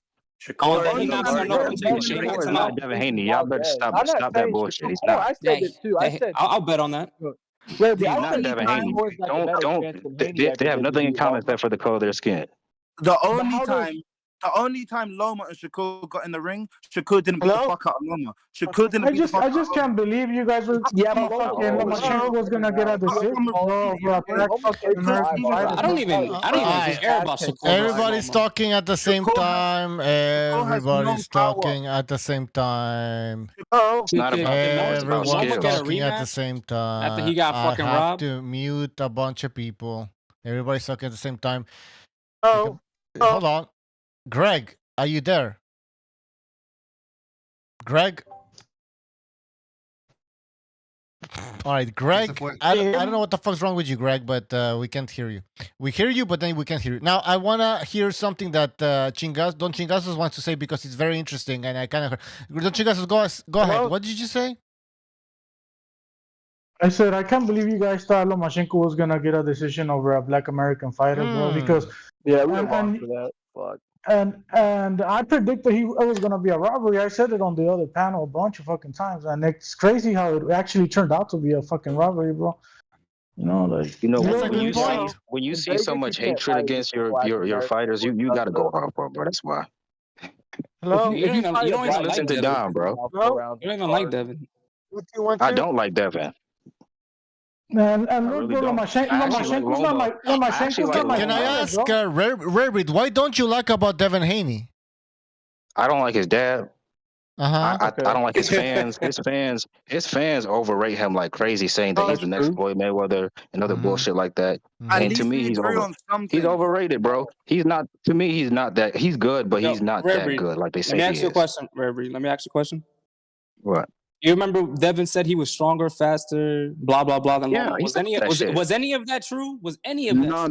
No, he got walked He down was by a slower. 35-year-old undersized He lightweight. can't pull kind of like Loma. He's not a better athlete than Loma. He got fucking whipped. This dude is overrated, just like you said. He should have fucking lost. Yeah, look, here we are. I'm not gonna say he's trash, but he's No, not he's as not good trash. as He's not trash. Yeah, Let's and yes, he is ducking Shakur, which he should. 160. He weighed in 160 and couldn't clinch with a fucking natural 126 pounder. He's weak. Dude, did you see when Loma was throwing this nigga around? That shit was crazy. He's weak as fuck, bro. Wait till he moves Okay, up. all that is true, but I still thought it was a close fight, and I edged it to Devin just because of 12 rounds. I didn't think that was close at all. I thought Loma won 10-2. Nobody can say either one dominated. If you say that, you're a fanboy. The first 6 rounds were competitive, but Loma was clearly better in 2, 3, and 4, and he was clearly better 7 through 11. Exactly. Devin had a good 12 rounds, still a close round. Let's not forget. Devin didn't win one round clean. He did not win one round clean. The clear decisive factor of the fight was that you never saw Loma in trouble and the fear of the utter look of fear in his eyes, but you did see it in Devin Haney's eyes. You saw the look of fucking fear, and he backed up, and he had no answers, and never at any point during the competitive rounds that were swing rounds or to one guy or the other did Devin Haney ever have Loma on the back foot looking like that. Exactly. And that's why Loma won the fucking That's how fight. you win boxing? I couldn't believe. Generalship.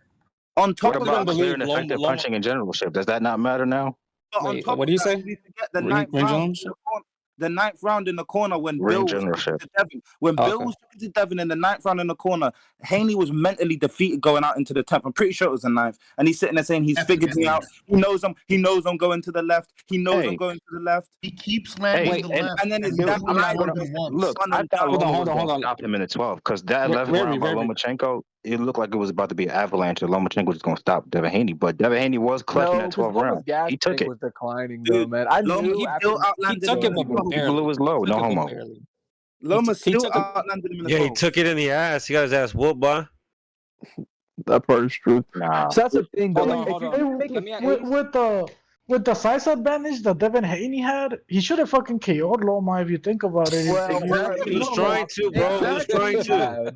Exactly. He weighed 160 pounds. Yeah, that's crazy. 160. 160 pounds. And it was Lomachenko who looked like if anybody was gonna be stopped, looked like he was gonna be stopped, it was Haney. He looked like he was gonna go out, man. Definitely. That guy Had was him in smaller. So now, but the thing is, Rebbe thinks Shakur is the real deal. He will wash Lomachenko. The thing is, it could happen. I just understand how he comes to this conclusion and how he's so certain of this. So conclusion. how does he wash? How does Shakur wash Lomachenko when Oscar Valdez had him feeling like he was gonna fucking throw up, bro? Like, please, bro, be realistic, Bro, wait a minute. That's a stupid ass comment because you don't think Loma's gotten hurt by some of these. He couldn't even stop Oscar Valdez. And Consensao. Okay, that's not how you win boxing. You don't have to stop everybody. Nobody's ever stopped Oscar Valdez. Yeah, but how is he going to keep Loma honest? Does he have the power to You do have to stop him. If you're Loma needed to stop Haney, bro. Or else he wasn't going to get a decision. The reason I'm saying Shakur will watch Lomachenko is simple. Shakur is a much better inside fighter than Haney. You're right, bro. Black fighters don't always have to get a KO, bro. Let me finish But now. Mexicans do, bro. Okay, that's cool. That's cool. Mexicans rule the world. Good for you. I agree with Reed on this point that Shakur Stevens has substantial inside game, better than Devin Haney. So way better. Devin Haney looked like a scared cat on the inside with Loma. We don't know how that fight will play out, but eventually, if they do fight each other. All right. If they do fight each other, Venado Lopez, bro, don't get a KO tomorrow, he's gonna get robbed, bro, because it's happened in Ireland. So this is what I mean. Some fighters do have to get a KO, or else they lose. Wait, bro. but Don, he's not going up against an African American. How is he gonna get robbed? I just said he's fighting in Ireland, bro. He's fighting an Irish. I mean, yeah, but Mauricio Lara came like 5 pounds overweight. So I kind of hope he loses. That was bad. Also, he came in 5 pounds over, so I don't really feel bad for him if he loses. Or But no, the reason I'm taking Shakur to watch Loma is because not only is he a bigger man than Loma, just like Devin was, but he's actually on the same skill level as Loma, if not higher. So you add that shit together. Nah, you're bugging. Yeah. This is the funny thing. Lomachenko. Let me take that back. That's disrespectful. He's a much more skilled fighter than Lomachenko. You don't want to hear that, but that's the truth. Oh no, we can hear that, but just don't believe it, Reed. You're not convincing anybody, Reed. That's the thing, though. You think you're making people like go crazy. We're laughing. No. Yeah, we're just laughing because you have no evidence. But it's the truth, Bucho. Because Shakur is an A-level fighter in all 3 phases: outside, mid-range, and on the inside. Whatever, Reed. We saw Reed. It doesn't matter what you say. Like, let's look at the fights. Let's look at Shakur Stevenson's fights. Yeah, let's look at the fights. That's what I'm talking about. Look at his skill set. Let me talk. Valdez, that was his biggest win. It still is his biggest win. Now Valdez, before he fought Shakur Stevenson, looked like crap against Consensao. Some people think he lost that fight. Then he loses against Shakur Stevenson. Fine. Then Shakur fights Consensao and has to low blow. He doesn't look at a dominant performance. He didn't put on a Lomachenko performance. When Lomachenko fights some of these guys, he makes them quit. He just dominates them. Shakur didn't put on that type of performance. So I'm not taking credit away from. I'm not taking credit away from. He did beat this guy Consensao, but like with low blows and everything, it didn't look like a pound for pound performance. You are taking it away. That's why you're saying that. It doesn't look like a pound for pound performance. So I don't know how you come to this conclusion. Let's not ignore Conceição. Shakur, bro, for that fight, or even try to make weight. So I mean, right there is not even an even playing field. We have a guy that's heavier, fighting a dehydrated fighter, bro. You get me? So I'm just making it clear that there's an asterisk on the Shakur. How much money did you lose on him beating Valdez, the Chingasos? I didn't bet on that fight, bro, and I already knew Yeah, you're not fucking foolish. Shakur was going to win, bro. Because look at the size advantage. Fucking Valdez is a midget. What are we talking about here, bro? He's like I mean, well, okay, look at 5'5", Tank and Mario Barrios. If you got skills, it doesn't matter really. no, but Mario Barrios had a rehydration clause, bro. He couldn't. Okay. So what are we talking about here, bro? He got drained. He had a 10-pound rehydration clause. That's why he rebuilt recently, bro. After the Ryan fucking Tank the Baku bullshit ass fake ass fight. I'm saying this, Robert. You need to calm down on Shakur Stevenson. Maybe he beats Lomachenko, but to say that he's gonna wash him, I think that's you just being completely biased. Exactly. When they make that fight, and they should make that fight next, I want you to keep that I same think energy. you're being completely biased Too old. because I you don't wanna hear have no excuses that he was evidence. too old. You have no Look, evidence. look, Absolutely no evidence. Look, if what you're saying is true, then I would have said Devin Haney was gonna wash Lomachenko. That's all I care about. He's black too. Yeah, Maybe but the I'm thing just is, going off the skill set. but here's the thing, Robert. You knew Shakur was in the background waiting for that fight, so you said, you know what, I'm gonna go for the logical prediction. So which he's is- using Haney as a scapegoat. You know what I'm saying? yeah, exactly. Scapegoat for who? No, For because you to be like, man, fuck him. I know he's a black dude, and I'll say he'll lose. Well, yeah, that's what you're No, doing. I didn't say But he he was gonna won't do lose. that to Shakur, though. It was gonna be a That's hard what fight. you want, bro. because Come on. exactly. Out the game. I got Scapegoat. a question for Rebry. I got Yeah, a I have question all for kinds of Rebry. excuses, bro. No, I got Wait, hold on. For what? Excuse for what? No excuses that You don't know. the reason You don't know, bro. You don't know. Well, let me finish. The reason I said that He Devin was don't struggling know, was bro. long, He don't know what he's talking about. He bullshit. okay. Yeah, sure, I don't know. You won't even let me talk. All right, Rebry, do you think Whatever. Shakur would look the same against Jermaine Ortiz as he did against Yoshino and Valdez? Yes. No Oh fucking my chance. god! Come on. See, look, y'all want to There's dick ride no Jermaine Ortiz chance. because he gave your guy Lomachenko a hard Hey, break. I like Jermaine Ortiz.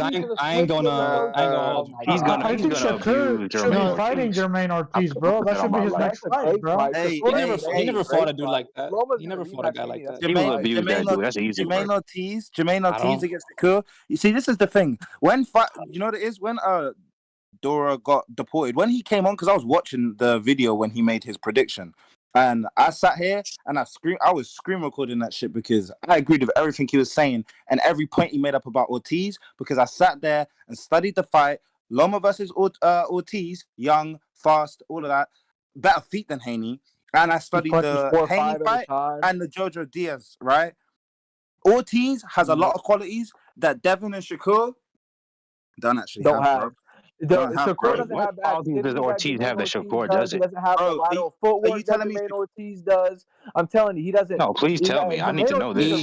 He throws more unique combinations. When do you see Shakur Stevenson triple jab move and just start throwing combos again? Move. He don't do that. Shakur doesn't move as much as these guys because he doesn't have to because he's mastered distance. That's the point. See, if you know something about boxing, you would know that. Jermaine Ortiz, they activate their feet.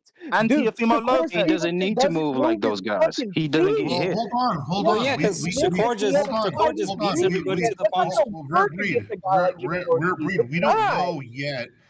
We're not sure if he's mastered the distance because he hasn't fought a top-level formidable opponent yet. That too. Once he fights someone top level, then we can say, okay, this guy has mastered his distance. He's still a young guy. I do like Shakur Stevens. I do think that he has got a lot of potential to make it and be undisputed at 135, especially with the 135 landscape because Loma's going to be leading it because he's going to retire. But we don't know for sure yet. We haven't really seen that yet. Yeah, we haven't seen it in the chat. We haven't seen it in the chat.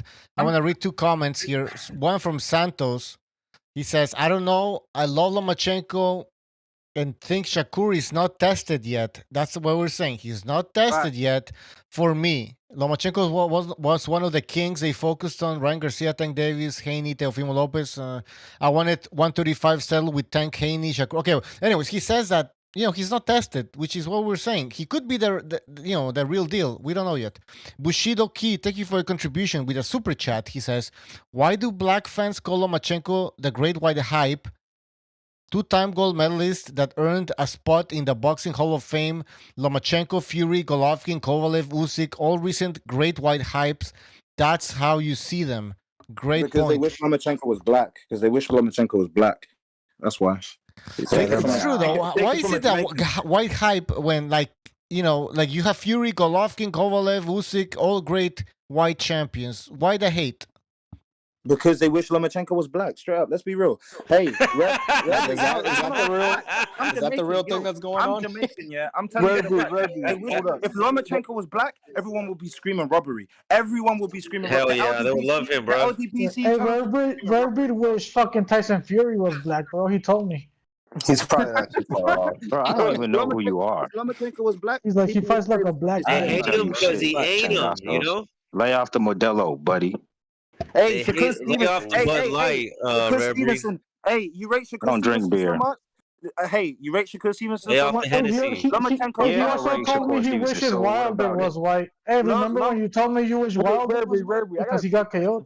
I think you wish you were white, Don Lomachenko, bro, Rabri, Lomachenko got 2 gold medals. Shakur Stevenson exited the Olympics crying. I don't give a fuck. Get off his dick. He still get his ass Shakur whooped. Stevenson left He crying. can have 3 gold medals. He'll get his ass Shakur whooped. Stevenson left crying, bro. Shakur Stevenson left crying. Bro, you still never been outlanded in his whole career. Because he lost.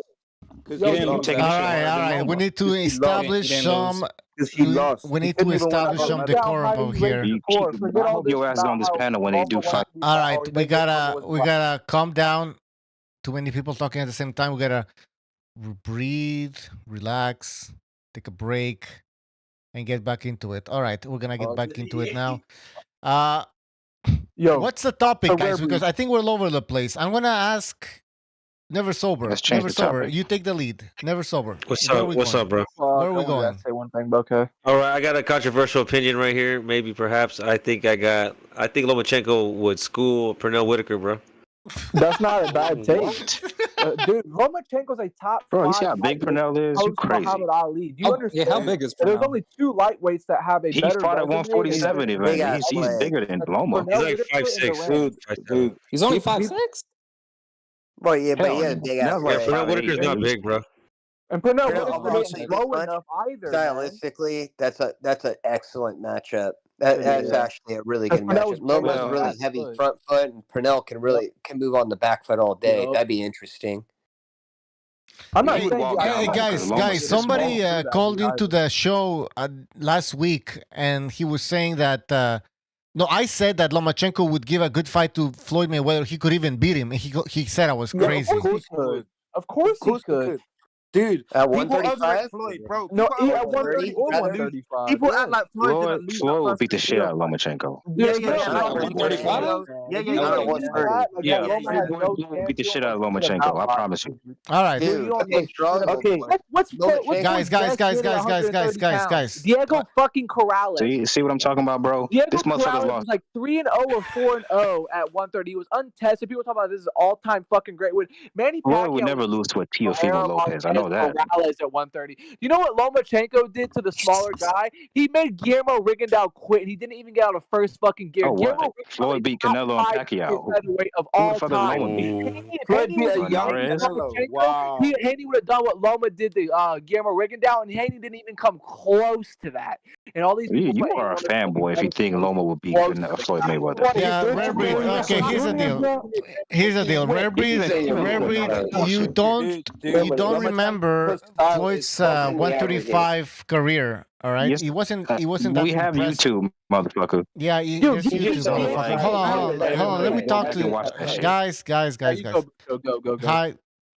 All right. Yes, there's YouTube, Reddit, but still, you don't know who these guys were. And he didn't fight a Teofimo Lopez. He didn't fight a Shane Mosley type of fighter. He didn't fight. Nope. At 135, he didn't fight those type of guys. He fought Victoriano Sosa. He fought. I think Lucho. He fought that guy. That whole. What was his? The guy who fight like a drunk guy. What was his name again? Augustus. Emmanuel Augustus. Yep. You know.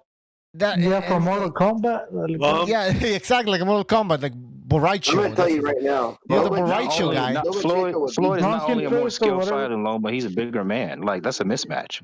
Okay, what gives Floyd so much of the edge that he will beat the crap out of Lomachenko? Because this is the thing. I don't think you're Okay, actually realize. I can tell you. Hold on. I don't think you realize what you say sometimes because you make these outlandish statements that you can't articulate yourself, bro. Like you're saying. Okay, people let me wash- articulate wash myself because people. I don't have No, time washing to someone go is. into detail Let him because everybody's finish talking. first. Hang on, shut up. Let him finish first, and then you can respond. Go ahead. Exactly. Thank you. Appreciate it. Do you know what washing someone is? Washing someone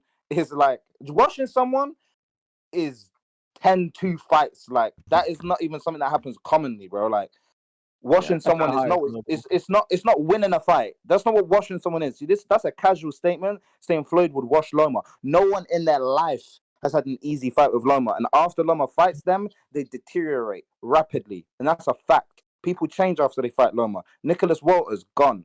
Rigondeaux. Any of these fighters have not been the same. Even Teo after the Loma fight, even though he beat him, has he been the same? Linares goes up in weight after a 7-year unbeaten streak, gets shot to pieces in one fucking round. Great point. Hey So guys, that's remember when Gary Russell Jr. was supposed to be the fastest man on earth? And Yeah, and he just mining, all this shit, bro. Gary Russell got pieced up.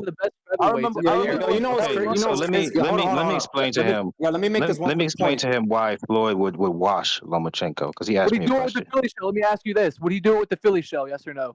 No, Hey, I brought up Pernell Whitaker though, bro. I brought up Pernell Whitaker though. I want to see. Okay, let me answer his question. We'll get to Pernell in a second. Rare breed. Would Floyd Mayweather beat Lomachenko with the Philly shell? Yes or no? No, but can I answer his question? You have some merit to it. I don't think nobody. Loma washes Floyd by. Answer. Let him answer. Okay, that's good for you. But let me answer his question why Floyd would wash Lomachenko. That wouldn't happen, but go ahead. So not only does Floyd have the physical advantages over Lomachenko, he has the skill advantage over him too. Floyd is a better inside fighter. Paid, and he has the ref paid. Can I answer the fucking Kenny question? Bayless. No, you can't, bro. I'm telling you, bro. He has Shut the Kenny fuck up. Bayless. Let him finish. Let him answer. God damn. Okay. Hey, why your nuts swell up when you're talking to somebody with a fucking accent, huh? Let me talk. Why your fucking nuts swell up when you're talking to somebody with a fucking accent, huh? Shut the fuck up. Let him answer. Let him answer the question. All right. So. Ain't booty like I ass said, little boy. He's a Come on. Anyway, he's a bigger Mayweather man is than fucking trash, Lomachenko. bro. He's a better inside fighter than Lomachenko. He's a better outside fighter than Lomachenko. He can actually fight on his back for unlike Loma. And on top of that, at 135, Floyd had knockout power. So he can walk you down. He's not Devin Haney. Not really. Like you're Rebby, that's the thing. You don't know shit, man. No. He didn't have knockout power at 135. Like knockout power. What do you mean? We're not drinking. We're not drinking that Kool-Aid, man. No, Break it no. down. Okay, what you're drinking. Hang on. No, Rarebreed. Can I say something? Rarebreed, he could stop. Mayweather could stop somebody at 135 if he landed like a lot of punches and he wore you down. But he's not gonna do that against Lomachenko. So to think that he's gonna be knocking out or like he has enough power to like really hurt Lomachenko or something, it's ridiculous. He's not gonna be able to do that. Like absolutely not. Even Teofimo had more power than Mayweather at 135. We Teofimo just had more saw power. how much Loma struggled against Devin Haney. Devin Haney's not You even guys the are same insane. planet Lomachenko, as Floyd. Mirage, shut up. Nobody cares. Floyd got better. Mirage, go back to bed. Shut up. They're both bags, bro. Mirage, go back Mirage, go get another drink. Respond to my point. Even if you thought he beat Haney, Hey, go back to watching basketball, homie. He was not a close fight. He beat the fuck out of Haney. So what do you think Floyd will do to him, bro? What do you think Floyd will do? Go back to sleep. Go back to sleep, bro. Devin Haney was all he could take. Go back to sleep with your custom made. All right. We had too many people talking at the same time. I'm gonna have Couldn't to even mute get past everybody. Devin Haney. I have to mute everybody. Lost to Devin Haney and Teofimo, but let's compare him to Floyd. Get the fuck out of here, bro. Yeah. All right. So don't touch Floyd. Don't touch Floyd. That's what Rarebreed's saying. All right, guys, I'm gonna have. If I you muted compare him to everybody. Lomachenko, yeah, Hey, exactly. he reminds me of Kenny Bayless. Don't touch Floyd the way Kenny Bayless used to do that shit, remember? Yeah. And we know the real reason you don't like Floyd. A lot of you on this panel because he ran through all the Mexicans. Let's be honest. No, he He didn't. lost because Listen. He didn't run through I'm gonna Margarito. say something. He didn't Can I run say through something? He ran Margarito. through all of y'all fighters. No, He didn't want to run through Margarito. I'm gonna explain. I'm gonna explain to didn't wanna- Rarebreed. I'm gonna educate Rarebreed because he needs to be educated here. It's not about Floyd beating Mexicans or whatever. Because I'll tell you this. I remember when Pacquiao beat. Okay, hold on. Let me talk. I remember when Pacquiao beat Barrera, and there was a bunch of Mexicans. I was in Texas, I believe, and there was a lot of Mexicans, and it was a shock. It was a surprise. It was an upset. Mexicans applauded Manny Pacquiao because they actually congratulated the winner. They appreciate they know what happened, right? We're not gonna clamor or applaud boxers that are fucking boring and don't deserve to be. Did he wear a sombrero while doing it? No, Pacquiao didn't win a sombrero, but he beat Marco Antonio Barrera, and nobody expected that to happen. So there you go. And by the way, if you look at even Gonzalo, he's on the show all the time. He loves Manny Pacquiao, even though he beat a bunch of Mexicans. It's not about who he beat, whatever. Same here, buddy. Hey, what if a Mexican ring walk? He had like a KFC bucket and he was fucking walking to the ring and then he beats up. Mexican fans don't have a problem with rooting for non-black fighters. That's not what I'm arguing against. But you do have a problem rooting for black fighters. Okay. That's just a fact. What? No, it's not a That's fact. horseshit. Yeah, That's complete. it's not a fact. A lot of it's you, not. not all of you, but a lot of you. I told you. There are some cool Mexicans. Rarebreed, you just said you don't give a fuck about Venado Lopez and fucking Mauricio Lara. Shut the fuck up, dude. I don't care about that fight. Why do you care if someone doesn't care about some black fighters? Why do you give a fuck if someone doesn't care about some black fighters, bro? Notice we're not talking about Venado Lopez. Listen, Rarebreed. I know it's not. I don't even go debate because it's not even true. Like I told you, I was a big fan. Personally, it's not true. We're arguing with this guy, and he's race baiting, and you guys are just going. No, it's fine. Listen, it's my race baiting. You started this shit. I just ended it. No, but logically,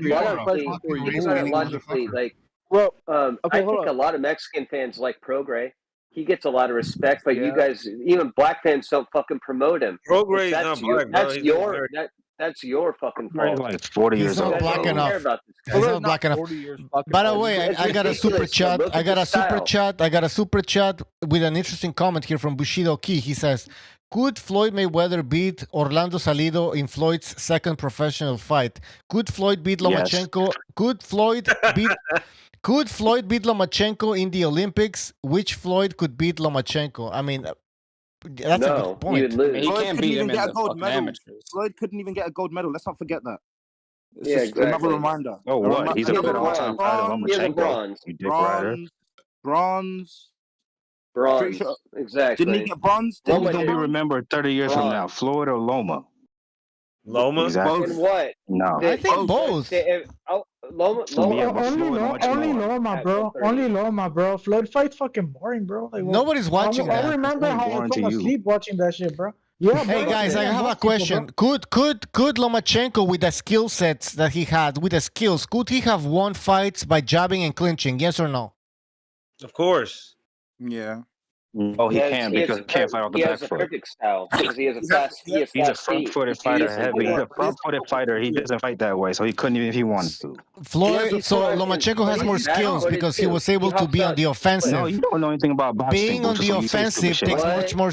Being on the offensive takes much more skills, Rarebreed. That's what you don't understand. No, I'll do a compilation of Julio Cesar Chavez, and you'll see.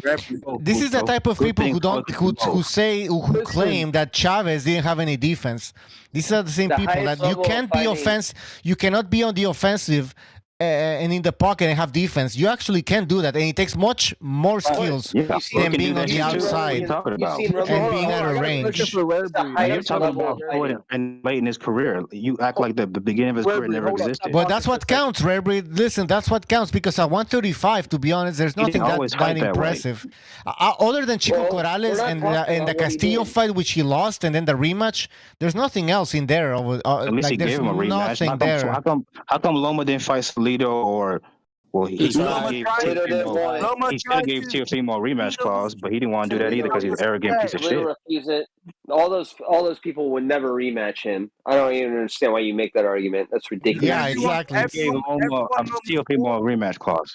No, because Teo wasn't going to sign the contract if Loma added a rematch clause in there. So you don't know what the fuck you're talking about. But keep going. Part of the reason Teo didn't want to rematch him is because there was no rematch clause originally. Because he didn't want So that requires him so that's the stipulation for him. Teofimo didn't. Tank was confident in his skills. Loma wanted the rematch clause. Ryan? Okay. Why didn't Tank do the rematch? Probably the same reason that Loma didn't. He thought he was going to win the fight. Okay, well, you can't do the double standard thing. That's what I'm saying. I'm not but the difference is Tank won his fight. You're not calling him out because you do the double standard at least Tank won his fight, so it doesn't matter. You're always doing the double standard thing, so it's not a double standard. Tank won his fight. If Tank would have lost, he would have a point.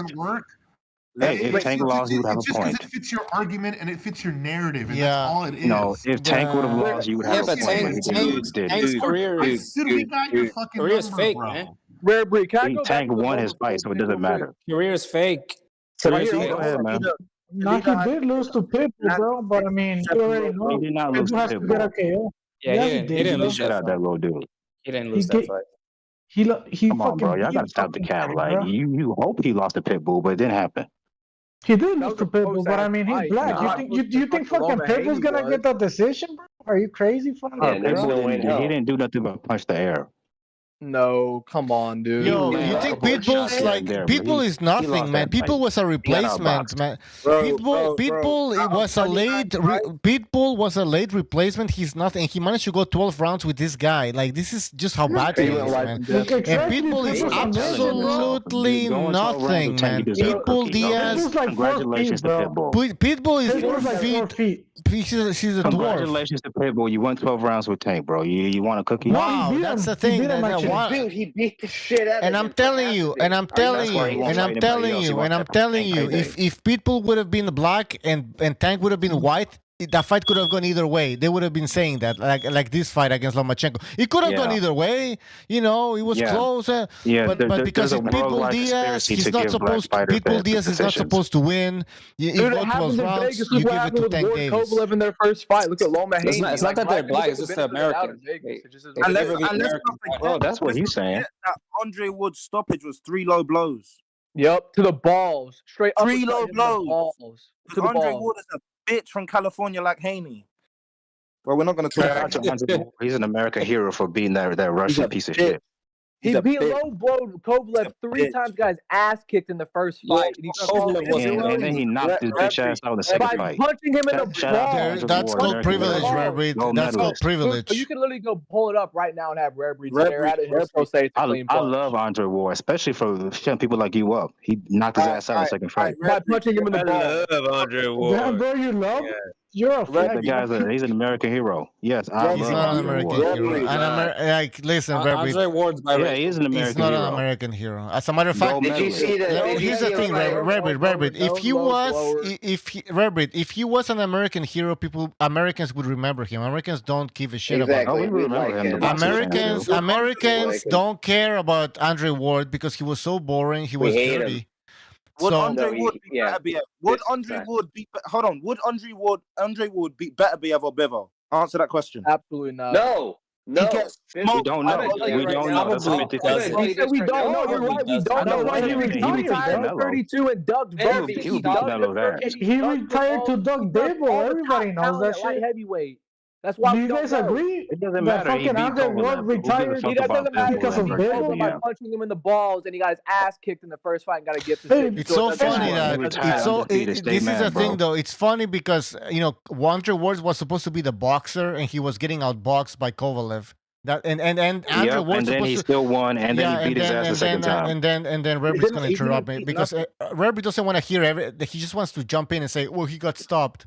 He doesn't Yeah, want. you don't want to hear the truth about the He doesn't style. want to hear the rest. He doesn't want to hear the rest. No, Where of course the not. Olympic gold medalist, the boxer, was getting outboxed by the Russian boxer, and then what happened at the end? And he also got dropped by the Russian boxer. And what happened at the end of the fight? The Russian boxer in the United States got dropped. But Rebby wants to jump into the second fight where you had Jack Reese allowing a bunch of low blows. So Rebby, okay, take us to the second fight and skip everything else. Take us to the second fight. Take us to. Go ahead, Rebby. Speaking of Kovalev, Go ahead, speaking of Rebby. Kovalev, Yes. I will. Speaking of Kovalev, for you Canelo fans listening and on the panel, they asked Kovalev on Twitter recently who will win between Canelo and Andre Ward. He has fought both. He said Andre Ward will beat the shit out of Canelo. Okay, well, whatever. So, He's like, drunk. take that with a grain of Whatever. salt. I'm He's just drunk. saying. So what? So what? I mean, All right, I so don't care. I don't care about Rebby now Canelo. wants to take everything that Kovalev says as like the truth, but we don't give a shit. We know what we know what we're seeing, what we're watching. So who cares, So, Rebby? Like it doesn't Rebby, matter. would you- But you let's talk about Andre Ward again because you wanted to evade that point. So so he got outboxed by Kovalev, but then Andre Ward got that privilege where he gets a decision, and even you can look at the reaction from Andre Ward when they announced the decision. He's surprised. That first fight just like was very close. I think Kovalev controlled the first half of the fight, and Andre Ward closed the fight. Of course. No, of course. No, I don't care. I don't care. Can I say something? One last thing before I let everybody jump in. Every time, every time a fight goes 12 rounds, you can make any type of story you want. I had this guy winning the first half, but then the other guy came. This is the same thing they said with Andre Ward. With Deontay Wilder and Tyson Fury. Well, Wilder got the two knockdowns. He really didn't Fury didn't really dominate, and when it goes 12 rounds, anything goes. Apparently these days, you can make up any type of narrative, and I don't give a shit what you have to say. I don't give a shit. Everybody saw Kovalev winning the fight. That's the thing, though, Rebby. Well, obviously he didn't. So you need to get over it. And everybody knows Ward is a pussy that retired because he was That's the privilege. Yeah, dude, hold on. So wait. He's also a pussy and retired because he wanted to duck Bivol, bro. He's a pussy pussy. my ass. Not just Bivol. Yeah, but and you calling him a pussy, bro. You probably can't even these fucking killers at 175, and he fought none of them. And he retired at 32. This dude wasn't 35 or 36 years old. This dude was 32 and had like basically no wars because all his stuff came from elbows and low blows. He spent half his career retired. You realize that, right? Yeah, he was always inactive as well as 168. You're just salty because you didn't get to see him lose. It is what it is. Well, I mean, he Dude, lost the did first you fight guys too. see that Kessler fight? You want him to Anybody lose so remember bad because he beat your little hero Kovalev. Okay, I don't think nobody knows who Ward is. Hold on, Rare Breed. What would you say if a boxer right now that's at his prime that would retire, as he was a Mexican guy that would retire? What would you say if Canelo didn't have all these wars and didn't have any real battles, and then just decided, hey, I'm undefeated, I'm gonna retire at 31? What would you say then? If Canelo is entitled to retire right now if he wants to, I'm but just obviously saying, if he didn't have, Canelo has had more of a career than Andre Ward ever did. Let's just say that, because that's obviously that's your opinion. I think Andre would be. Bro, if you think Andre Ward, get the fuck out of here. You think Andre Ward's resume is better than what? No, it's not. That's crazy. He doesn't have a better resume. Wasn't as active, and had more inactivity in his career, and retired young. Early. Don. You shouldn't even go undisputed, bro. I guarantee you this: if Andre Ward was a Mexican guy, you'd be like, "Well, that motherfucker, who cares?" No, Mondrazo, you hear me out. You wouldn't give Canelo two had a shits better about that resume. dude. No, Canelo. All right, Madrazo, let him fucking talk, man. Or if he was Ukrainian, or if he was any. All right, Madrazos. Yeah, I get it. If he wasn't black, blah blah blah. But Madrazo, what I'm saying is Canelo had a better resume, but I still think Andre Ward was a better fighter. If that makes sense. Okay. Now let me jump in. Let's break down the styles. How Canelo beat his opponents and how Andre Ward beat his opponents. We're getting into some very interesting territory here. We are getting into some very interesting territory here because the way Andre Ward fought, it was pretty fucking pathetic, to be honest. The clinching. He fought like a bitch, just like Haney. At what was the Danish guy? his name? I Kessler. was trying to tell you this, Kessler. I was trying to say this earlier. That was probably the dirtiest fight I've ever seen. And yeah. I'm dead ass serious. That and look at his fucking face. headbutted He had the cuts shit all out of over that his kid, eyes. man. That was ridiculous. And Kessler was beating him up, and that's what Ward did. He's like, I can't win. I'm going to headbutt you. I'm gonna dive in like a fucking bitch. That guy, he gets no respect from me. I don't give a shit. Quacks. Let's take a look at the final of the World Boxing Super Series. His fight against Carl Froch. How did that go? He held him. Yeah. Oh my Great god. victory. No. Yeah, I know. You like that kind of shit. You Yeah. know what you'd be good at? You'd be good at fucking stand Carl Greco-Roman rare breed. You should get into that Yes. shit. Rare Breed's dishonest. This is the thing. He's very dishonest. He knows the fight was. Greco-Roman. He's very dishonest. He's a dishonest person. Not dishonest. He dominated Carl. Yeah, exactly. With the clinching, it was I'm gonna have to do a compilation just to shut up Rare Breed because it's obvious. You I mean, this guy's just talking. He's a liar. You're Larry. You are a fucking liar, and you're being dishonest. That fight was. The problem is he didn't watch these fights. Probably he was not. a young kid. You were a young boy when these fights happened. You did not watch these fights. I know this already. He's still a young boy, bro. He's a little pussy, bro. He's still my little brother too, and he's still my little brother. I'm gonna say it again. He's not a boxing fan. I am a boxing fan. No, Rare Breed, those fights were disgusting. Rare Breed, those fights, even the fight against Sakio Bika, disgusting. The headbutts, it was just dirty. Canelo, say what you want, he never fought like that, man. Like he never clinched to a decision. The worst fight I could say against a top opponent would be that against Jacobs. It was kind of boring, but still, both guys didn't really do anything. But come on, man. Andre Ward? Are you serious? Yeah, horrible. He's my horrific. God, man. Andre Ward would beat Canelo. Yes. King Bucho. Yeah, in a wrestling match. Why don't he come out of retirement and do it? I mean, he's retired. Who gives a shit? And he's a piece of shit who never sold anything, bro. Why don't he come out And when Ward was active, nobody gave a fuck about him, bro. I was watching Kovalev versus Ward alone, bro, because nobody gave a fuck about Don Chingazos, how come nobody gave a shit about Andre Ward when he was fighting? What happened there? Tell me.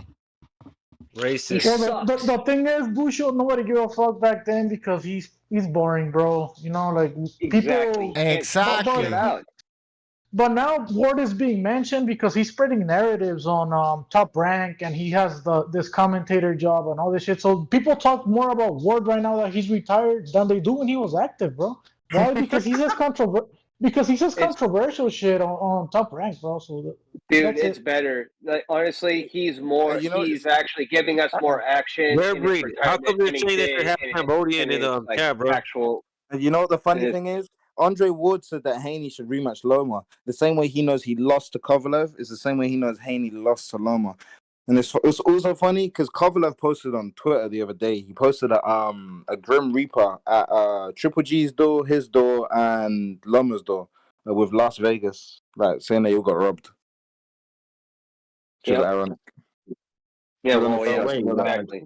Wasn't robbed against an American, but that doesn't fit the narrative. What do you mean? I thought only American fighters are the ones robbing people. So, dude, it's the point of the fact that how come they're saying you're half Cambodian in the chat, bro? Is that true? The whole meme was promoting that Europeans get robbed in exactly. Look, reverse engineer what he just said. You dumb motherfucker, man. You are. I know. You didn't understand that. You really had it. You really had that broken down for you.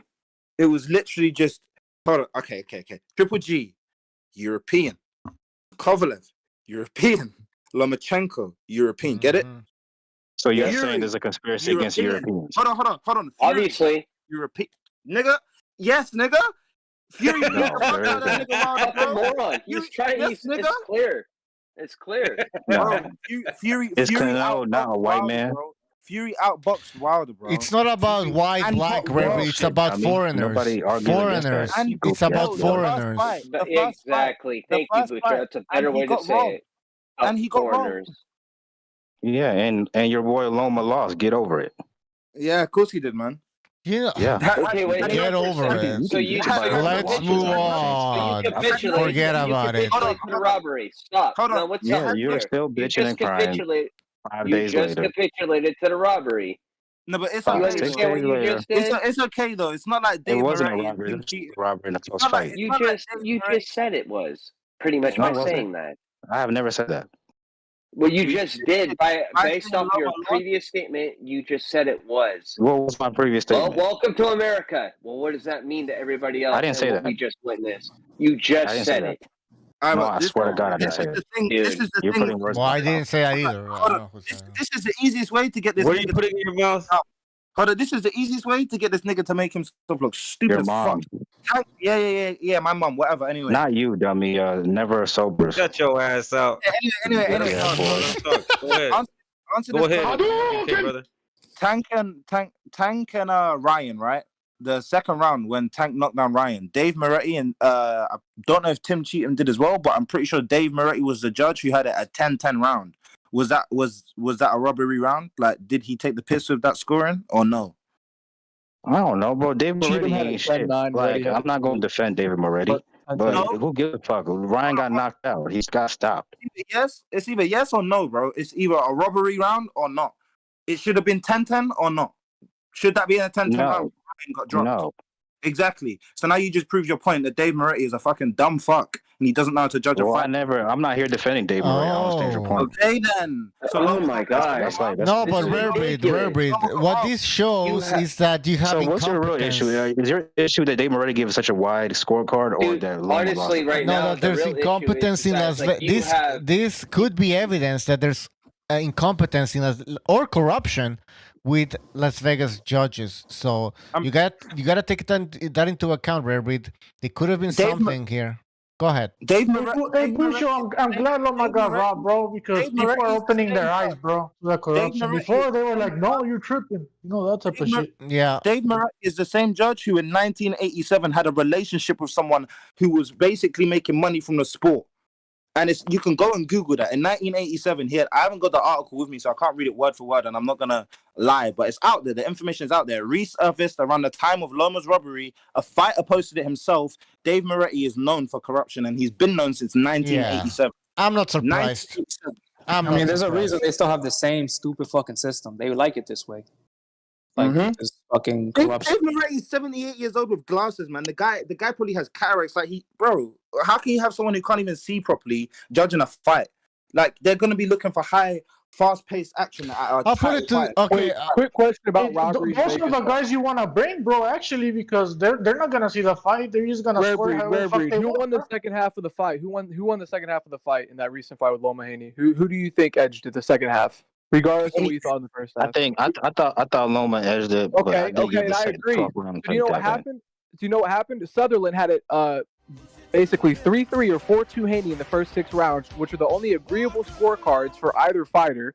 And then he had Haney running away with the back half of the fight. He had Haney running away with the back half of the fight, or like rounds like 7 through 10. Yeah, that's bullshit. So you don't think that's corruption? I'm not arguing against that. That is Bro, so bullshit. then how can you say Haney won the fight if you agree that the first half of the fight was competitive and that Loma Because won now the we're second half talking of the about fight? semantics. No, because this is how it is. Loma won 3 rounds of the first 6 rounds. I agree. That's a fact. Hell And no. then He definitely didn't win the first round. That's for damn sure. That was a swing round, Why you would that idiot. be semantics? No, it wasn't. Devin. Yes, it got the was, you first round. dummy. Dude. Look, see, you're in your feelings. Look, this is what I'm talking about, bro. You fucking fanboys of these fighters. And No, get in you're your not, feelings. dude. Yeah, you I'm are. not. You're cursing people out and shit. Like, No, I'm not. I look nigga at it lost, bro. Get unbiased. over it. All right, guys, calm down. Everybody's talking at the same time. Hey, I don't Everybody's give a talking shit at the about same time. Loma, bro, but he did get fucking robbed. Died, guys. I wanna 2 comments here. One, a super chat from Get These Hands who says he's not lying. Las Vegas tried to screw Bivol with Canelo. All right, let's get these hands. Sure did. Rob that boy. All right, and I wanna also promote the BDA Gaming channel. We have a gaming channel where I will be playing video games. Everybody can join in. And what are you gonna play? Everybody keeps asking me that. I don't know. Right now, I'm playing this game called Chivalry 2, which is like a medieval first-person, third-person. All right. But I'll play any game. And guys, if you have like, maybe we can create a community and play online together, and I'll stream it. You so should we can. play the Resident Evil 4 remake. It just came out like. Yeah, everybody tells me to play that. I'll buy games if you guys want me to buy games, and I'll play them. But if we can play online together, that would be fucking amazing. But anyways, let's play Rainbow Six Siege then. All of us. That's a very competitive, fun. We should all play. We should all play Fortnite. No, I'm just gonna. All right.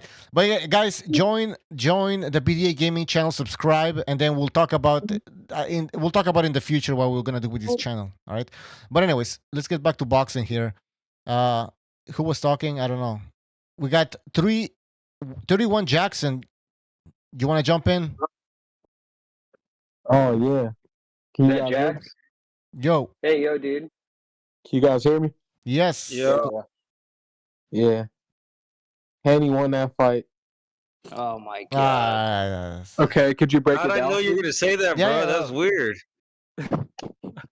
He's black. Of course he's gonna say that shit, bro. Is this Jackson? Well, let him talk. Let him talk. Let him talk. Let him talk. 31 Jackson, go ahead.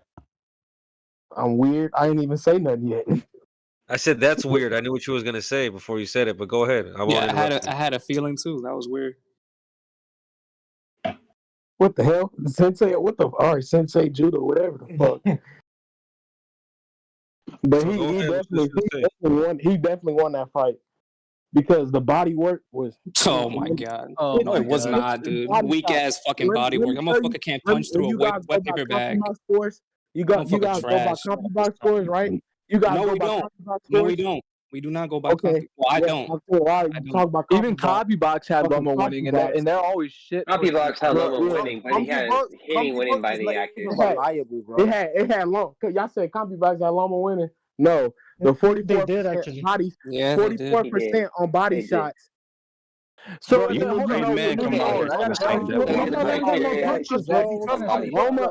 Loma lands 47% every fight. What did he land this fight? That don't matter. We don't even go by CompuBox. He only landed You a 20. brave man coming on here saying that shit, brother. Devin Haney cut that shit in half. Loma averages 47. Dude, what does Haney land when he fights other people? His he landed average, 22. He landed 40%. He didn't do shit either. He landed 44% on Loma. Nobody goes by stupid ass CompuBox. Nobody goes by that shit. All right. Jackson, I want to hear He was way more accurate. Jackson. No, he wasn't. I wanna hear Jackson. I wanna hear 30 more punches than him. All right, Jackson's going on. Jackson versus Quacks Judoka. I wanna hear this. All right, let's more give them. punches and only land. He's still talking. That makes no sense. No way. Whoa. All right. Ow. Quacks. He cut his percentages in half. Quacks, go ahead. He beat the Matrix. All right. Let somebody else talk. Jesus Christ. Quacks, you're right about the percentage. Listen, you're right about the percentage. Haney outlanded him. Am I right about the punches thrown? He threw over 130 punches more than him, and he landed only 9 more. All right, could you let somebody else talk, please?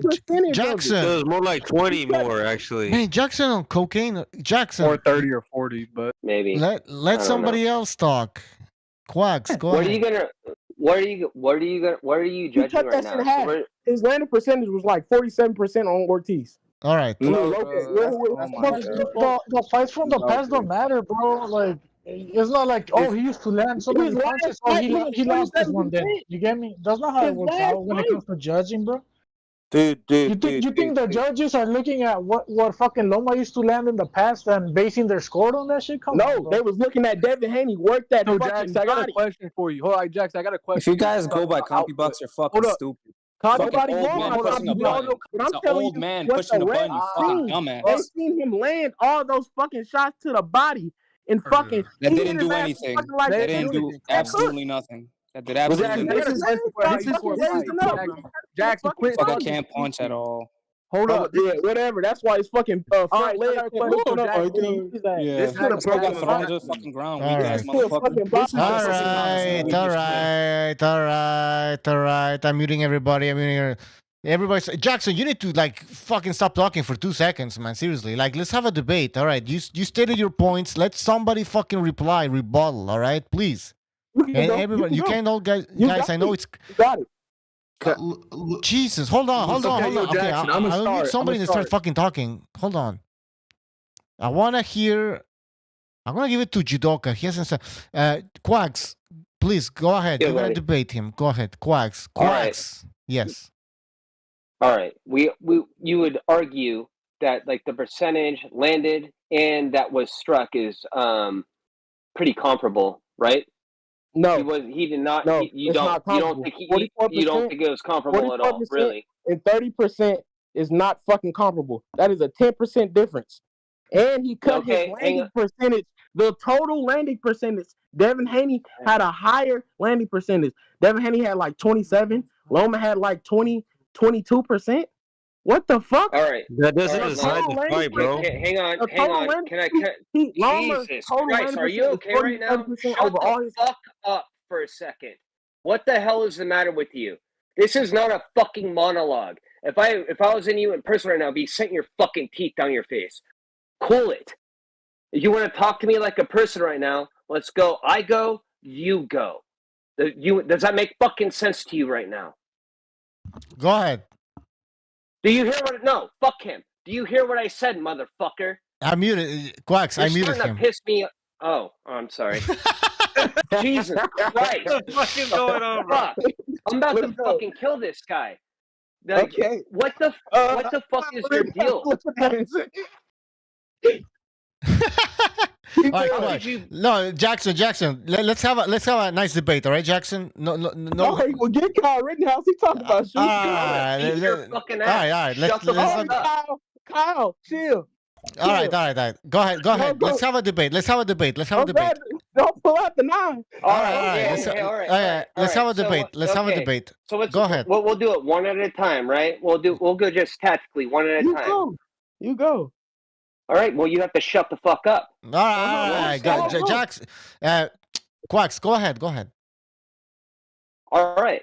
So all these body shots you're talking about, how are they initiated?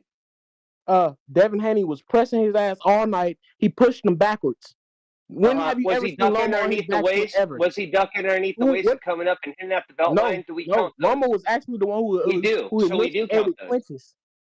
Yeah, no, he was putting his forearm on the back of his head because he was ducking underneath the smaller guy. That's actually kind of fucking weird, isn't it?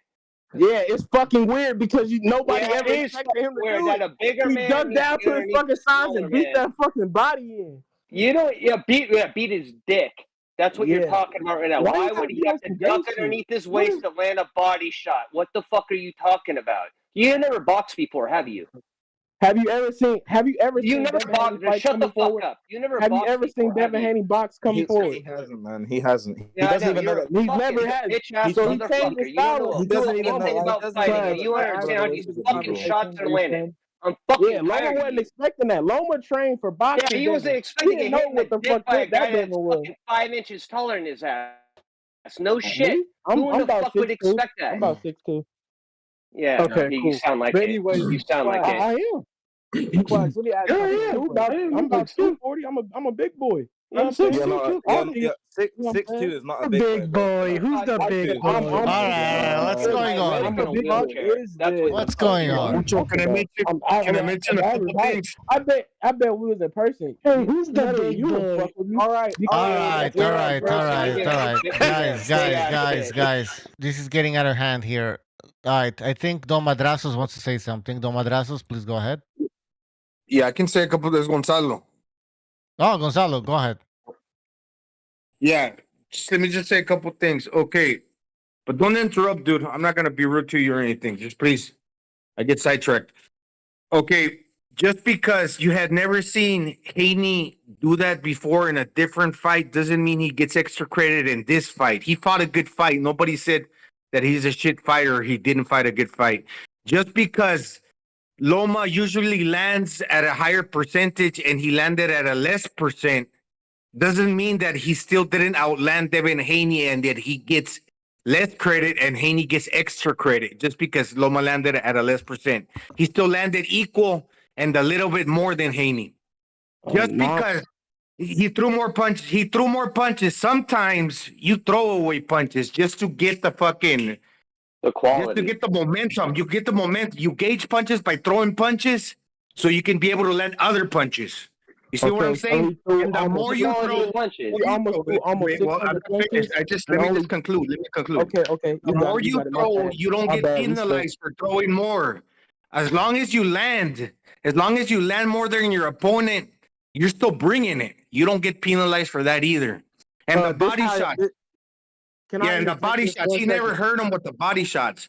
He tried to invest in the body to wear him down, but that never worked. That's a greater target than the head. Most Mexicans, when they throw to the body, they never get the fucking credit. But the first time that I see this black dude that goes to the body and he starts landing, all of a sudden he's the fucking body snatcher. He's not the body snatcher. What does race have to do? Why we gotta bring race into it? It's not race. I'm not clowning. Don't bring in the race. He's pointing out a double standard. He's pointing out a double standard. Don't be a pussy. It's not a fucking. I'm not disrespecting your race. Am I disrespecting your race? It's a double standard. That happens in boxing, bro. He's right. Deal with it. Deal with it. You mad because the black man won? I'm just explaining some shit out, but you win a race because you're frustrated because what I said is true. Deal with it. But now it feels like you're mad. No, you're mad because you're putting the race mad. I'm just saying. Pussy, bro. Oh, the race car. You know what? And even Lomachenko landed more to the body. Lomachenko landed more to the body than Devin Haney did. A whole night Look at all the shots he did to the head. Was Lomachenko landed 51 punches to the body. I think Haney landed 49. So he still got landed to the body. No, he didn't. You're lying. Go back and fucking look. No. Jackson's right about this. Like Loma did most of his work, playing ping pong with his head. But listen, Jackson, I got a question for you now, real quick. Jackson, what do you score more effectively? Loma throwing 5 or 6 in combination and landing 2 or 3 that push the bigger man back on the ropes and make Loma the ring general, or Haney landing 1 or 2 punches to the body that doesn't get Loma backed up, that doesn't back him up to the ropes, and doesn't make Lomachenko cease coming forward. What matters more to you? Haney landing 2 shots to the body, or Loma flurrying and landing 2 or 3 of them that back the bigger man up? What matters more to you? Also, before I answer that, most of those flurries wasn't landing. Hard. So why was Haney's face that's why Haney's the left eye blew a balloon? But why did Haney not show his face the next day? When Loma showed his face, everyone talked about how marked up Loma's face was, and there was nothing. He did show his face the next day. He took a picture with bread pudding sitting in the bed. Where? What the fuck? You seen that shit? He did it like Floyd. I told Haney at the press conference and fucking. I saw him with sunglasses. I didn't see Haney post a picture of himself at all. I didn't see none of that. Yes, you did. The day after the fight, where was that? Was it on his Twitter or Instagram? I'll look it up. That motherfucker didn't fight. He was sitting in the bed with a big ass bowl of bread pudding. But was I was asking you, was it on Twitter or Instagram? You know what? It's actually funny that you said that he was eating pudding because his fucking jaw couldn't handle anything else. Exactly. Yeah, he got his fucking face battered. Did he wear sunglasses in that too? Did he wear sunglasses in that picture? He was gonna eat that shit after he beat Loma. Did he wear sunglasses? No, that's because that's what he knew that he's gonna be eating soups and shit for the next couple months. And Loma, that nigga over there crying for no reason. So Jackson, my question was, what matters more in a fight? Loma landing 2 or 3 to the head that is pushing the bigger man back, or someone landing 1 or 2 shots to the body that is not giving them ring generalship? What matters more? He wasn't just landing 1 or 2 shots to the body. That's how he was body shots. One combination was so crazy. He hit him with the check hook. He doesn't He hit him with the check hook to the face. No, he really does. He didn't move around to the body. Crazy. Hold on. He's in a net caller. Hold on a second. And every time Loma was turning, he was turning right with his ass. Okay, but that didn't stop him from getting punched in the face. When have you ever seen somebody turn with Loma? Jermaine Ortiz, Teofimo Lopez? And then how long did he do that for? How long did he do that for? Jackson. All right, shut up. Jackson, you're familiar with okay. This was high level test match. Hold on. We were in a fight like this for 20 years. Let somebody else talk for a second. Y'all talking at the same time, bro. Shush, Jackson. Be quiet. I know you're black and you can't shut the fuck up because for some What's reason. up with the race shit? But dude, Oh shut my up. God! I just feel like y'all mad because he black and he black. You dumbass. The youngest could do it. Just let somebody else speak. Who exactly Oh on the shit, panel man. ran? Who Let on me the talk. panel ran off Rare Breed? Somebody Hold ran on. Rare Breed off the panel. Hold It on. was It was Jackson. He left. Oh, it was me. My bad. You know what I'm saying? I don't like to hurt Let me feelings. ask Jackson a question. So Jackson, It's a glitch in the matrix, though. you got hands. You're clearly familiar with Haney's Instagram because you've been stalking his shit. So go look at his comments, bro. This proves you're delusional. Even his comments are full of people telling me fans lost. prove delusional. Full And of then people y'all cry for a telling me rematch. lost. But if Hold Loma on. won, would you give Haney a rematch? Dude, shut up, man. Can No, can you ever wouldn't. Shut up. Well, Dude, you know what I'm saying? Sometimes you don't get Dude, rematches. seriously, Oscar De you La know Hoya what? wanted a rematch for 40 years. He still ain't got one. We get it. We get it. You let him finish his point, and then you can talk. Go ahead, dude. Jackson, you're actually a clown. You're sitting there talking about Haney's dumbass picture of his pudding. All it needs, all you need to do is go to Haney's That's how much Instagram. you care. All you need to do is go to Haney's You went to Instagram go and see her. search it up. That's how much you care. Bro, Think about that, shut though. up. All you Think need to about do. that. You talk Bro, about me, shut but up. think about it. Shut up. All right. Let me go see if he in this big ass. Okay, we're gonna have to mute everybody. We're gonna have to mute everybody. All right, who's trying to speak here besides Jackson? Luke, Lukey, go ahead. Yeah. Lukey. All you need to do, Jackson, is go to Haney's Instagram. This is how you see you're delusional. You're in the very few people. Very few people in this world that think you won. By statistics and polls, every poll I've seen has said that Loma won. 70% of people think Loma won. Okay, the people. That Right? is an accurate But poll. then you say, then you guys changed the race card. Three white judges said he won. To touch on what he said right now. Oh my God.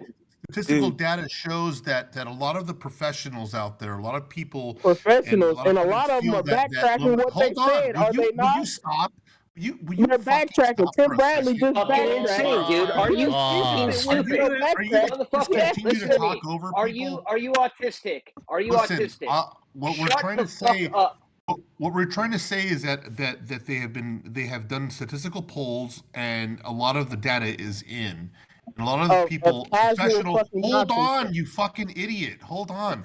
That a lot of the professional people, a lot of analysts feel that Lomachenko won the fight, even though it was very close. A lot of other people that watched the fight again decided that the fight was probably either should have been a draw or edged towards Loma. But there is in no way, shape, or form, by no stretch of the imagination, by logical thinkers out there of the sport of boxing that feel that Devin Haney did enough to win the fight. He did not. He simply didn't do enough to win the fight. And I know you want to wait for your turn to speak because you're a fucking idiot, but that's what that's what it is, man. Accept it and move on. Yeah, go. I'll make it super quick. I'll make it super quick, bro. The crowd booed fucking Haney, bro. Hold on. The crowd booed Haney. I don't need a poll, bro. The fucking crowd tells me everything, bro. In the new, daddy. In the new. But this is the thing. The crowd booed Haney, bro. That's all I have to say, bro. Hold on. Why won't you rematch him? Oh my God. Rematch. Hold on. If Devin Haney's so confident, why won't he rematch Lomachenko? If he's so confident, tell Lomachenko to he's mandatory. He's mandatory every day.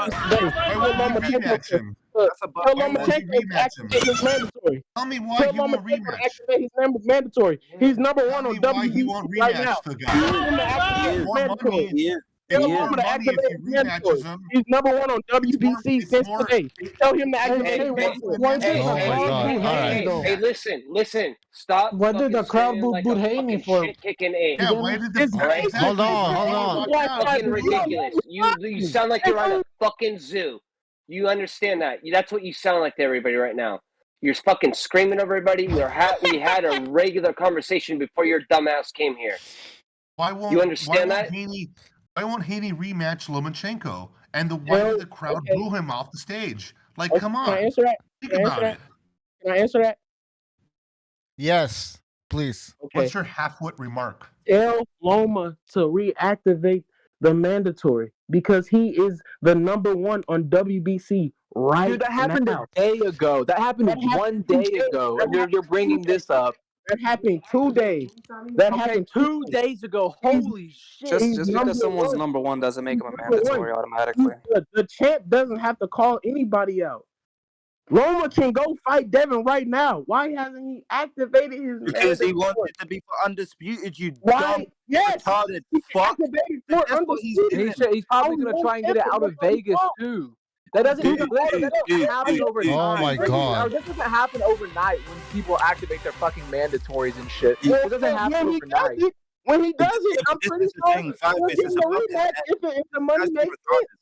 This guy doesn't But understand. the thing is, that hasn't even been drawn up yet. There's been no There's been no contract between either guys, and managers haven't got down and spoken with each other yet. Listen, he was a mandatory 2 days ago, and you know Loma's team's gonna want that fight out of Vegas. You understand that? And Devin doesn't want that fight out of Vegas.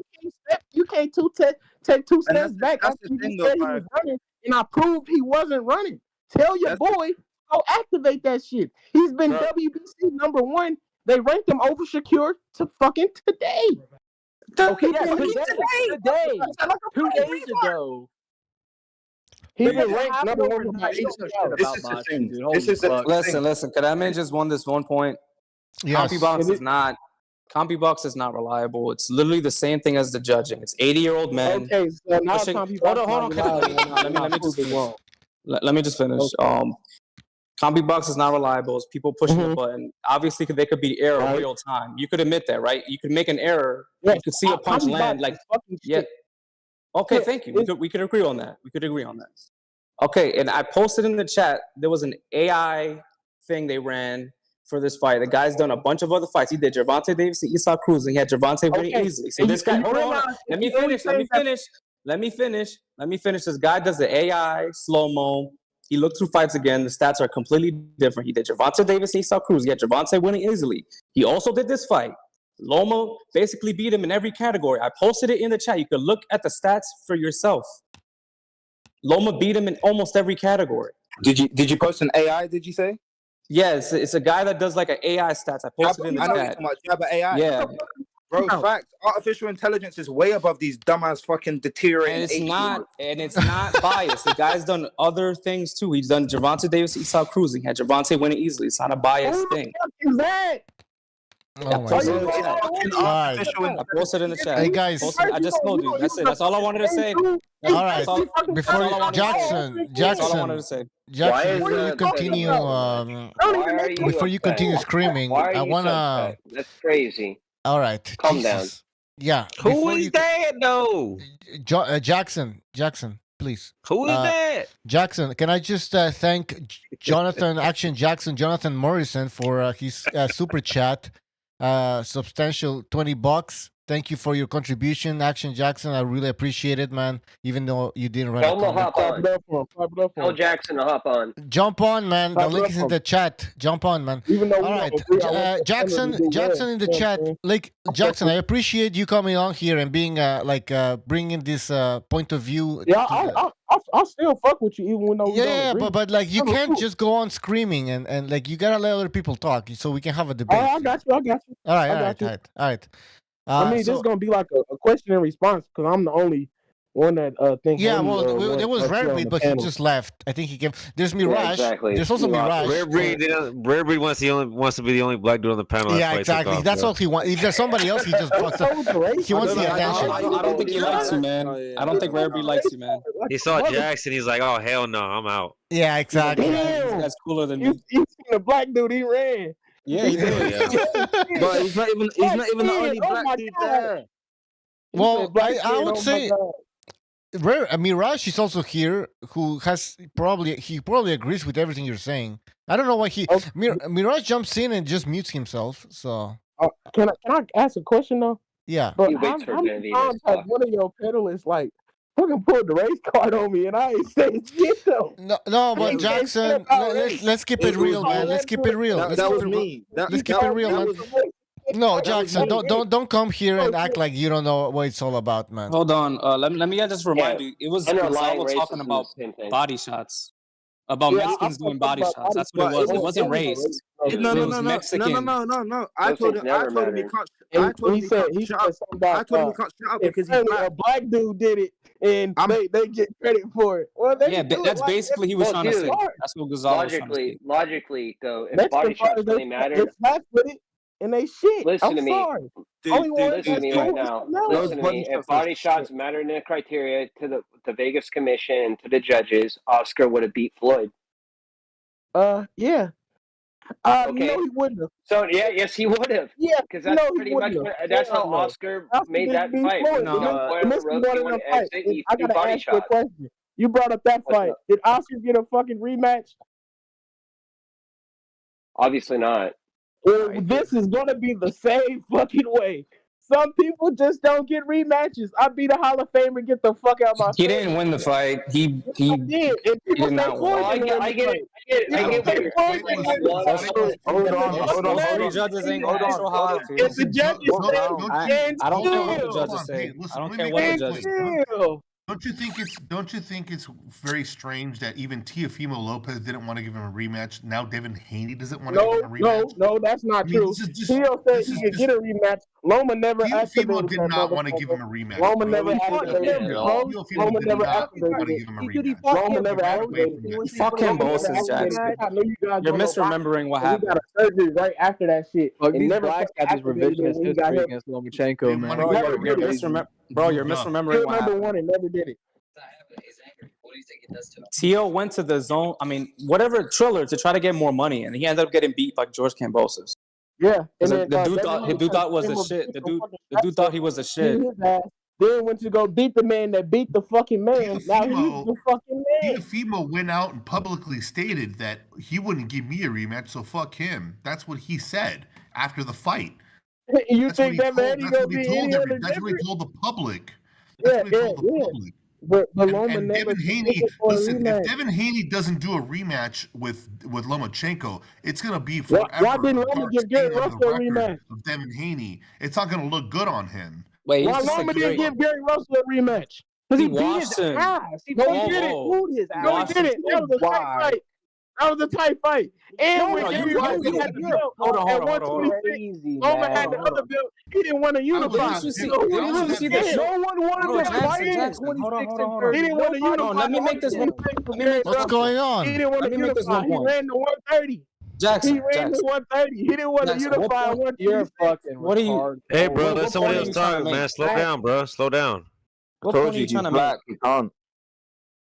So Even Jack, the I show, got a question. hold on, let me just say this one thing. You go ahead. The Showtime stats had Loma outlanding Russell every single round by a large margin. Like that fight wasn't close. Is he trying to make the argument that Russell and Loma was close? Yes. I guess so. Yeah, Hold on, he said it was tight, which is crazy. Jackson, are you mentally fucking challenged, bro? Like that fight got And he didn't want to unify it. Why didn't he want to be undisputed at 126? That fight got Loma a lot of his fucking credibility, you dumb fuck. What does Bob say? He's a natural 26-pounder. Why the fuck he didn't go be undisputed at 126 then? Because Gary Russell had the other motherfucking belt. He didn't want to go to it. Don't be upset. Because nobody wanted to fight him. What narratives are you putting out that Loma? Gary Russell said he wanted to fight him. Gary Russell was going on ESPN calling him out. And when he went up to 135, He wasn't even in the same weight class. Year in the same weight class. This was at 126. This is how I know you guys don't know wanted to fight the This is how I man. know Are you you don't know crazy? boxing. Gary Russell got his ass beat, and No, he's he been. didn't. Yes, No, he did. Dude, you're crazy. You don't know what you're watching. You don't know what you're watching. Yes, he He did. didn't get his ass beat though. He And lost then he won 12 the rematch. rounds. He didn't win not one round of that fight. Yes, he did. What round? If he won like one or two rounds, did he win it? Hell What round? What round? What round? Crazy. That fight was a wash. No, but hold on. What round did he win? Of Gary Russell? Yeah. Not even years ago. I gotta pull up the damn scorecard. Got the shit kicked out of him the entire fight. I'm supposed to have fucking ultra down, man. I'm smoking weed and everything. You talking about? What the fuck? Oh my god. You can't handle it. Your brain's so fried because. Hey, Jackson, how did I have a feeling I knew that already? Yeah, you can tell because his brain's fucking fried. Listen. Hell yeah. That fight was like It dogged me, they're y'all talking niggas, about 'cause I like know this they're talking about boxing like shit. fighters getting watched earlier in Bucho's stream. That was a wash. What? Dude, you see was the a hold on. fucking- You trapped yourself, but you just proved your own No, I bias by didn't. Gary calling that Russell fight wasn't a watch. tight. It wasn't a watch. You just proved your own bias right there. This is why You just proved it. You just proved it. Why didn't he You just rematch? proved it. Gary Russell had a That belt. was like nine. I That was don't- like a Off 9-3 the fight. rematch, he fucking destroyed him. It was not a close fight. That's why. It was not close. It was not close. Why didn't he want to According to your rematch? dumbass that believes Why didn't he anything. want to rematch him? You could convince yourself of anything. You're retarded. You think he watched the fight? Fuck no. I watched that fight plenty of times. That No, you wasn't didn't. close. I've He seen it- outlanded him I've every seen it 3 round. times. The self-righteous. Yes, he did, dude. Fight. I don't give a shit. I've seen it plenty of times, dude. I don't know what to tell you. It dude. was not That was like a close. 9-3. That was not like a close. 9-3 fight if you're generous. Did you see the Showtime stats? They had it on the screen. It was like literally 20-7. Almost every round. There was some people that had it. Matter of fact, I'll post a fucking picture of that shit. I'll find that shit right now. There was some rounds. It was like that. I'll get 2 rounds. I'll get the fucking screenshot right now. All right, guys. I don't know. We're not going anywhere with this. Seriously, we're not going with Jackson. You can't go anywhere. No. So he pulled us into his stupidity. All right, so we gotta move on. That's 20-7. When have you ever seen a card? Jackson, we gotta move on, man. Seriously, like we gotta move on. I can't believe you. Like, I just don't understand. Like, what is your what's your premise for that fight? Like, what the fuck? Bro, I was talking about punch stats, Jackson. Well, say that. My bad. You say that. You said the score. Okay. I wouldn't even. I never said this. Hold on. Hold, yo, check the chat right now. Check the chat right now. Man. I just posted the stats for the Russell Lomachenko fight. You called this fight close, and Showtime had these stats on. It was fucking 10-2. That's like a 9-3, 10-2. Did you guys see in the general? Did you guys see in the general? Do you guys see it? Do you guys see the stats I just posted? Where is it? Who's that analyst now? Click that message. Click the message on the top. Is them combi back stats? Those are Showtime stats. The same thing. It goes to the same system. You were just using CompuBox. You use that. Those are PDC stats. You think about it. It's the Devin card. I didn't even look at it. It's the Devin card. This is the punch stats. They're the punch stats. It's the punch stats. Is it CompuBox? It's the same thing. Show the same thing. You can't use CompuBox. You just said we can't use CompuBox. We can't use CompuBox. You said that. You said CompuBox is fucking shit, and I agree with you. Okay, but when is this much of an out? When is this much of an out? Hold on. Let me speak. When is this much of an outlier? When is this much of an outlier? Yes, you can use it because it's obvious. Like they couldn't make the mistake. So without hearing bro, you did not hear my argument. You did not hear the argument. That's not what I said. Dude, we made the argument for you with Loma. Like half of those shots landed out around the way. All those body shots that you're being, that you're bro, you called Russell around the waistline close, and you literally ruined your. Oh my god!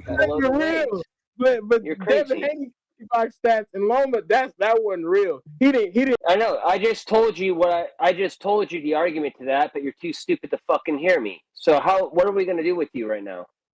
What are we gonna do? We have to hold you down and keep the fucking information to your fucking bro, you head? called the. What the hell's a fuck? You ruined your own credibility. What's the matter with you? No, I did it. You got. I called the Russell Lomachenko fight close. You ruined it. There's a lack of. I just posted the stats. You fucking idiot. Bro, it's craziness, dude. You said we can't use CompuBox.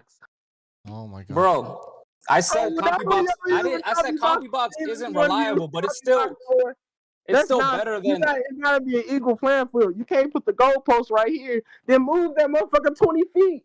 When I Hold get on. right in the Do you know when the stats are Jackson? I get right there, you move that motherfucker 20 feet. Jackson, when the stats are this much of an outlier, when it's this much of an outlier, CompuBox is not going to be that much wrong. No. You know what that word means. Jackson, you know what that word means. Do you know what the word means? I can do this. Guys, I'm getting a headache. He's having a fucking aneurysm or some shit. All like right. that. Like, You listen, know what, guys? I think we should, guys. We've been on for 4 hours, probably Yeah, 3 hours. You're right. We should end the show. Let me just add one last thing, Bucho, because Jackson never asked this question or answered this question I asked him. So Okay. Jackson, and they'll end it this with the Loma Haney fight. It's not about copy boxing and that stupid shit. Okay. So No what's copy more box, no effective, copy box. Loma when he punches in a flurry, right, and lands 2 or 3 that backs the bigger man up on the ropes and establishes himself as the ring general, landing the harder punches, or Devin Haney landing 1 or 2 body shots that gets Loma off of him for 2 seconds before Loma takes control. It wasn't 1 or 2 and gets body back to shots. work. What is Hey, more wait, hey, effective? It wasn't 1 or 2 body shots. He never threw more than a 2-punch combination. He did all that He shit. never threw more than a 2-punch combination. You know that your fucking self. But, no, stop it right now. He just took 3 points of the criteria. Devin Haney can't throw combinations. Devin Haney can't throw combinations. You're answer not my only with the question, ring, Jackson. That's all I'm asking you to do. ring Just answer. effectiveness Well, people ask me and questions. I don't know which one to effective answer. and aggression. What is more You're not effective? taking that into I account. just asked you. I just asked you. How do you not? Y'all keep talking over each other. Okay, here. All right, you guys here. Just give me 10 seconds. What's more effective? When Loma was throwing his flurries, and let's say he threw 5 or 6 punches and was landing 2 or 3 of them. No, And he was backing. Shut up and let me finish. He was backing the bigger man up, right?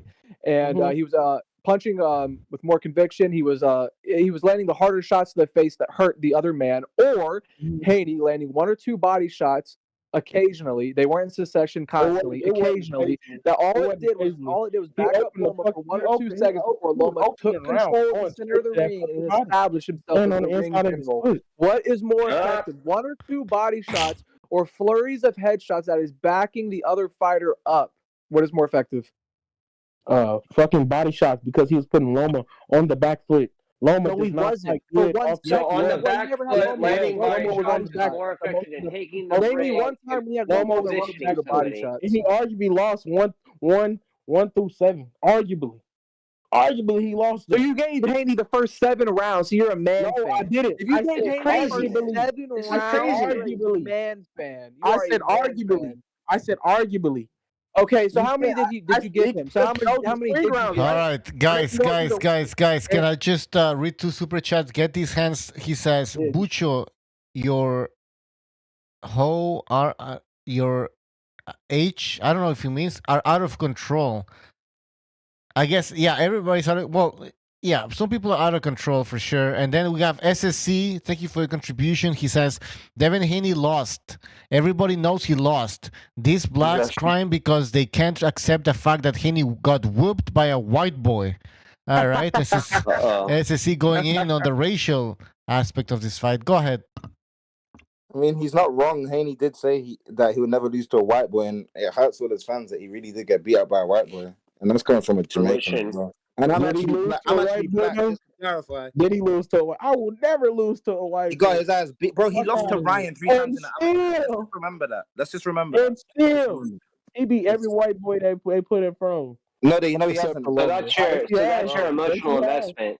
See, that's actually easy. I like how we have these conversations. And I don't. What is this shit? Even though I know you're a fucking. Even though I know what won, you are. or it was a draw. So if it could go either way, how come you can't? But it couldn't. But you were saying because of his skin color. outright. Now you're saying Guys go playing either on way. that racial aspect all night. Is it because of his skin? Is it because Lomachenko was never better fighter? Well, what is it to you? How about Is that? it because Lomachenko? Is this because black man to beat him? He's 24 years old, and he lost. Yeah, the youngest. What is it to you, though? Think about what you're arguing. It doesn't matter, Jackson. Are you serious, man? I can't believe this.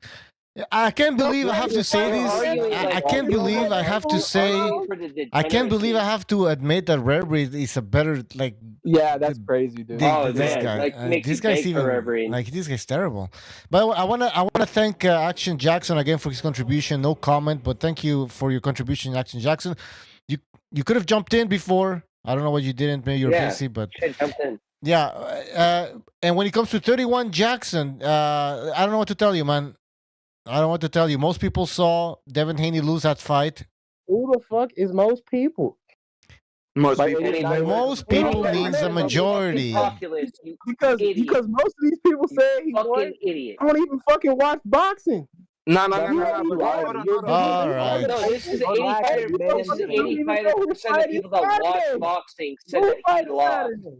Who fights Everybody. All right. Look at everybody that watches Name the it. card for Saturday. Your All right. motherfucking brain dead. You Right. understand that, right? Jackson. Motherfuckers don't even know who fights Saturday. Jackson. Who said he's won? Yeah, Fucking people Jackson. We don't know who's fighting Saturday. Oh boy. Jackson. What the fuck is We that? have a list here that was provided to us by Haymanites on Twitter. Haymanites. Haymanites. What? That. Hold on. He Say that tweeted- name again, because I want to know that. No, Haymanites. That's He's a what you guy. are, He's a guy on basically. Twitter. He provided a list, and I'm posting it on the screen right now. These are the people who had. These are the people who had Devin Haney. These are the people who had Lomachenko winning. Shakur Stevenson, Terence Crawford, Kishan Davis, Sean Porter, Richard Hitchens, Regis Prograis, Paulie Malignaggi, Jermaine Ortiz, Jorge Linares, Abner Mares, Blair Cobbs, Jared Anderson, Fernando Vargas Sr. and Jr., Joe Calzaghe, Oscar de la Hoya. They had. You know what? Hold on. Change his mind, you lying crip. Fucking read off the and Eddie Reynoso. When I fought Floyd, and Eddie the Reynoso. same resemblance as me and Floyd. God. That's This is exactly fucking what he insane. said. Are you hurting autistics? I would never lose to a You're black hurting man. retards. Jackson, are you okay? Dude, shut the fuck up. Let him finish what he was trying to do. He's doing a rundown. He's about to end the show, you idiot. Let him finish the show. Nobody cares what you want right now. All right. He's out of control, man. Anyways, guys, yeah, you're right. I gotta end the show. I want to thank everybody who jumped on the Discord. Thank you very much, guys. Really appreciate it. We had a great show, I think. Pretty interesting. But yeah, I'll see you next time. All right, guys. Take care, everybody on Discord. And I want to thank everybody who jumped on the YouTube stream, obviously. And I can see everybody who super chatted. So I'm gonna give a shout out to Brown Mexican, I'm Famous, Eat Dog, CT, who also donated, Tino Melendez, Eugene Abreu. Sorry if I mispronounced. Toon. We have, what's his name? Matlatsinka, Plutonium Loge, Da Funk Tapas, Never Sober, Greg Terrible, Sursayer, Bushido Key, Get These Hands, Jonathan Morrison, Action Jackson, of course, and SSC. Thank you for your contribution. And I want to thank also everybody who liked the video. Thank you very much. We will see you, I guess, on Sunday for the post-fight show, for the fights that are going to be taking place tomorrow, meaning Saturday night. All right, guys, thank you very much. We will see you next time. Take care.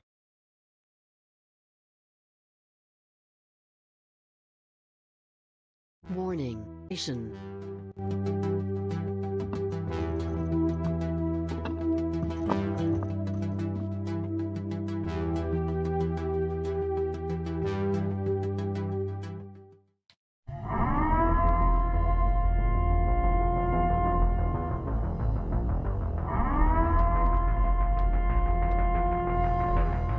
Listos pe los chingazos. Listos pe los chingazos.